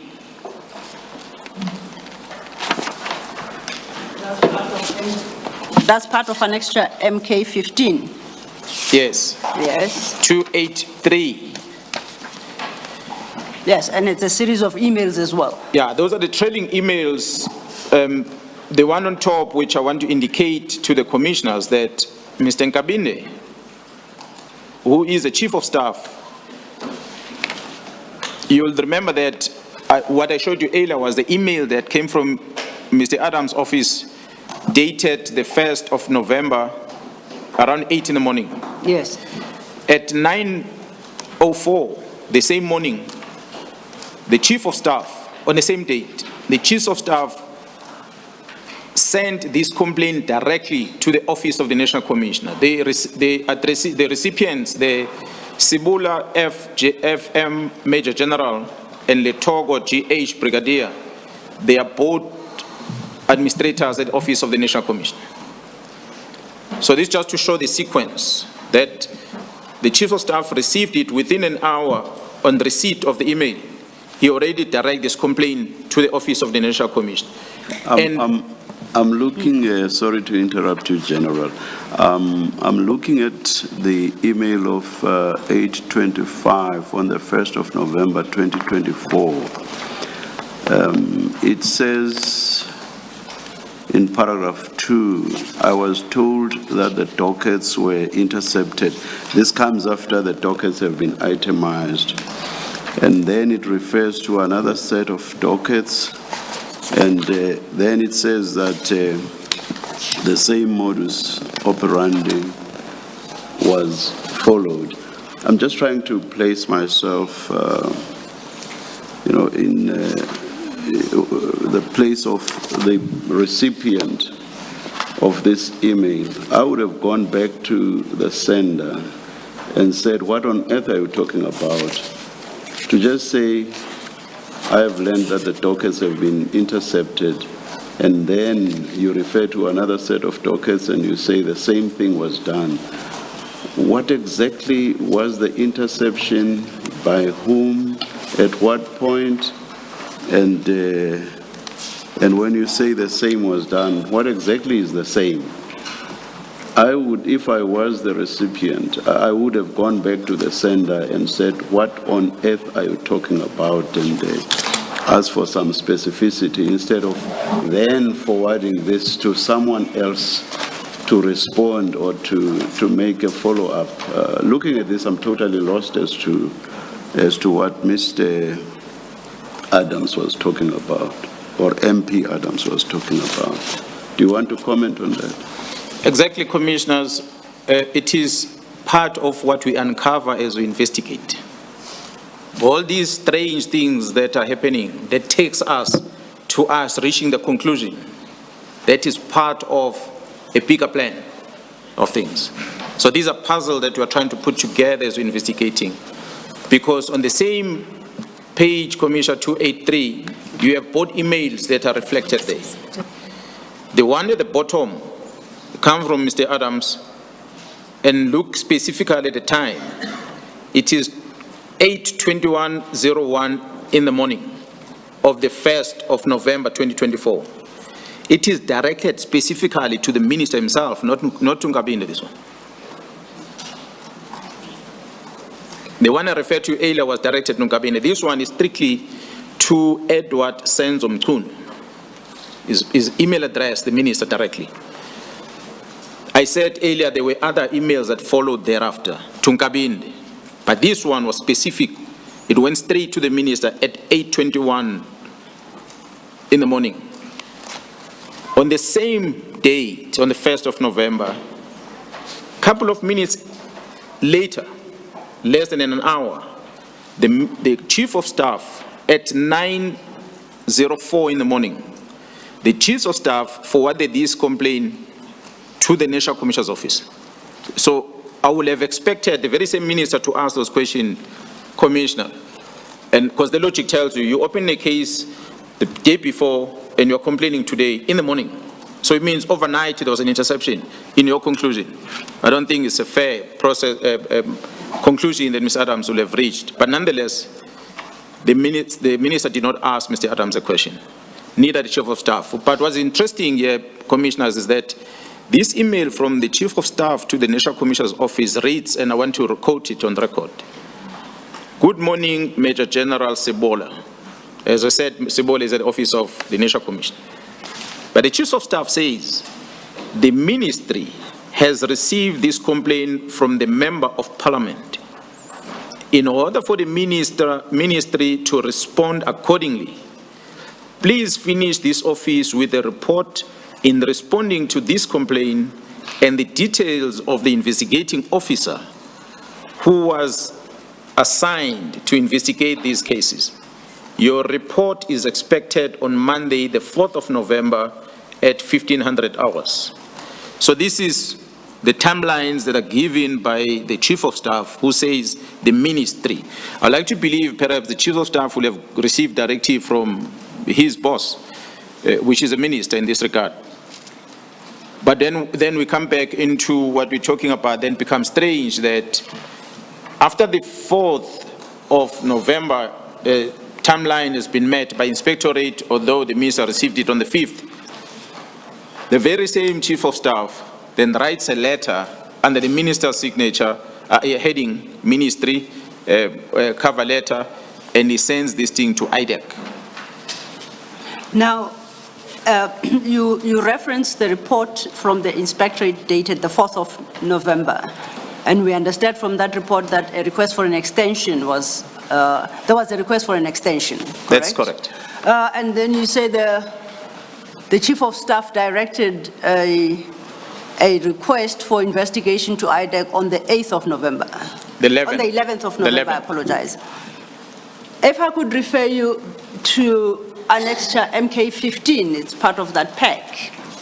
I see there at page 289 a further report, and this is dated the 20th of November 2024. It's signed by General Jacobs PA on his behalf. Do you see that? Yes, yes, Commissioners.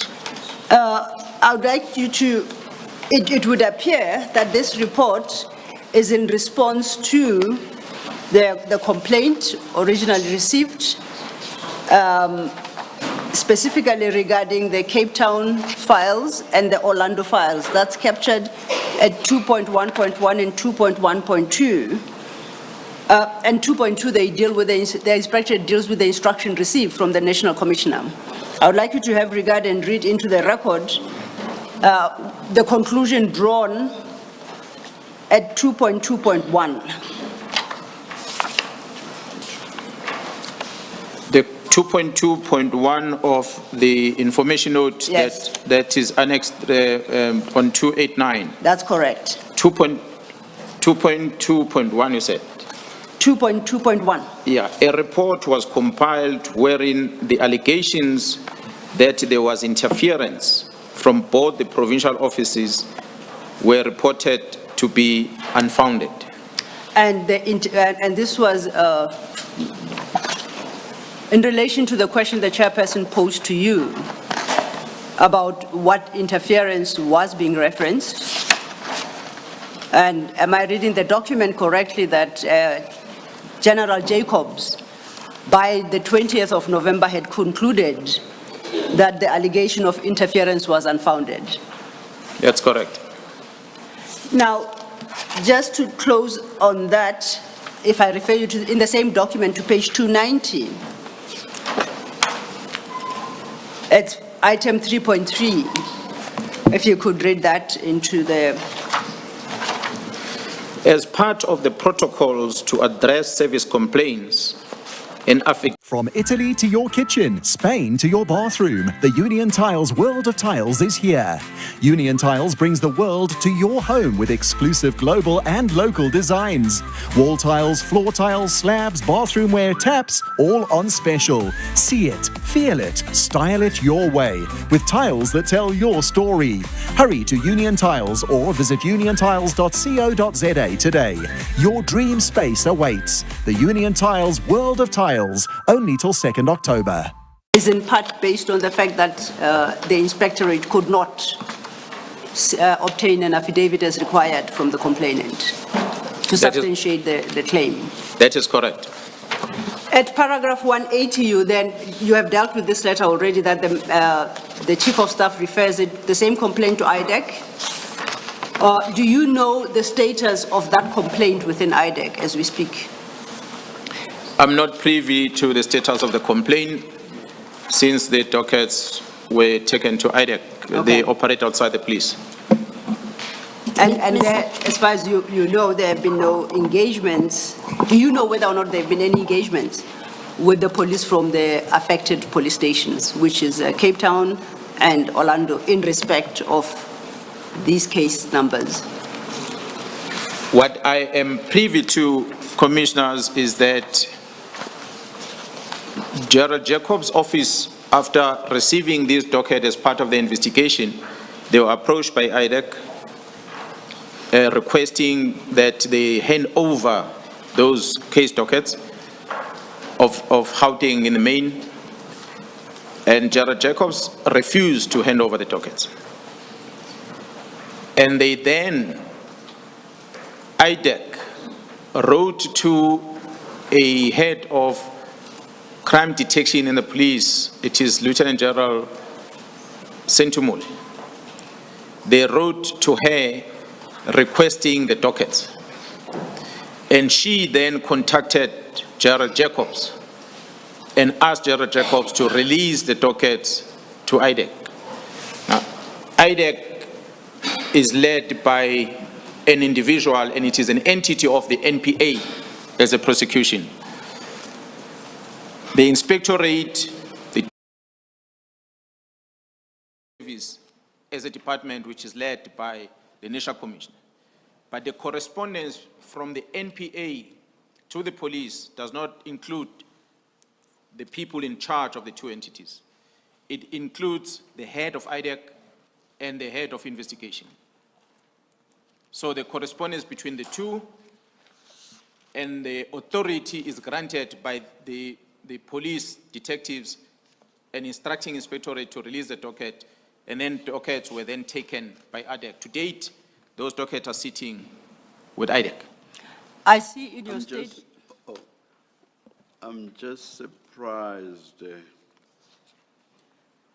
that there would have been this much effort, this much laborious activity, all of it stemming from a non-complaint by Adams MP. I mean, with that one-liner in respect of the one category of dockets, and then another one-liner in respect of the second category of dockets, and then there's this much activity and effort. In fact, it just does not make sense that the Inspectorate of Subs should have been required to even give a report. Of course, I'm just expressing a view based purely on the fact that what initiated all of this was a non-complaint. It's totally not substantiated. So what the Chief of Staff, or what he refers to as the ministry, what they should have done was to go back to Adams MP and ask for specificity before all of this laborious activity was then engaged in. Do you want to comment on that, General? Commissioner, my comment might be to some degree perhaps being biased, because I'm the one that is combing through all what is happening. Perhaps I must indicate to the Commissioner that what led us to able to comb through all this what has transpired is in two phases. One is information I get through my sources within IDEC, that there is activities that are happening with IDEC that are not in line with what the purpose of the formation of the entity is. And that there are two structures within IDEC. There's a good structure that deals with the Zondo Commission, and there's another structure that is malicious, that is used as a weapon to further disrupt the criminal justice system operations. So I get that through my sources within IDEC. That's on one. That's how I was able to get this letter. It's not a letter that was given to me on request from the Chief of Staff. No, I got it through the sources. And the Chief of Staff cannot deny it, or the Minister cannot deny it, because it's got his signature, it's a legitimate letter. IDEC has that because they call for the docket informed by this letter, so they can't deny the letter. It's a picture that we started picking up. That is on one side through the information. But secondly, Commissioner, when we see the disruption of the investigation of the Gauteng counterintelligence operations, we then begin to ask ourselves why this is happening. What is much talked about in the media that is not known is the arrest of Gerald Khumalo. So we have this arrest. When this arrest happens, it literally means this project must stop. This investigation of this organized crime must stop immediately because the people are arrested. We start investigating out. Sorry, what? I hope I've not muted. I hope I've not muted. No, I didn't. Just, can we still hear the General, all of us? Yeah, I can hear at the back there. Okay.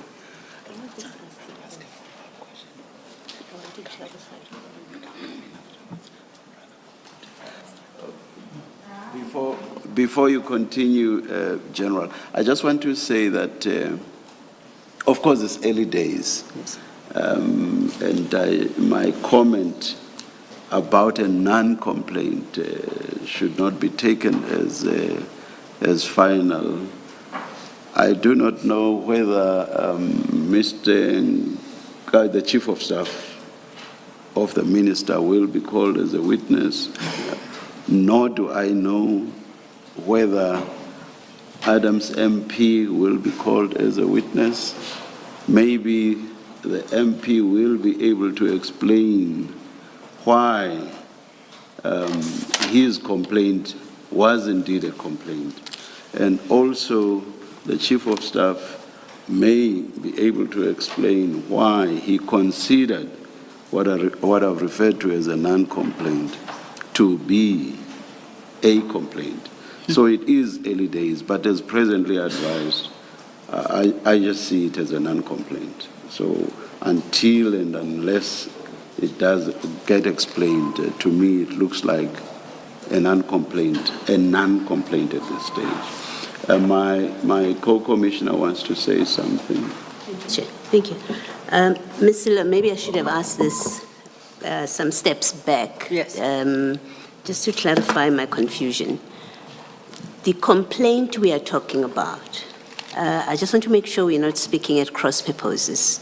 There is a complaint by, as I understand it, there's a complaint by MP Adams, which is about dockets being intercepted. Yes. But there's also the substantive complaint, the allegations that he's making about the use of the funds of the task team, about the employment, nepotism, and right? So there are those two different things. So were we speaking? Except if I may make a correction, I don't. It's. Yes. No, maybe let me not interject. Yeah. Yes. Keep in mind, it's me seeking to be I sure appreciate that we're having the same conversation when we say that complaint. Which complaint are we all agreed or clear which complaint we're talking about? Indeed. So this letter from the Chief of Staff, it lists case numbers, right? Yes. This is what is referred to. It says in paragraph 2, the allegations contained therein implicate very senior members of the South African Police Service and are viewed in a serious light. And case dockets were registered as per the following case numbers, and it gives case numbers. Now, it is, as I understand it, after those case numbers, in fact, as it reads, after those case numbers, it says, due to the nature of the allegations made by Honorable Fadil Adams, which is deemed to be quite sensitive and which contains allegations of criminal conduct, misconduct, this office requests the ID, the investigating director, to consider investigating the same. Now, my reading of this, it seems, is what is being referred to IDEC is what is contained in those case numbers, not the lifting, not the interception of dockets. I don't know if you understand the distinction I understand. I'm drawing. I fully understand. Yeah, and I just want to be clear that when we say that complaint, what happened to that complaint? Which complaint are we talking about? Okay. Thank you. Perhaps I'll try, based on what the General explained.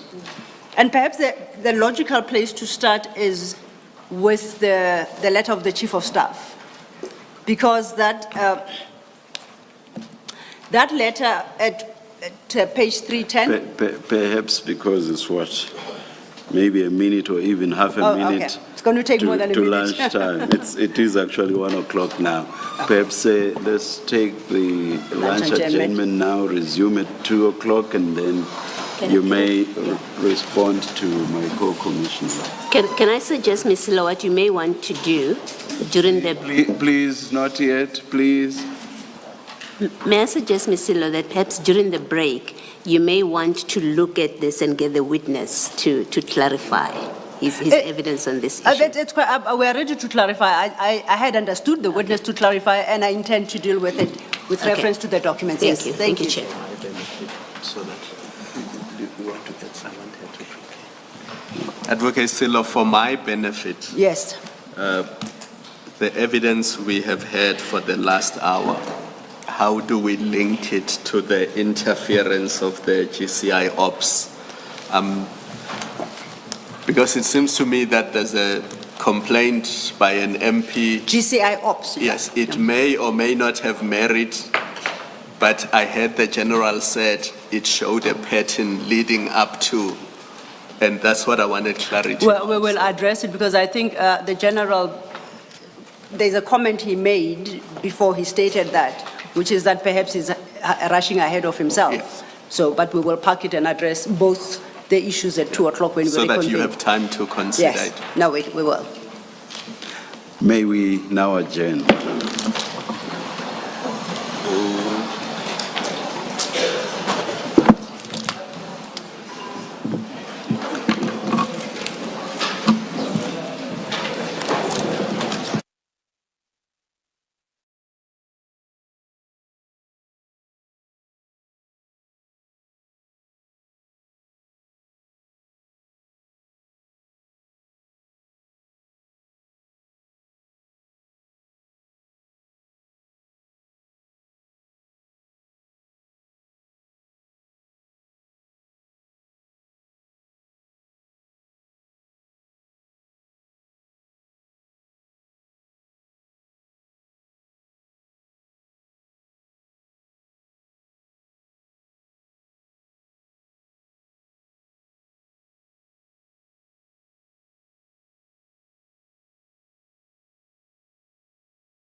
sure that we understood the questions, I'll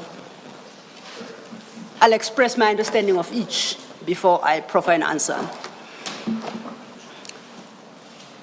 Commissioner Baloyi wanted to understand when the reports are filed by the inspectorate and the minister's letter to IDEC, whether it's in respect of the complaint that the dockets were being intercepted, or it's in respect of the content of the dockets, which is the basis of the complaint, or it's in respect of both. Okay. If then our understanding is correct, for our answer, we will direct you to Annexure 15, which is what the witness had testified to, and in particular page 289, where that information note starts. Starts at 289.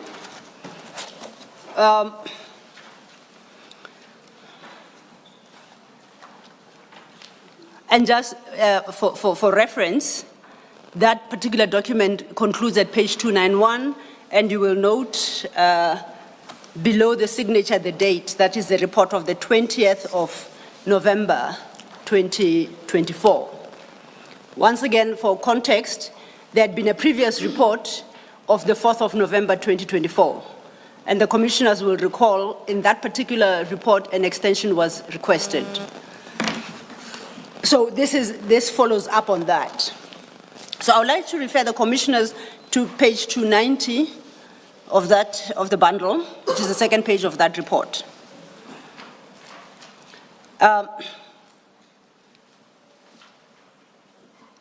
And point to paragraph 3.2.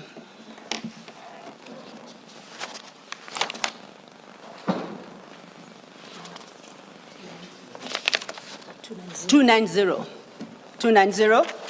at 3.2. And it states, the affidavits in the dockets are basic and in the opinion of this office lack the elements of crime. So that's addressing the content of the docket. Now, if we go back to page 289, item 2.2.1, it says a report was compiled wherein the allegations that there was interference from both the provincial offices were reported to be unfounded. So that 2.2.1 responds to their, it's not interference, interception, and 3.2 refers to the allegations made in the A1 statement, yes, in each docket. So I trust that answers the question unless another arises therefrom. No, it's not so much a question arising. I think what I wanted to clarify was you had been discussing with the witness and you asked him the question, where is that complaint now? Yes. That kind of question. Oh. And he answered and it wasn't clear to me which complaint is he responding to now. And also just to complete the question, I guess one could also ask, what is it that goes to IDEC? I'm coming there, and I think it ties in very well to Commissioner Baloyi's question. When I asked where is that complaint, it's in relation to the complaint that was forwarded to IDEC by the Chief of Staff. That is the investigation I was interested in, and the witness explained that he related a story that, or his testimony was, involved General Sintumule and assistance to IDEC to obtain the files that were with the inspectorate so that they transfer to IDEC. And General Sintumule will come and talk about what the challenges were then that required intervention to allow for that process to complete so that IDEC can work on the complaint as it received on the 11th of November. This information note relates only to the work of the inspectorate that was carried out by the inspectorate. So as of the 20th of November 2020, as far as the inspectorate was concerned, there was no basis for a complaint, both as contained in each of the 6 dockets, based on what was provided, the decision by the complainant not to avail themselves to provide further elucidation, and the fact that they found no evidence of interception. So both technically were dismissed by. That then left the IDEC complaint. Now, getting to the IDEC complaint,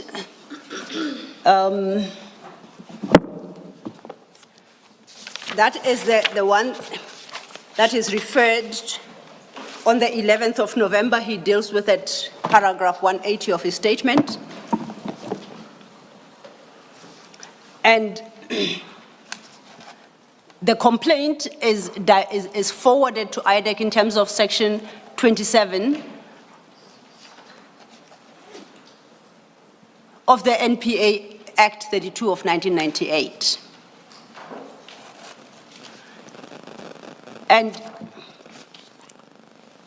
in the section 27 reads, if any person has reasonable grounds to suspect that a specified offense has been or is being committed, or that an attempt has been or is being made to commit such an offense, he or she may report the matter in question to the head of investigating directorate by means of an affidavit or affirmed declaration specifying A, the nature of the suspicion, B, the grounds on which the suspicion is based, and C, all other relevant information known to the declarant. So when the Chief of Staff issues that letter, he invokes Section 27.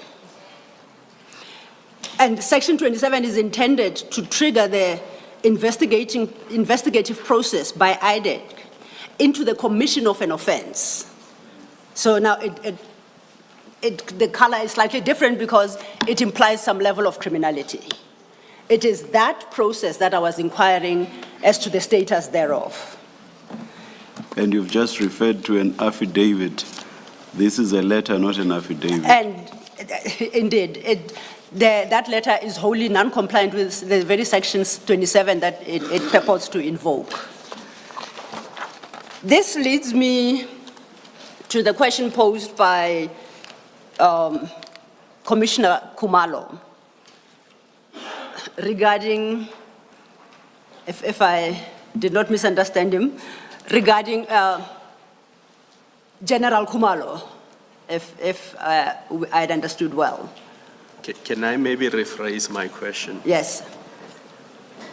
So there is this complaint by MP Adams, and there is this intervention or decision by the Chief of Staff of the Minister's Office. And I read those with the conclusion in paragraph 184 of the statement, of General Mkhwanazi's statement. Yes. And what I was struggling to follow was whether a suggestion was being made that the Chief of Staff and MP Adams were collaborating to frustrate investigations of the GCI ops, or what is it that the General says they are collaborating to achieve? I'm just missing that from paragraph 184 of the statement. From the testimony of the witness, and again, with reference to the documents, we start with the letter of the Chief of Staff, yes, which arises from a complaint that arrived by email in the Minister's office. Yes. That email did not attach the dockets. So the Chief of Staff does not know the nature of the complaints in the dockets. That becomes, only the inspectorate has view of that when it looks into the actual dockets. So the only basis on which the Chief of Staff would be referring this matter to IDEC is that he suspects or there's a complaint of interception. We will run ahead a bit, but before we do so, I go back to page 290. Remembering what the... Sorry to interrupt you. Looking at the paragraph that starts due to the nature, page 310. 310. Yes. On my understanding, that's the referral to IDEC. So when you look at that paragraph, due to the nature of the allegations, and if you read that in the context of what comes before, it seems to me that it's not the interception now that the Chief of Staff is talking about, but rather the complaints in the dockets themselves. I'm just correcting your last or so Indeed, and I wish to engage with that, because there is no document that would support a conclusion by the Chief of Staff, to that extent. And the reason being, timeline is important. The complaint by Mr. Adams is made on the 1st of November. It is then immediately referred, as received, to the National Commissioner for on forwarding to the Inspectorate. In that email, there is nothing about the content of the complaint in the dockets. So the Chief of Staff doesn't know. The only complaint that the Chief of Staff receives is the interception of the Cape Town dockets and what he says seems to be happening once again with the Gauteng. So it's the conduct of the police in intercepting these dockets. Why do we say that? Because it's in the wording of the email. When one looks at the email, what we have attached are the actual emails that were forwarded to the office of the minister. And that starts at page 266, 266. And that email at 266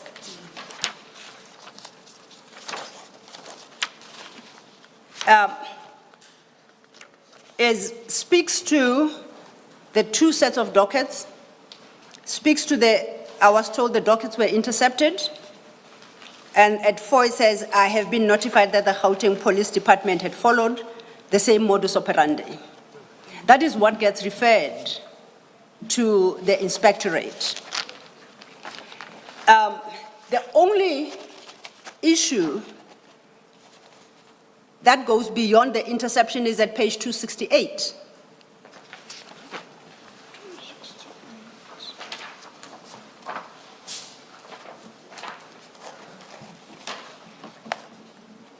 And at 268,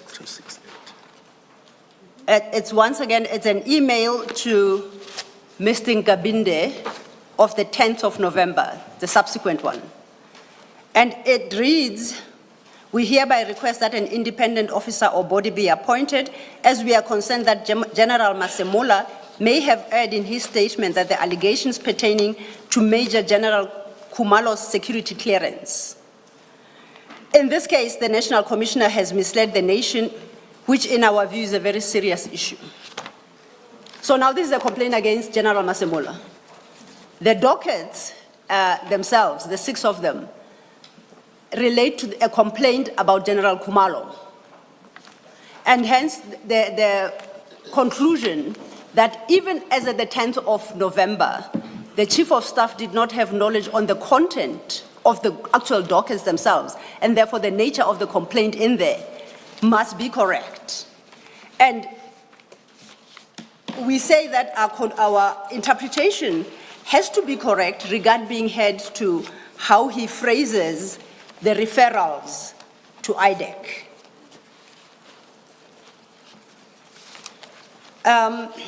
You may continue with your response to my co-commissioner, Commissioner Khumalo.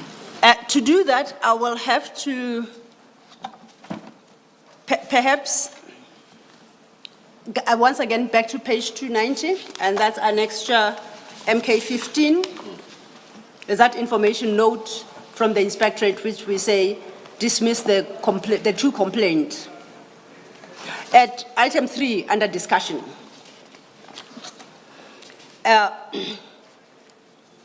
It says the criminal allegations in the 6 cases which were opened are leveled against Lieutenant General Khumalo, Major General Lushaba, Major General Madondo, and Brigadier Ncube. and are centered on 4 specific matters. You recall when we were looking at the email of the 10th, it was about General Masemula's conduct, and that's not part of this investigation. And these are centered on 4 specific matters, namely abuse of the Secret Service account, cover-up of a criminal incident linked to Valera case, failure to address Major General Madondo's result of the polygraph examination, and practices of nepotism. We have to jump ahead. I don't want to testify on behalf of the witness to point Commissioner Kumalo to page 96 of the witness statement.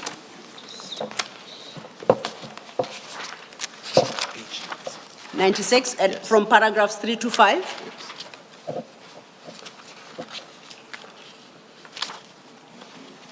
All right. Now, that deals with the arrest of General Kumalo subsequently, arising from a case of, quote, at best, nepotism. Criminal charges are laid against him, that's in there, and he is arrested. He is now on bail.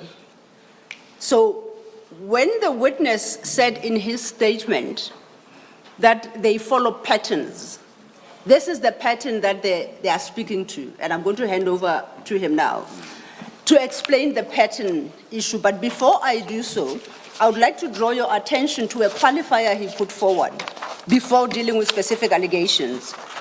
And that's at 158.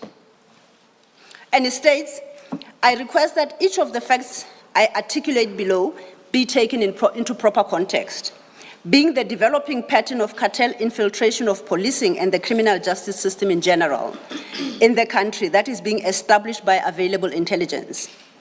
Each fact on its own may admittedly not be conclusive, but I submit that in the context provided, each supports, at the very least, a call for further and deeper interrogations and investigations. So as the various pieces come together, there'll be a better appreciation of the facts that he's testifying to now, because they are part of what he contends, or they contend, the police, is a developing pattern. But if you had not reached the part that you say you are going to direct the witness to, I prefer that you should not jump there. Okay. Get back to where you were and just go on with the... Okay, then we will flag it when we get to that part. Yes. I will make sure that the witness deals, connects what is now at page 96 back to this conversation to conclude the point. Thank you, Chair. I'll approach it that way.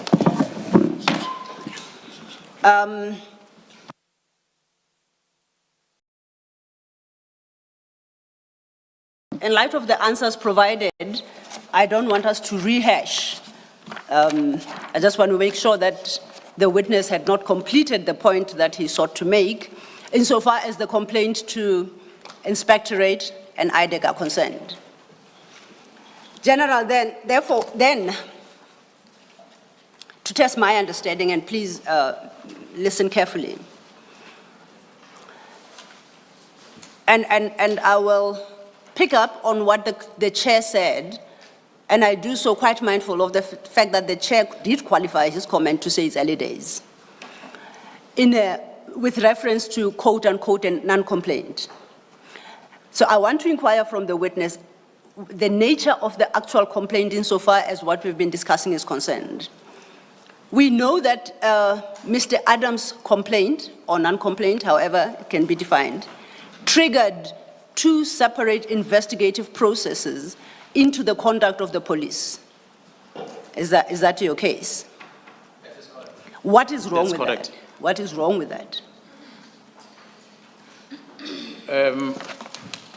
Commissioner, when you, as we investigate, as I said before, that we get an evidence of something and we try and connect this with something else, and we start seeing a different picture. Mr. Adam, despite the fact that he leveled these complaints against these individuals at Crime Intelligence on the 29th and the 31st of October, respectively, in two different police stations, two different provinces. The following day, then he sends a complaint to the minister. The outcome of that complaint seems to not resolve or address what they want to achieve or what he wants to achieve. In that, the National Commissioner's Office, the inspectorate in the police through the National Commissioner's Office is asking for additional number of days, which is another 10 days. The minister receives this and he acknowledged this on the 8th of November. 2 days later, Mr. Adams sends another email, now with a different content, same complaint, but now he believes this time around he's talking to what the National Commission has done, but yet he has not been able to engage with the inspectorate. So I don't know how is he privy to the National Commission's report that is directed to the minister. But he seems to address, now he is including the National Commission now, that the National Commission himself is wrong with regard to how he's handling the vetting issue of Khumalo and so forth. And this email, he sends it to the minister on the 10th. That is 2 days later after the minister signs the acknowledgement of the extension of 10 days. He sends another email on the 10th to the minister. He's now asking the minister to refer this to a different body to investigate. So that's how I think what then triggers the invitation of IDEC or the justification of saying, Mr. Adams, your complaint is unfounded for now. But in order not to wait, send me something else or making allegations on this so that we can move this thing outside the police.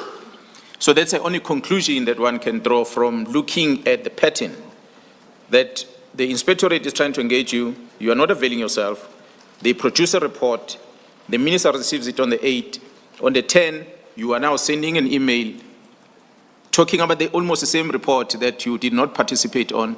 You are now blaming the National Commission because this report comes from the National Commission. And we are now requesting that another body be invited to take over these dockets. That's what we see as a behavior that Adams is doing, and also the office of the minister. Commissioners, maybe if I also take you back a bit, my apologies, that when inspectorate conduct this investigation, General Jacobs, besides having the expertise within inspectorate to be able to read the case dockets, because they are detectives themselves within that are qualified, but he refers this complaint to legal services of the South African Police Service in order to get their opinion from an independent body that is legal services, who are people that are admitted advocates that are sitting in that division. The inspectorate wrote back to legal services, wrote back to inspectorate on the same complaint, and you'll see it on the annexure 293. Page 293. On page 293, I beg your pardon. On same annexure 15. Yes. This is the letter from inspectorate that is written from legal services that is signed by Lieutenant General Thamane, who's a divisional commissioner of legal services. And if you look at the last page 296 on different paragraphs, maybe I'll just read one on record. Paragraph 9 says, as indicated above, this is the response of legal services to having studied the dockets. And they are responding to inspectorate, giving advice, legal advice to inspectorate with regard to this complaint. They are saying, as indicated above, at the complaining statements, all the complainant statements consist of hearsay evidence, which is inadmissible in court.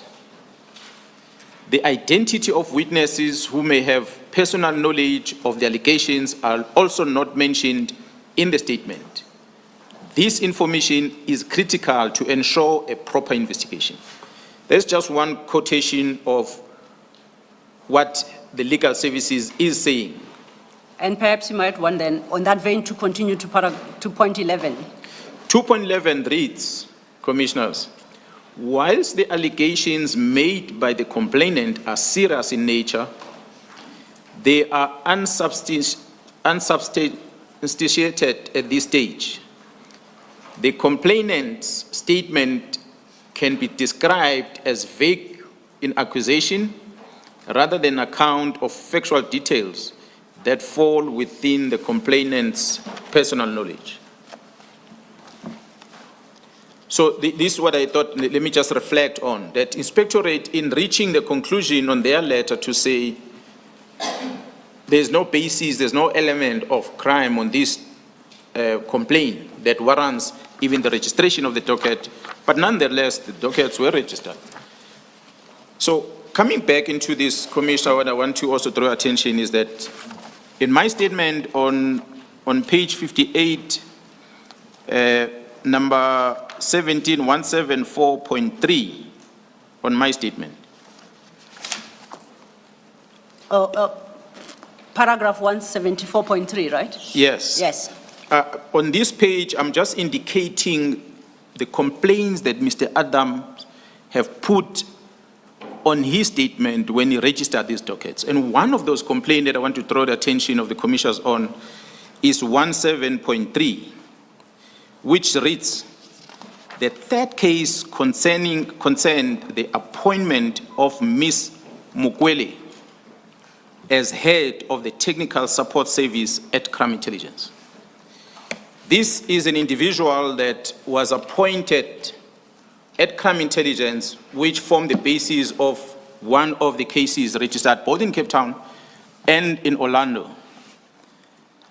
I must indicate, Commissioners, that of all the complaints that were presented on all these dockets given to IDEC, the only arrest of that entire team is based on this Ms. Mukwele that was appointed from BMW coming to Crime Intelligence. It is based on that.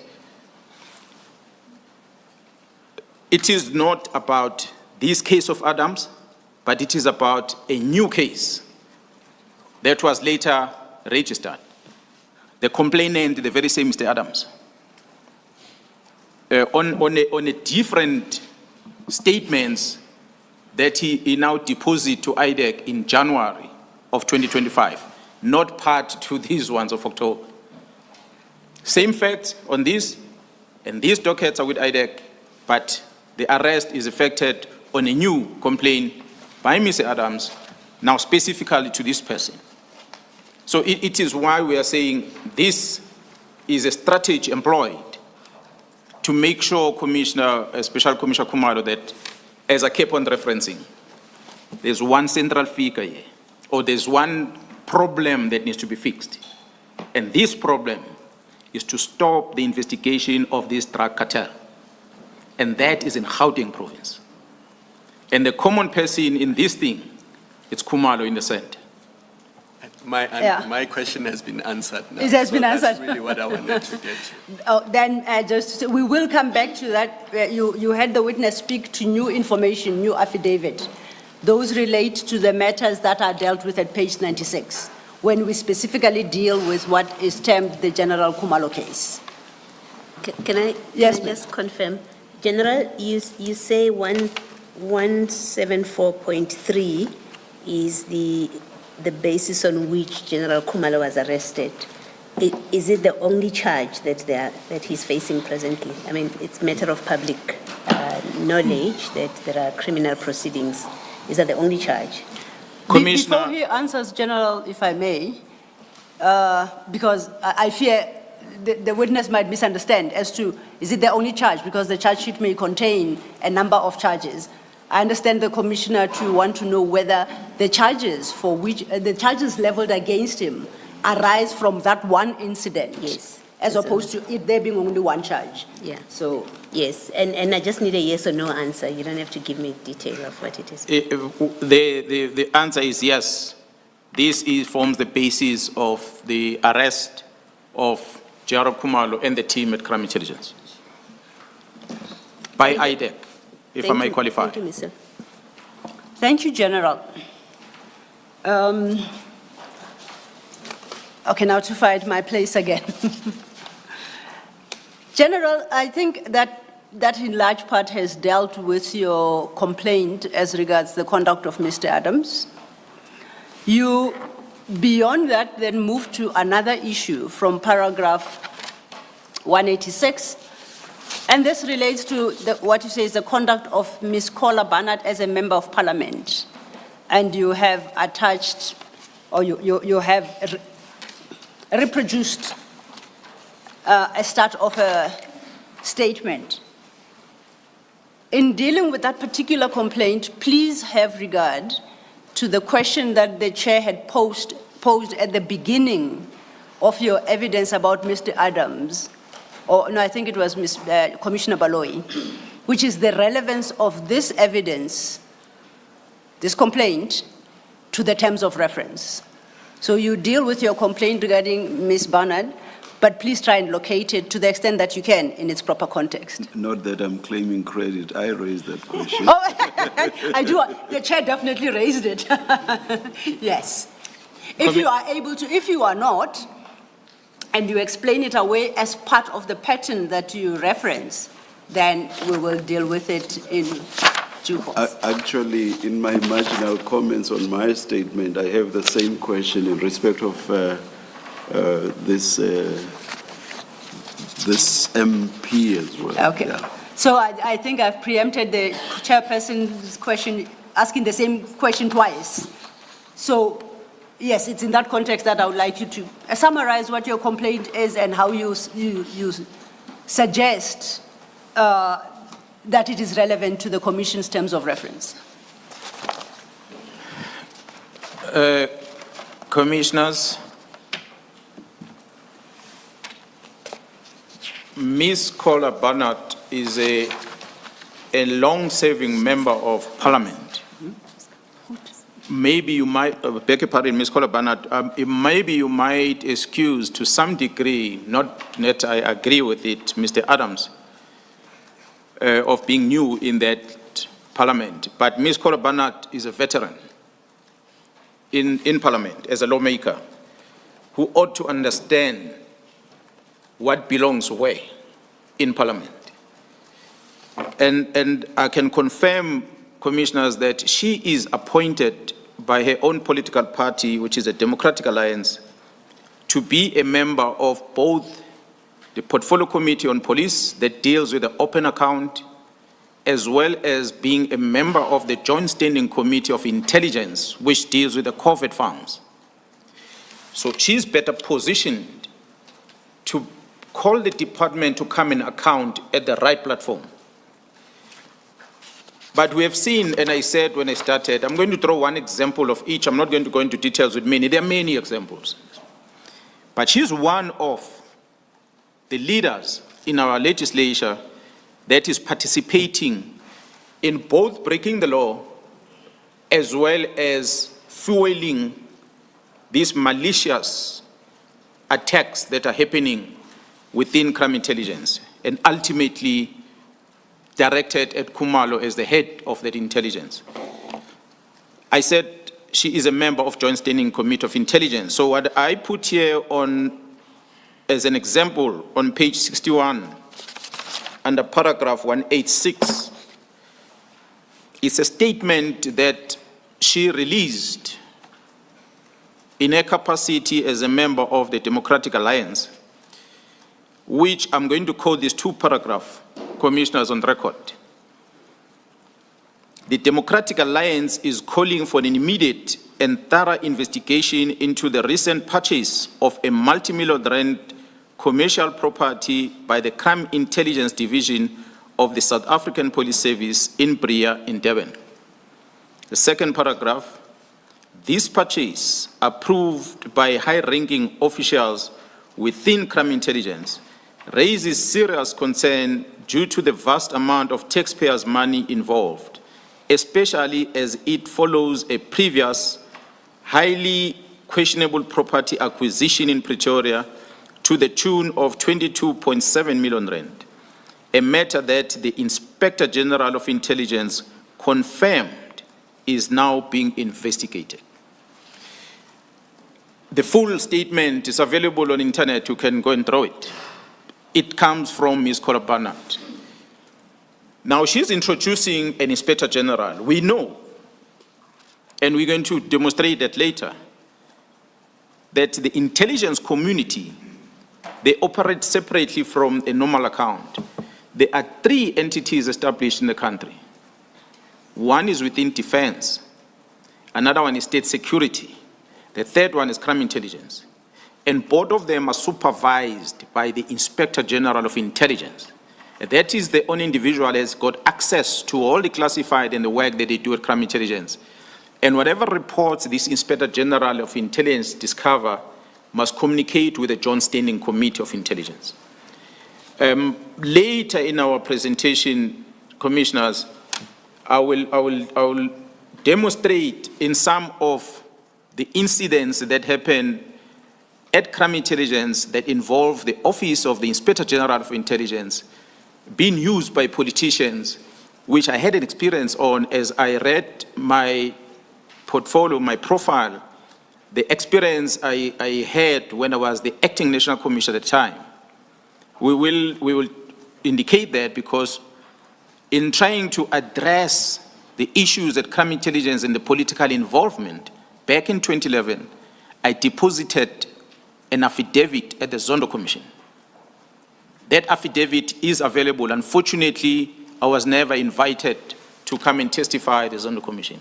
So the patterns that were there, the modus operandi of how they are dealing with things at crime intelligence, back then, it still exists today. So what we see here is a person who has a legal obligation to keep the mouth shut and go to the Joint Standing Committee and present and ventilate on this and hold the Divisional Commission accountable. But she does not use that platform. She goes publicly and discloses this. The risk of this, Commissioners, is that it forces the members that are within crime intelligence in the public space to defend themselves by divulging all the secrets of the states that they are aware of, the irregularities within crime intelligence that ranges from the police to the political parties, which the members are not supposed to, according to their vetting and their classification of that information. The platform they have to vent that is within the Inspector General of Intelligence and Parliament, Joint Standing Committee of Intelligence. So that's why a provincial commissioner like myself, Jaram Kwanas, I'm not invited to that Joint Standing Committee because I've got no business with that budget. It is the Divisional Commission of Crime Intelligence that has an access to the Joint Standing Committee to go and account because he's the one that is classified to be there and deal with the matter. So we demonstrate here that the Ms. Cora Barnard have acted. And the Inspector General of Intelligence, we have evidence of that he's part of the instrument of investigating the things or counter-investigation of the things that the team are doing within intelligence.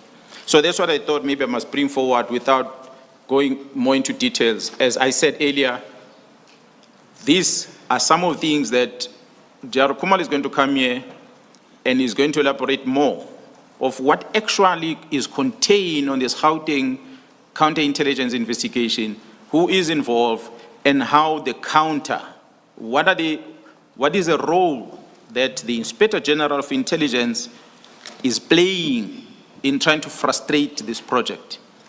And we know in public, it's public knowledge, that the very same Inspector General of Intelligence have signed MOUs with entities outside that intelligence structure. Okay. One of them is IPIT, which is within the police, as an example. So, but we'll demonstrate that, Commissioners, because what we're trying to show here and tell the South Africans is that the whole intention is to stop the investigation of this cartel and the operations of this cartel.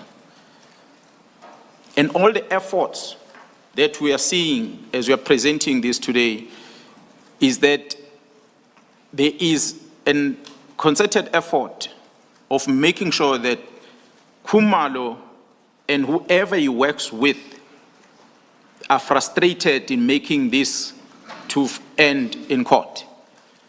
And different approaches are being applied, as we're going to be demonstrating as we are continuing with this testimony today. So you are suggesting for the moment that that issue be flagged, the complaint regarding that particular MP be flagged, and that General Khumalo will testify more as regards the issue you highlight here. Is that your testimony? That exactly. Simple because there's a secret fund account mentioned here, there's Inspector General of Intelligence mentioned here. That is not much of my space, so that's why Khumalo will come and testify on this in details, Commissioners. Thank you, General.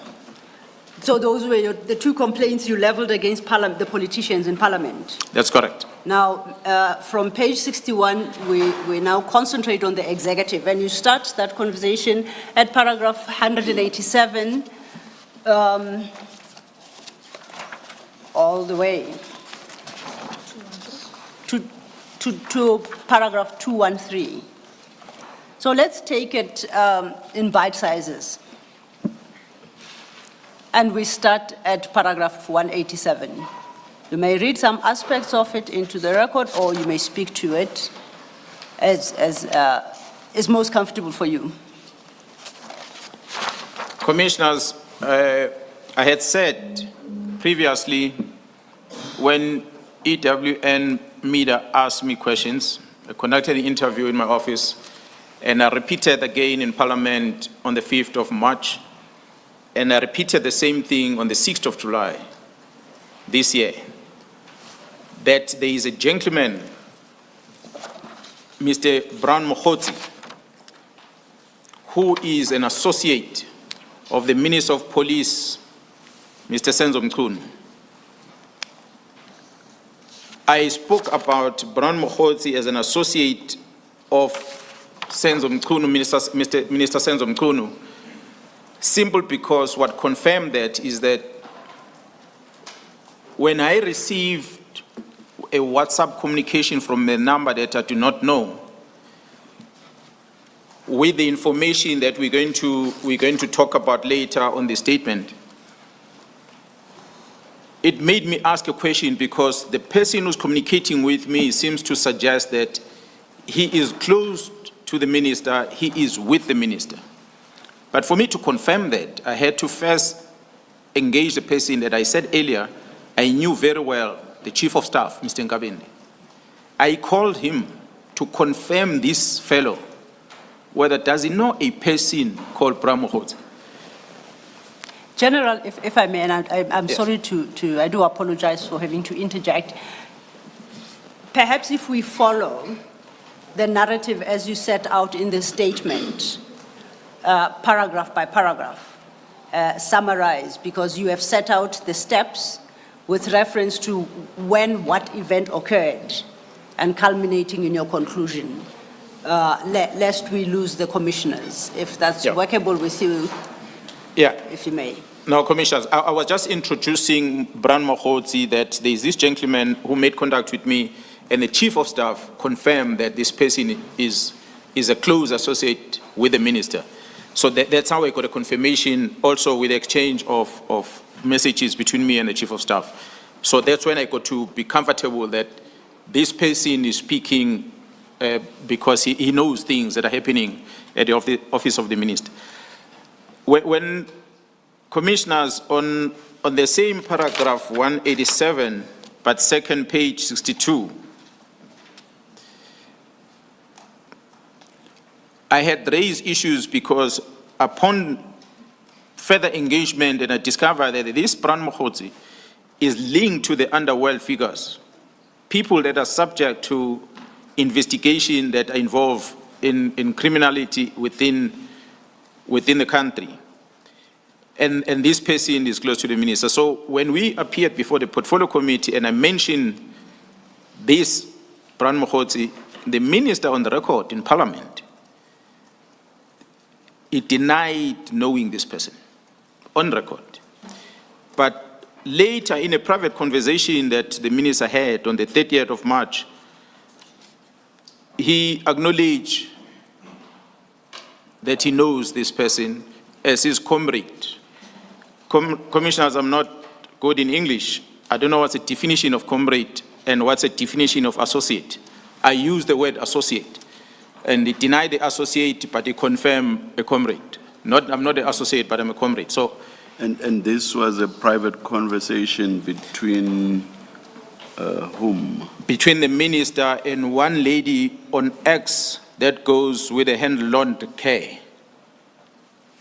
That's a conversation that, fortunately, that lady recorded the conversation. It was a telephone conversation between them.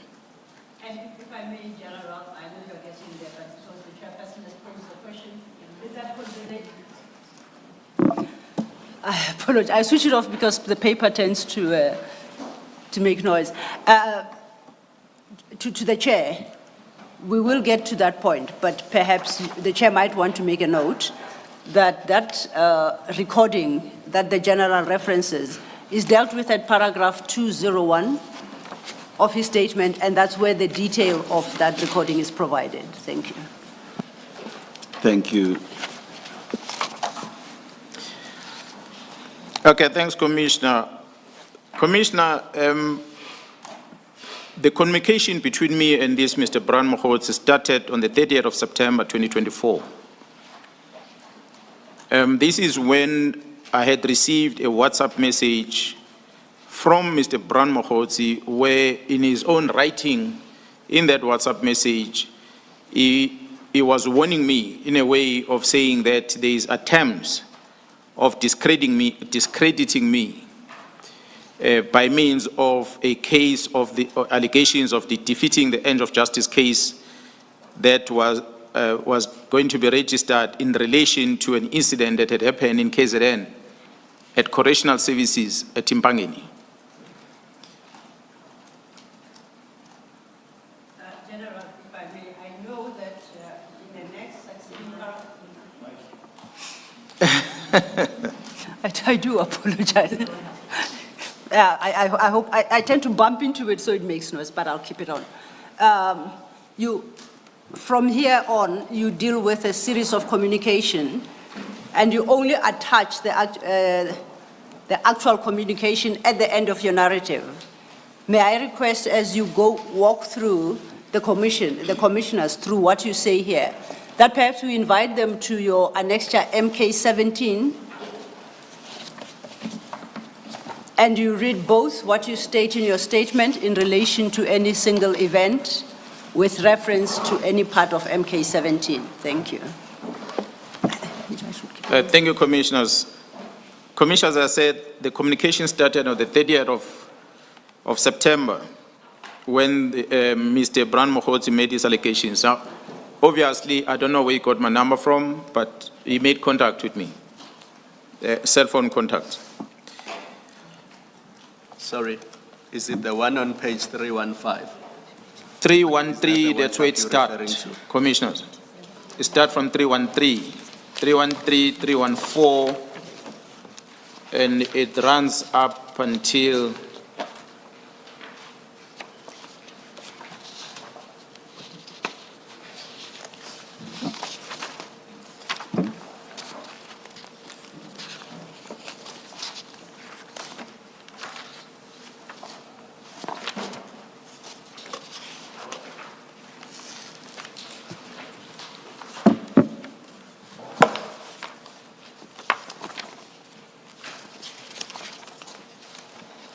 I think the entire annexure, Commissioner, which ends at 320. I'm trying to identify the very first communication. Just look at page 315.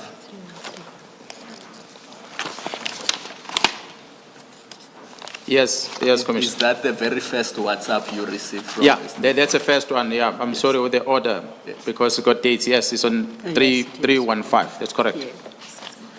So as you can see, the first wording says, "My General Brown Mohotsi from Northwest," and then the communication, I think, continues. Yeah, the pages are not aligned correctly, Commissioners, because the next one it becomes 313, which is then a continuation of 315. May I make this request, please? Yes. please rearrange these pages. Absolutely. And you will, of course, then have to Change the numbering attend as well. to the numbering as well. Definitely, and we intend to do so. May I, for the purposes of this current conversation, accept that the communication starts at 315? Yes. If you look at the bottom of 315, it's a snapshot of Report. no, not a report, occurrence book, which then is reflected at page 313. 313 ought to have followed 315. Yes. If you could just bear in mind, right? So it will be what you have 315 as the first, 313 would be the second, and then it follows sequentially. Somewhere in the copying, we will correct it, Chair. Thank you. Thank you, thank you. Commissioner, as you see on those attachments there, what I want to indicate is that, as I started, that I needed to confirm this person, which Chief of Staff confirmed, and later I got his number checked officially so, and it was confirmed it's a number that is registered on the record under his name. So there is no question mark as to his identity as an individual that exists in this country. So, Mr. Brand Mohotsi, without maybe following all the paragraph, commissioners, his first, as you have indicated on attachment 315, he start by first sending me a message about the basis for this attempt to open a case against me. And he attaches a copy or a screenshot of a police register at the police station at Mpangeni. He had said he's from Northwest, but he sends me a copy of the occurrence book of Mpangeni SAPS. That's a police station that is serving the Minister of Police. It's literally less than 5 kilometers away from the minister's house. I received this thing. I'm already told it's close to the minister. That's why I'm linking the minister to it. He sends me this OB, and I'm asking myself, I wonder, how does he get hold of a copy of an OB entry? But nonetheless, he sends me the copy of the OB entry. But he also sends me a draft letter that was not signed. The letter that is not signed has the similar content. Unfortunately, Commissioner, we don't print it, but it is that which is referred to on 313 KZN factual report. That is the draft letter. It's a letter, a police letter, that has got the details of an officer that was in charge on that scene on the day of an incident that happened at Correctional Services. But that officer did not sign that letter. It's a letter that is drafted but without a signature. So he attached it on WhatsApp. Before you proceed, just for the record, that letter was not provided for the purposes of your statement. It is what is attached as per these messages under KZN factual report. But the actual document itself is not provided to us, so we don't know the contents. Am I correct? Well, because it was attached, I had opened it. I cannot remember if I saved that letter separately. I'll just have to check on the record, because I did a screenshot of the conversation between me and him before they were deleted. So we will check and see if you can still... I'll check on my records. Probably I will have the copy of the letter. Thank you, General. Commissioners, this is the first communication he has with me. And I then responded to him, as you see there on 315. On his initial letter, when I asked him what was he talking about, then he sends me this communication. But I gave him a response on that communication. And my response was to him that I am aware of the incident. I was involved in that incident. I'm the one that guided the leader of that team of how to handle that case. The content of the occurrence book and the content of the factual report that was attached is a true reflection of my guidance to him. And I explained to him what actually transpired at this correctional facility on the day. Please refer me to the relevant page. That would be 3.1 what? Your response to him. Because, yeah, the sequence is confusing as was indicated earlier. Commissioner, I'm going to have to align these attachments here because I think, yeah, they indeed, they are confusing. If the Commissioner agree, allow me.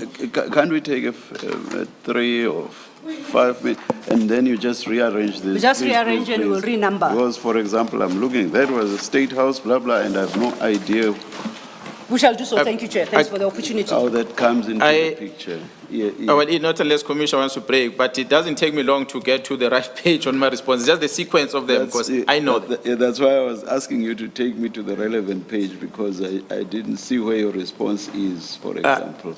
General. 318. 318. Is that, so is it your response that starts, that was a State House which is within DCS premises? That's correct. Does your response start exactly there? Commissioner, I don't think it starts there. It could be that maybe not all the attachment that we put in. Does it start at the bottom of 319?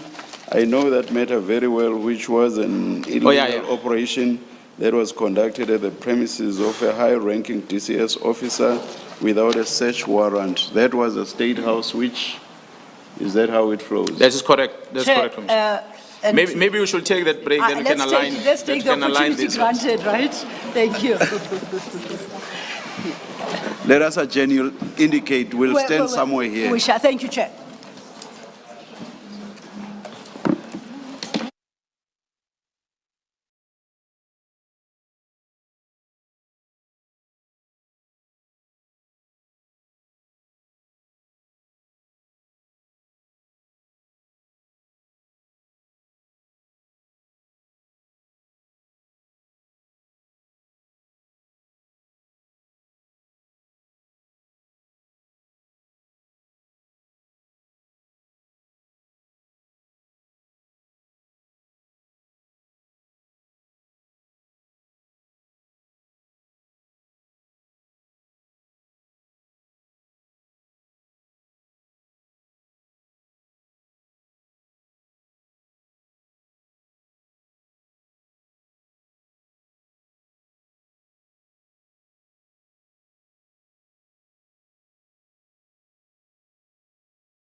Thank you, Chair, for the opportunity.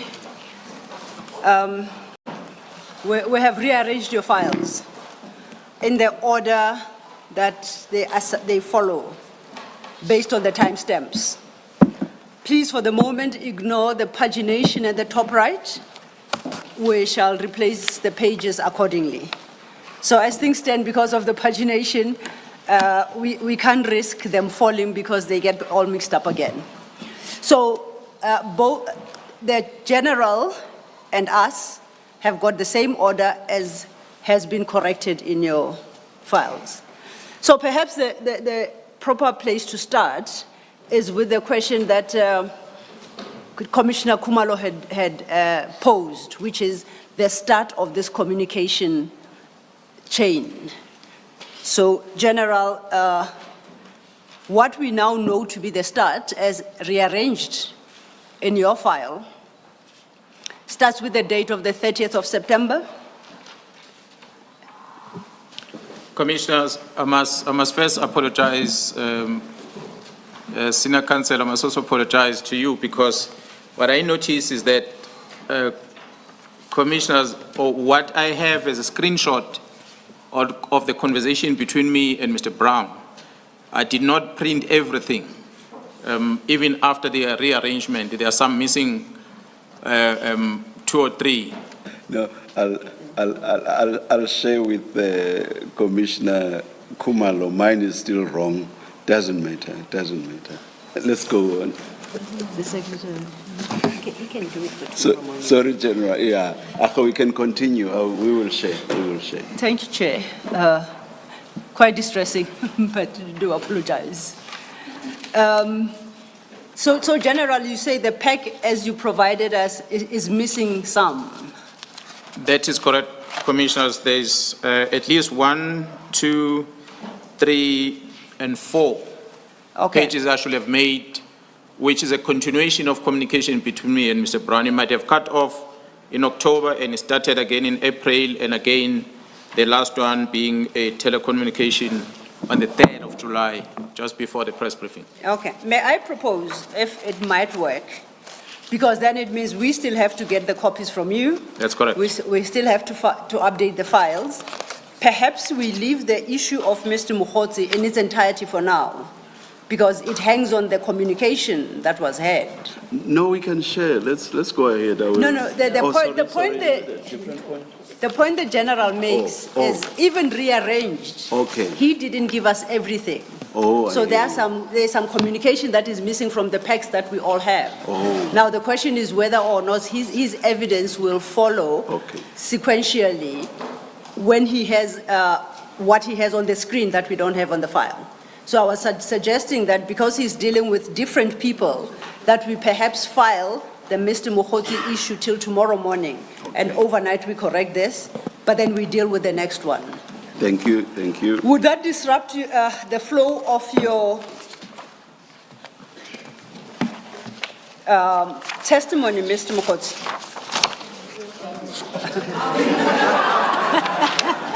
It's been a long day.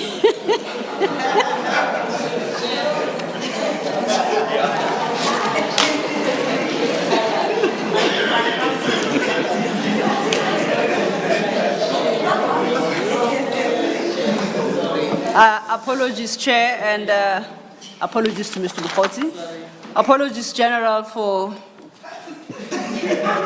calling you by a wrong name.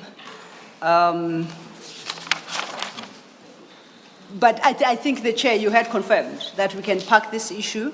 Yes. We will revert to it tomorrow. Yes. And mine was to check whether that would work with General Mkhwanazi, if we did as I proposed, General. So, and if you agree with me, that then would lead us to page 75 under political interference.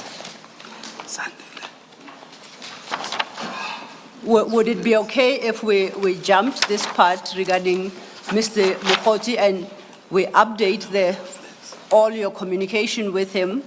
We will come deal with it first thing in the morning, but in the meantime, we can move on to deal with the next person. No, I'm okay with that, Commissioners. Oh, actually, I'm informed, I jumped some. We deal with law enforcement at 68.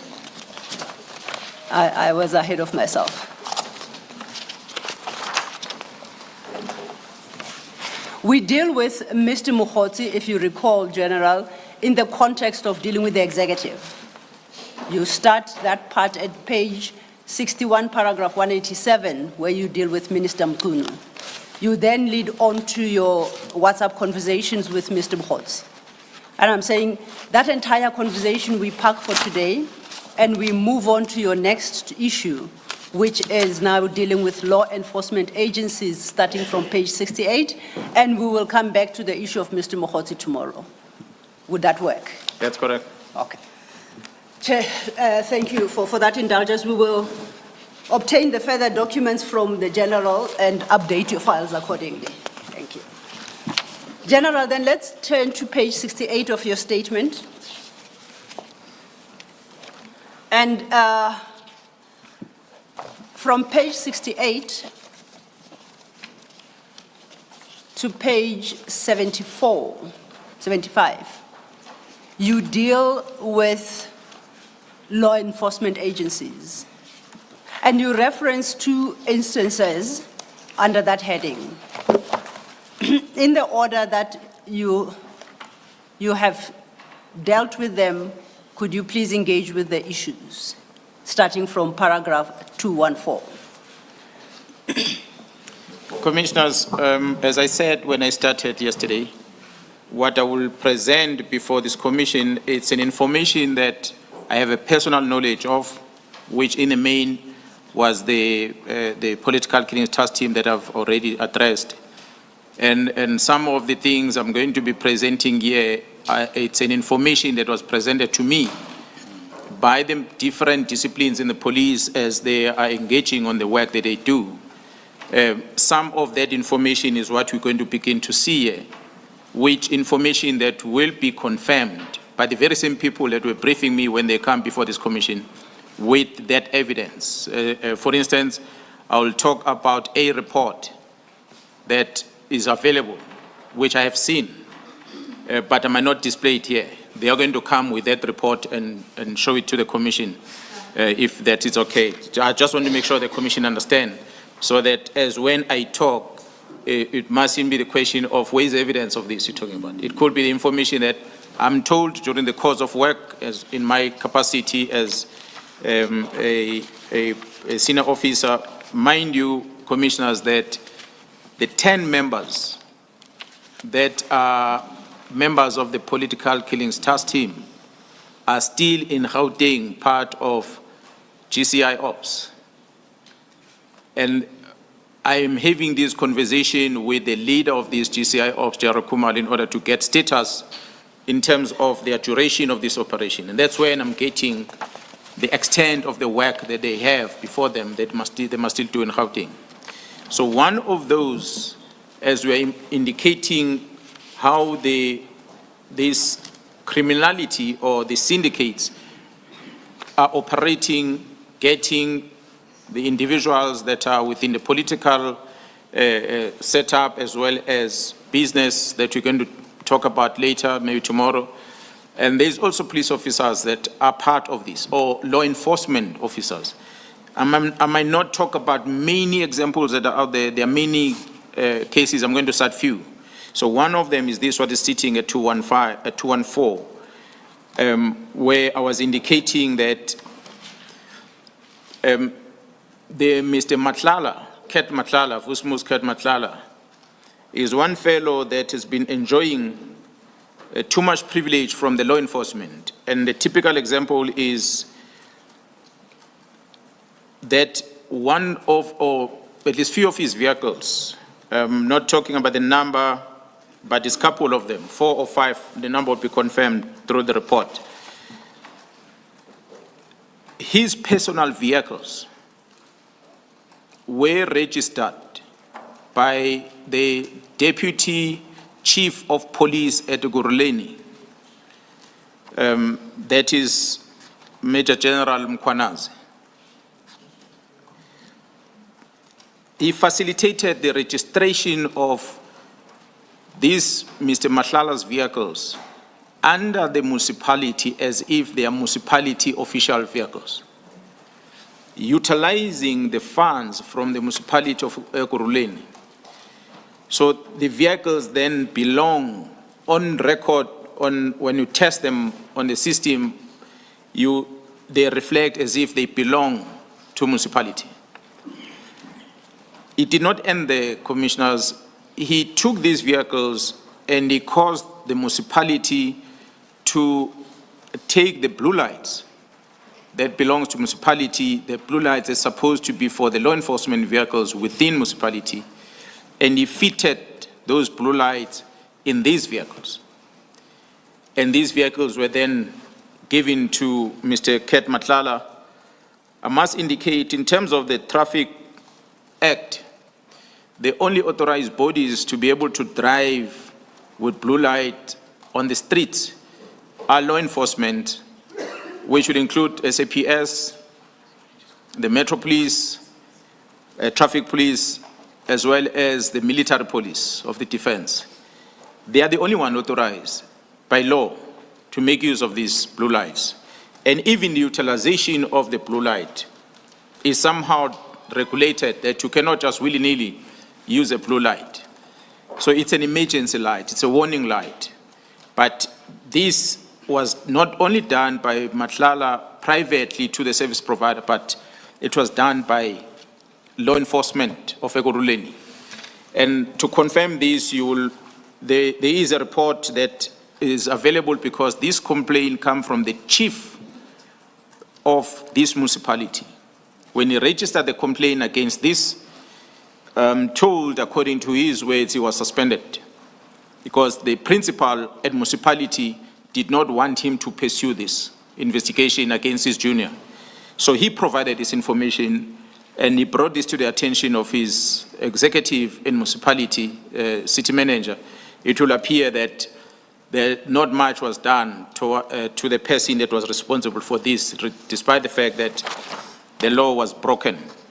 So that's what I thought I must just indicate, covering mass lights starting from 214 up until the next page, where I'm indicating that the complaint from the chief of Metro Police at Ekurhuleni ended with IPID, the Independent Police Investigative Directorate, that are charged with the responsibility of investigating the criminality that is caused by the police in the line of their work. The IPID conducted this investigation, and there's a report that the IPID produced to Ekurhuleni, a report that makes recommendations to the executive of Ekurhuleni for them to take action against this Major General Mkhwanazi, who is a deputy chief responsible for operations at Ekurhuleni.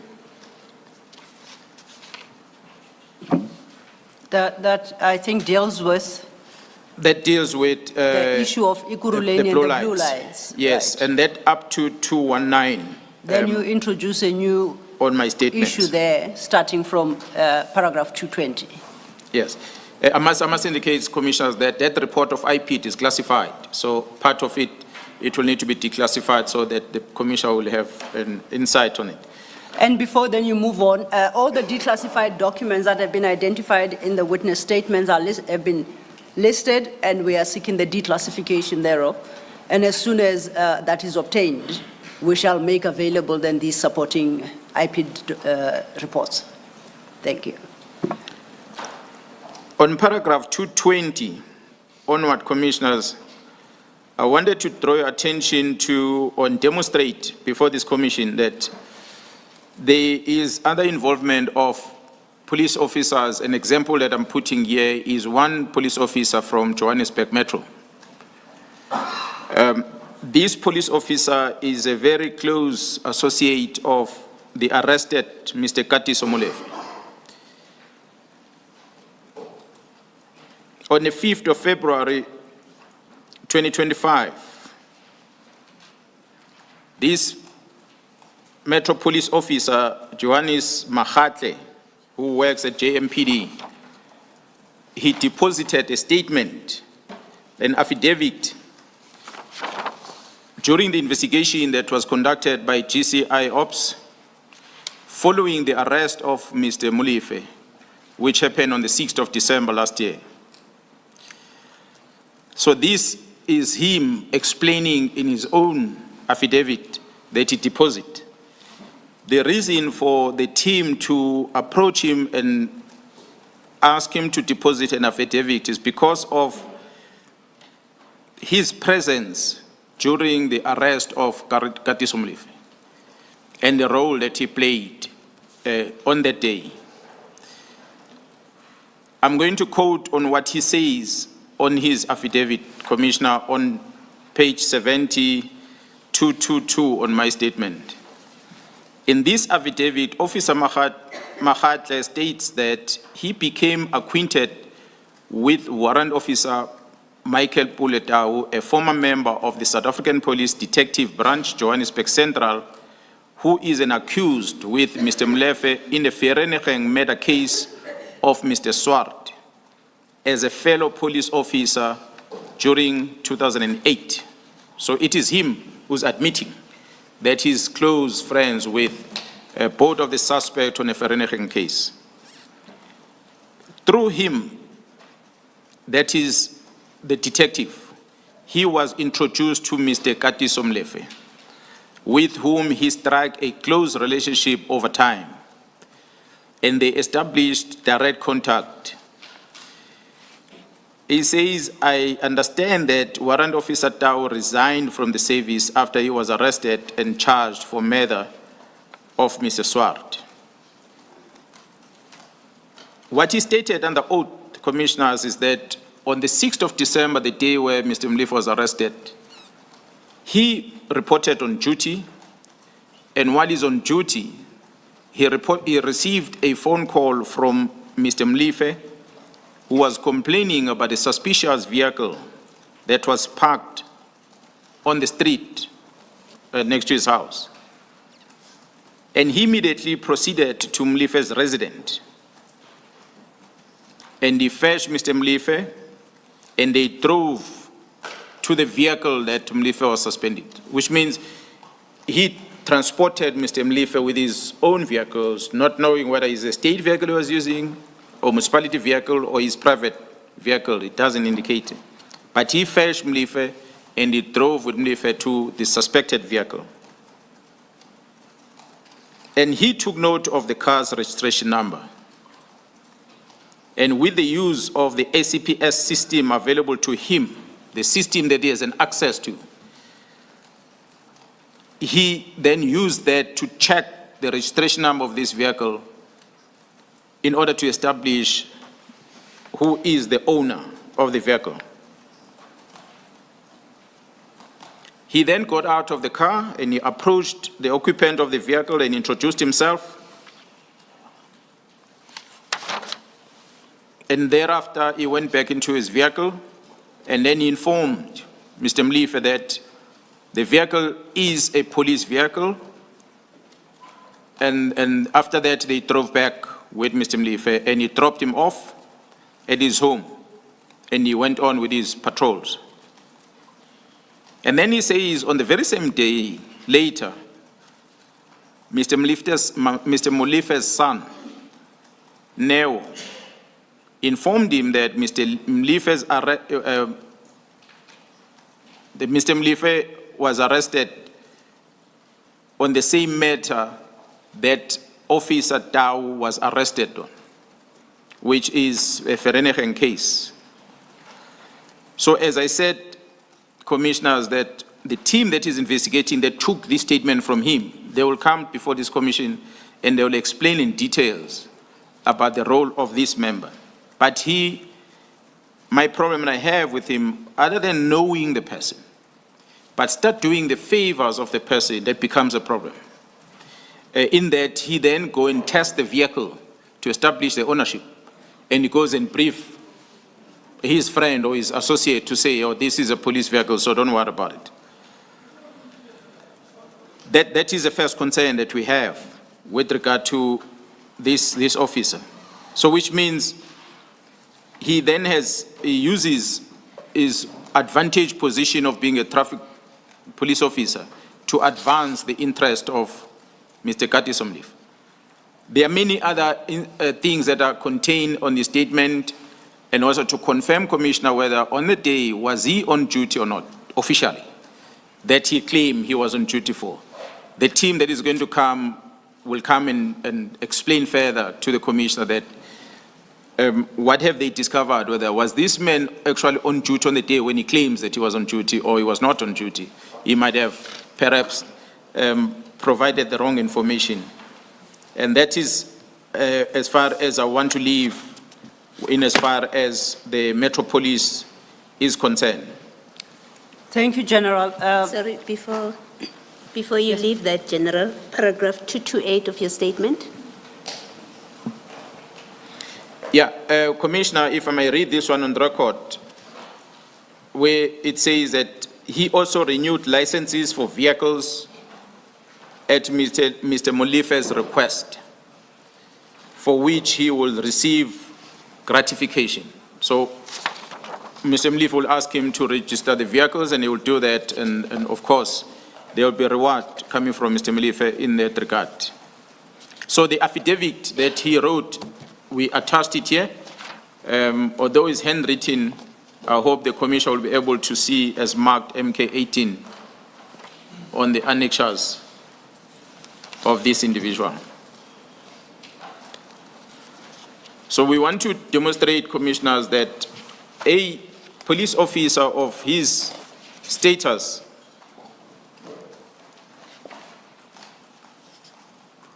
is indeed conducting himself in an unprofessional manner, and the unlawful conduct of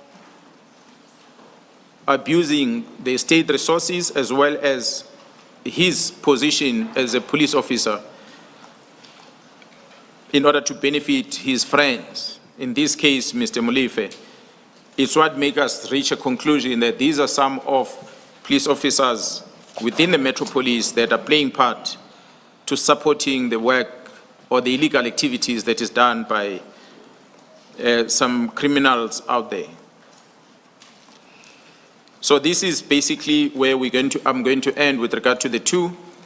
I must indicate, as I said, there are many other law enforcement officials that I did not necessarily include in the statement. Commissioners, you will recall I had mentioned during the press briefing, and it is a public knowledge already, that in one instance, Mr. Ket Matlala was found with a cell phone inside prison, inside the correctional facilities.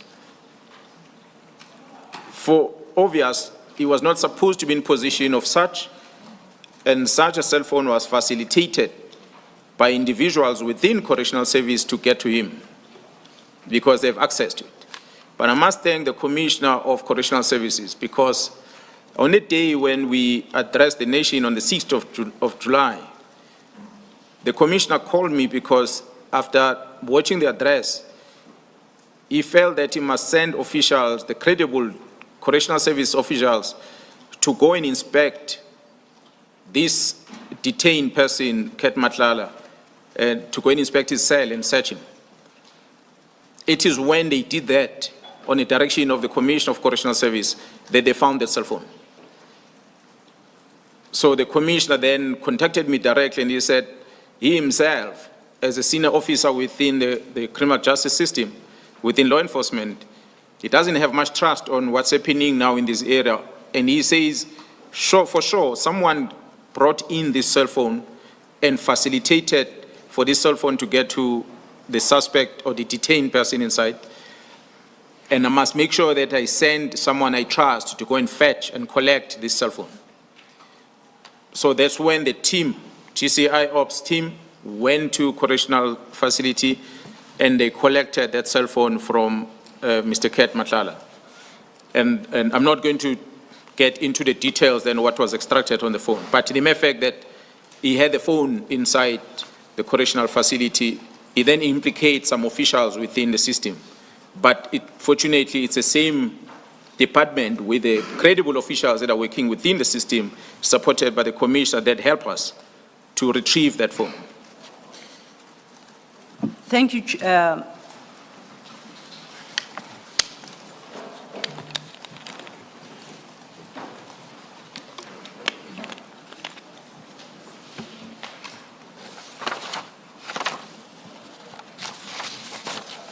Yeah, please, Chair. The affidavit of Mr. Johannes Mokhatle, it's relatively legible, but yes, there. Hoping that it's not Transcription is too underway. much of it. Can we have a typed version? Yes, please. Transcription is underway, and that is why in his statement he quotes so extensively from it. It was appreciating the fact that it is in hand. Yes. And just to make things easier for the commissioners, he quoted extensively as he did. But transcription is underway and being retyped, and it shall be amended as annexed as MK 18-1, but retaining the original handwritten copy. Thank you. Thank you, Chair. Thank you, General. That deals with your examples around law enforcement agencies. From page 72, then, you start a new topic now regarding what you call business people. Would you like to lead your evidence on that? For the moment, I would request, insofar as business people are concerned, you take it to page 74 at paragraph 241. Because from 238, you once again bring in Mr. Mukhotsi. I am going to request that you stop before you get to Mr. Mukhotsi, and we will deal with that aspect of your statement tomorrow when we deal with the whole Mr. Mukhotsi related testimony. Do you understand? If I understand, Commissioner, it will mean I will have to end at 239. At 237. Or 237? Yes. Okay. All right, thank you, Commissioner. No, sorry, my apologies. I think you are correct. 239. I misread the other 239. All right. Thank you so much. Commissioners, business people, this information that I'm highlighting here, it's an extract from the communication between different people that are subject to the investigation by the GCI Ops. And some of these communications are coming from cell phones of the people that are already arrested. And some of them are coming from the people that, where the team is conducting cordon and searches and the likes, and they extract this information. And in some instances, they will probably get information from an approved download in terms of Section 205 of the criminal procedure to authorize the downloading or of the information from different service providers. So this will, of course, then be a direct communication between people, and in some instances, communication from the third party that is going to be presented.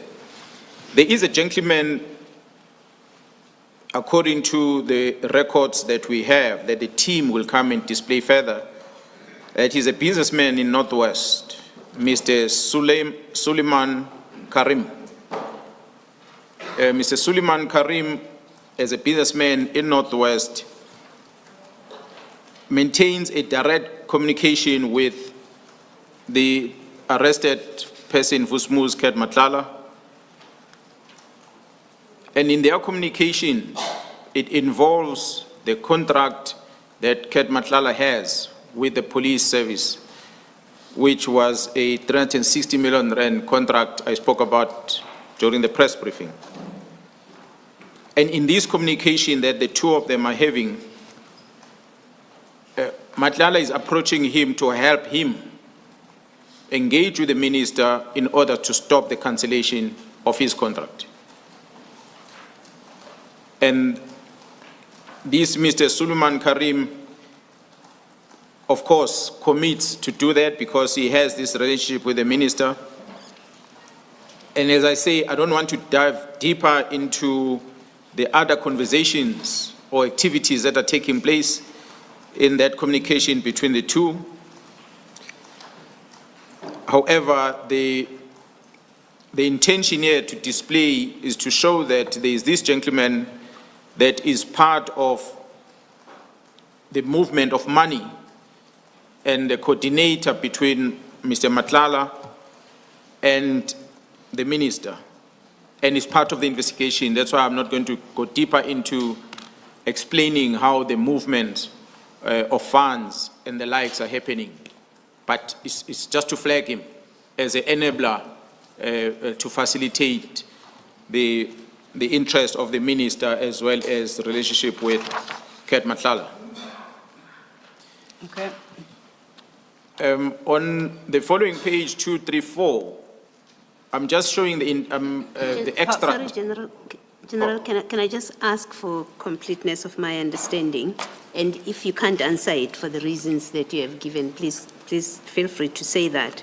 Is Mr. Karim in any way involved in the contract? Is he part to the contract between Madlanga and the SAPS? No, he's not. Okay, thank you. Thank you, Commissioner. You wanted to move on to paragraph 234, not page 234, paragraph 234, General. Yes, paragraph 234, this is a communication between Mr. Vusmut Ket Madlanga and his business partner, Mr. Mike van Wyk. I must say here that we are not necessarily blaming Mr. van Wyk of anything, but we are just displaying the level that Ket Madlanga has an interest of what's happening in the police, that he even communicates with his business partners. So the text that is extracted from Mr. Madlanga's phone as he was communicating with Mr. van Wyk, it reads as follows: a breaking news, NPA ID guns for National Police Rogue Unit. The NPA Investigative Directorate ID raids National Police Commissioner Fanny Masimula and National Crime Intelligence Head Lieutenant General Khumalo's office after serving them with notices of arrest. This comes after an investigation lodged by the Parliament Portfolio Committee. The National Police Commissioner General Masimula appeared weak and shaken when confronted by the ID. The ID had served him with arrest notice for 5 senior officers within Crime Intelligence Division, including its national head, General Khumalo. When serving the arrest notices, the National Commissioner asked the ID for indemnity from prosecution if he cooperates with them. An investigator states, the National Commissioner was very nervous and appeared to be shaking. He then blamed the collapse of crime intelligence at the hands of General Khumalo and KZN Provincial Commissioner Nhlanhla Mkhwanazi developing. So this is just part one of the extract. This is an article that was carried in media.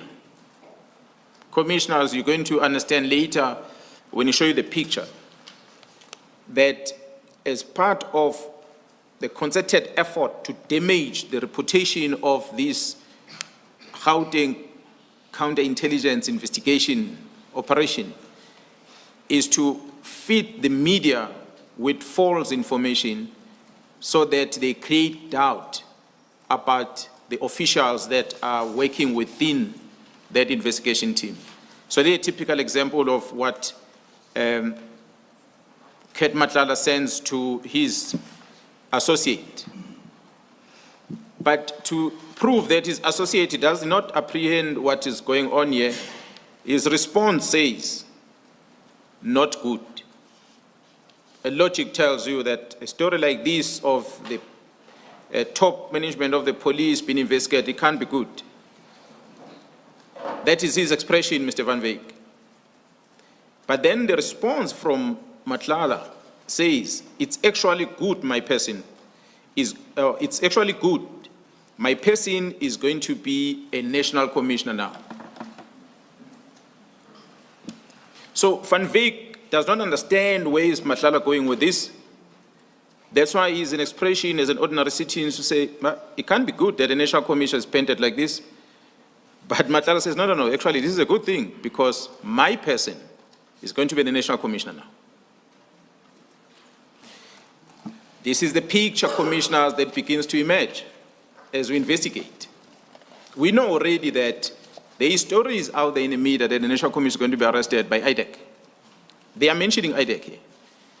That's why I'm demonstrating, as we're going to demonstrate further, that this very good entity that was established after the Zondo Commission, how it has been weaponized by the criminal syndicates that are operating within the police, in cahoot with those outside, and largely involve members of crime intelligence. But we'll demonstrate that later, commissioners. Thank you, General Mkhwanazi. Commissioners. Can I just confirm? I think MK19 is the extract of what you have quoted in the body. That's correct. Of the statement. Is this extract what was published in the media, or this is Mr. Madlanga himself just typing out?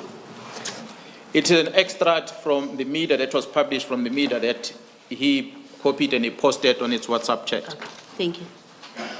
And thank you, Commissioner Balui, that I was going to address that annexure MK19 as well.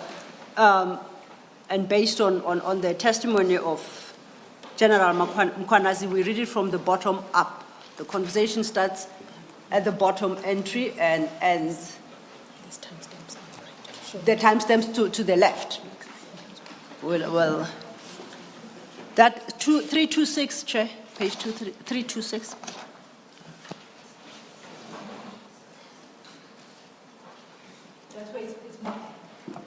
It's marked as an annexure, Commissioner. The point we're making, Chair, is that conversation is what General Mkhwanazi just read out, and he's reproduced it at page 73. But if one had to go to that particular annexure, please read from the bottom and make your way up to the page. That's the order of the conversation. Thank you, General. I had requested that there are some other matters you deal with. Perhaps before you move on, yes, General, if you do have the information, I know you are relying on others on this, but if you are able to, can you please explain the proximity between the Minister and Mr. Karim, which would have caused Mr. Madlanga to ask Mr. Karim to intercede between him, Mr. Madlanga, and the Minister, so that the contract is not cancelled.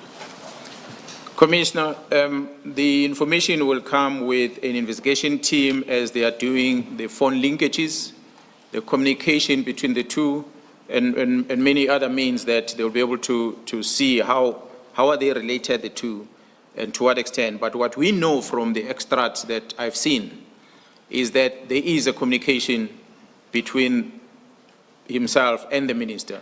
That's why Madlanga approaches him to get to the Minister, because he's aware that he has that close proximity to the Minister, beside the one, Bran Mokhotsi, that we're going to talk about later. Thank you, Chair.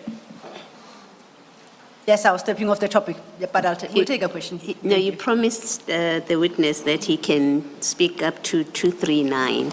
There's 238 and 239. It's a slightly different topic. We are stepping off from the correspondence between Mr. Van Wyk and Mr. Madlanga. Then overleaf at page 74, you speak of yet another person. So that's the third person within the business sector. But as we did point out, General, we'll just deal with what's set out in paragraph 238 and 239. And the rest we will revisit tomorrow when we deal with Mr. Mokhotsi. Commissioners, I must first maybe also apologize the typo here on 238 in bracket.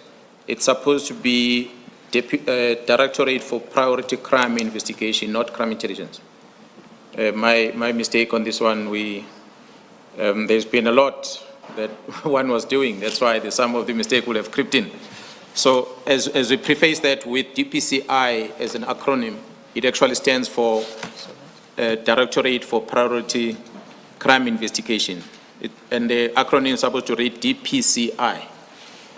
So what we see here on the 11th of February 2025, it's a conversation between Mr. Rafadi with Mr. Madlanga regarding the publication of the advertisement of a post of DPCI. The national head of the Directorate for Priority Crime Investigation was to be going on retirement at the beginning of this financial year in May, and as such, the process of filling the post started. So the post was advertised in February with the intention of having gone through the interviews and find a candidate that is suitable that can be confirmed the appointment by Parliament before he takes over the position. In this conversation, when Mr. Rafadi sends Madlanga this advert, Mr. Madlanga responded to the advert, and his response was, and I quote, "They gave it to Gerald Spear already." So this was on advertisement, and the advertisement is sent by Mr. Rafadi to Madlanga, and Madlanga's response to Mr. Rafadi is that they gave it to Gerald Spear already. So this is, Commissioners, a communication that happens preceding even the panel coming together to sit and assess the applicants, then conduct interviews and so forth. And this is what Madlanga is saying. We know that the filling of the vacancies of DPCI head, it's a responsibility of the Minister of Police. So perhaps Mr. Madlanga knew something we did not know. We know that the filling of the vacancy of, or the entity DPCI is an entity that is charged with the investigation of serious crime in our country, including organized crime, commercial crime, and so forth. So a person who's then charged with the responsibility of managing this entity, he must be beyond reproach. And for this name to be published by people who are currently in custody, it made us to realize the extent of the influence that these people who are investigating have over either the executive and the top structure of the South African Police Service. That's where we submit. I'm going to end this one there because the next one talks about Mr. Brown Mokgotsi that we had said we're going to engage on it later. Can I just... Sorry, Advocate Silo. Yeah, yes, do we yes, have Commissioner. an annexure that accompanies? No, that doesn't have an annexure.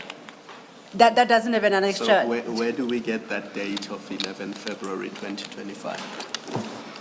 The witness will explain. Commissioners, as I said, the information that is in my disposal, some of the information I was briefed and I got to see. This is but one of the communication or extraction that the team has made when they were conducting investigation, that when the team appears here before the commission, will be able to present before the commission so you can see as they annex on their statements. There are many things that I did not annex on my statement that are in the position of the team as they are carrying out the investigation on these matters. That's why I said earlier, while we are busy with the commission, the investigation continues. We might flag things here in the commission, but it doesn't stop the investigation. Yes, there was a frustration of the investigation, which still is there as we are having some of these members involved in undergoing court cases, but the members are still continuing with the investigation. So this information will be presented to the commission when the members arrive.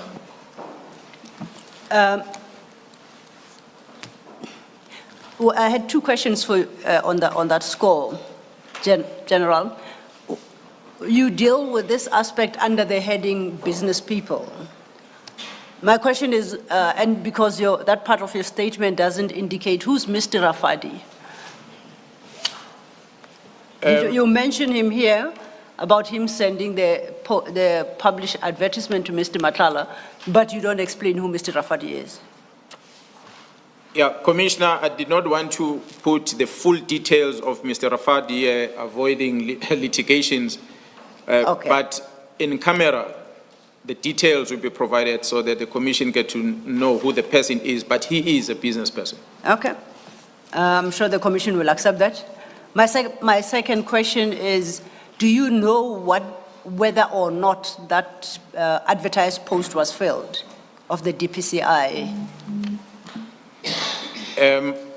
No, the post has not been filled to date. There's an acting head of DPCI. Although I am informed, and I don't want to disclose the source, but the panel did sit and they did go through the applications that were presented, and some people that were extracted from those that have applied, their files were moved to crime intelligence for crime intelligence to conduct vetting on them. And that is as far as I know, but the process has not been finalized because it will only be finalized when it gets to Parliament. What then happened after this advert is that post was withdrawn. And looks like they are starting a new process again to fill this vacancy. Noted. Thank you. Thank you. But I must maybe, I know it's not my position, perhaps not on the statement, just to indicate, I do not know the reasons for the withdrawal of the post. But it is my conclusion when I see the extract of Mr. Matlala that perhaps the person is talking about might not meet the requirement because DPCI's post to be filled, you must be able to serve 7 years. So if you are not able to serve 7 years, you cannot be appointed into that position. I'm not saying that is a reason, but I'm reliably informed that that influence partly to why this post could not be filled. Noted. Thank you, General. That, because we are jumping that portion dealing with Mr. Mkhotsi, that would lead us to the next sub-item, which is dealing now with political interference. I note that the time now is Yes. 5 to 4. Do we want to start that new topic now? It won't be done in 5 minutes, so Should if it's more comfortable. not rather start tomorrow then? We're happy to, Chair. All right. Thank you. But otherwise, if you wanted to proceed... No. We will it will stand down. Thank you. adjourn at this stage and we'll resume at 9:30 tomorrow morning. Thank you, Chair. Let's adjourn.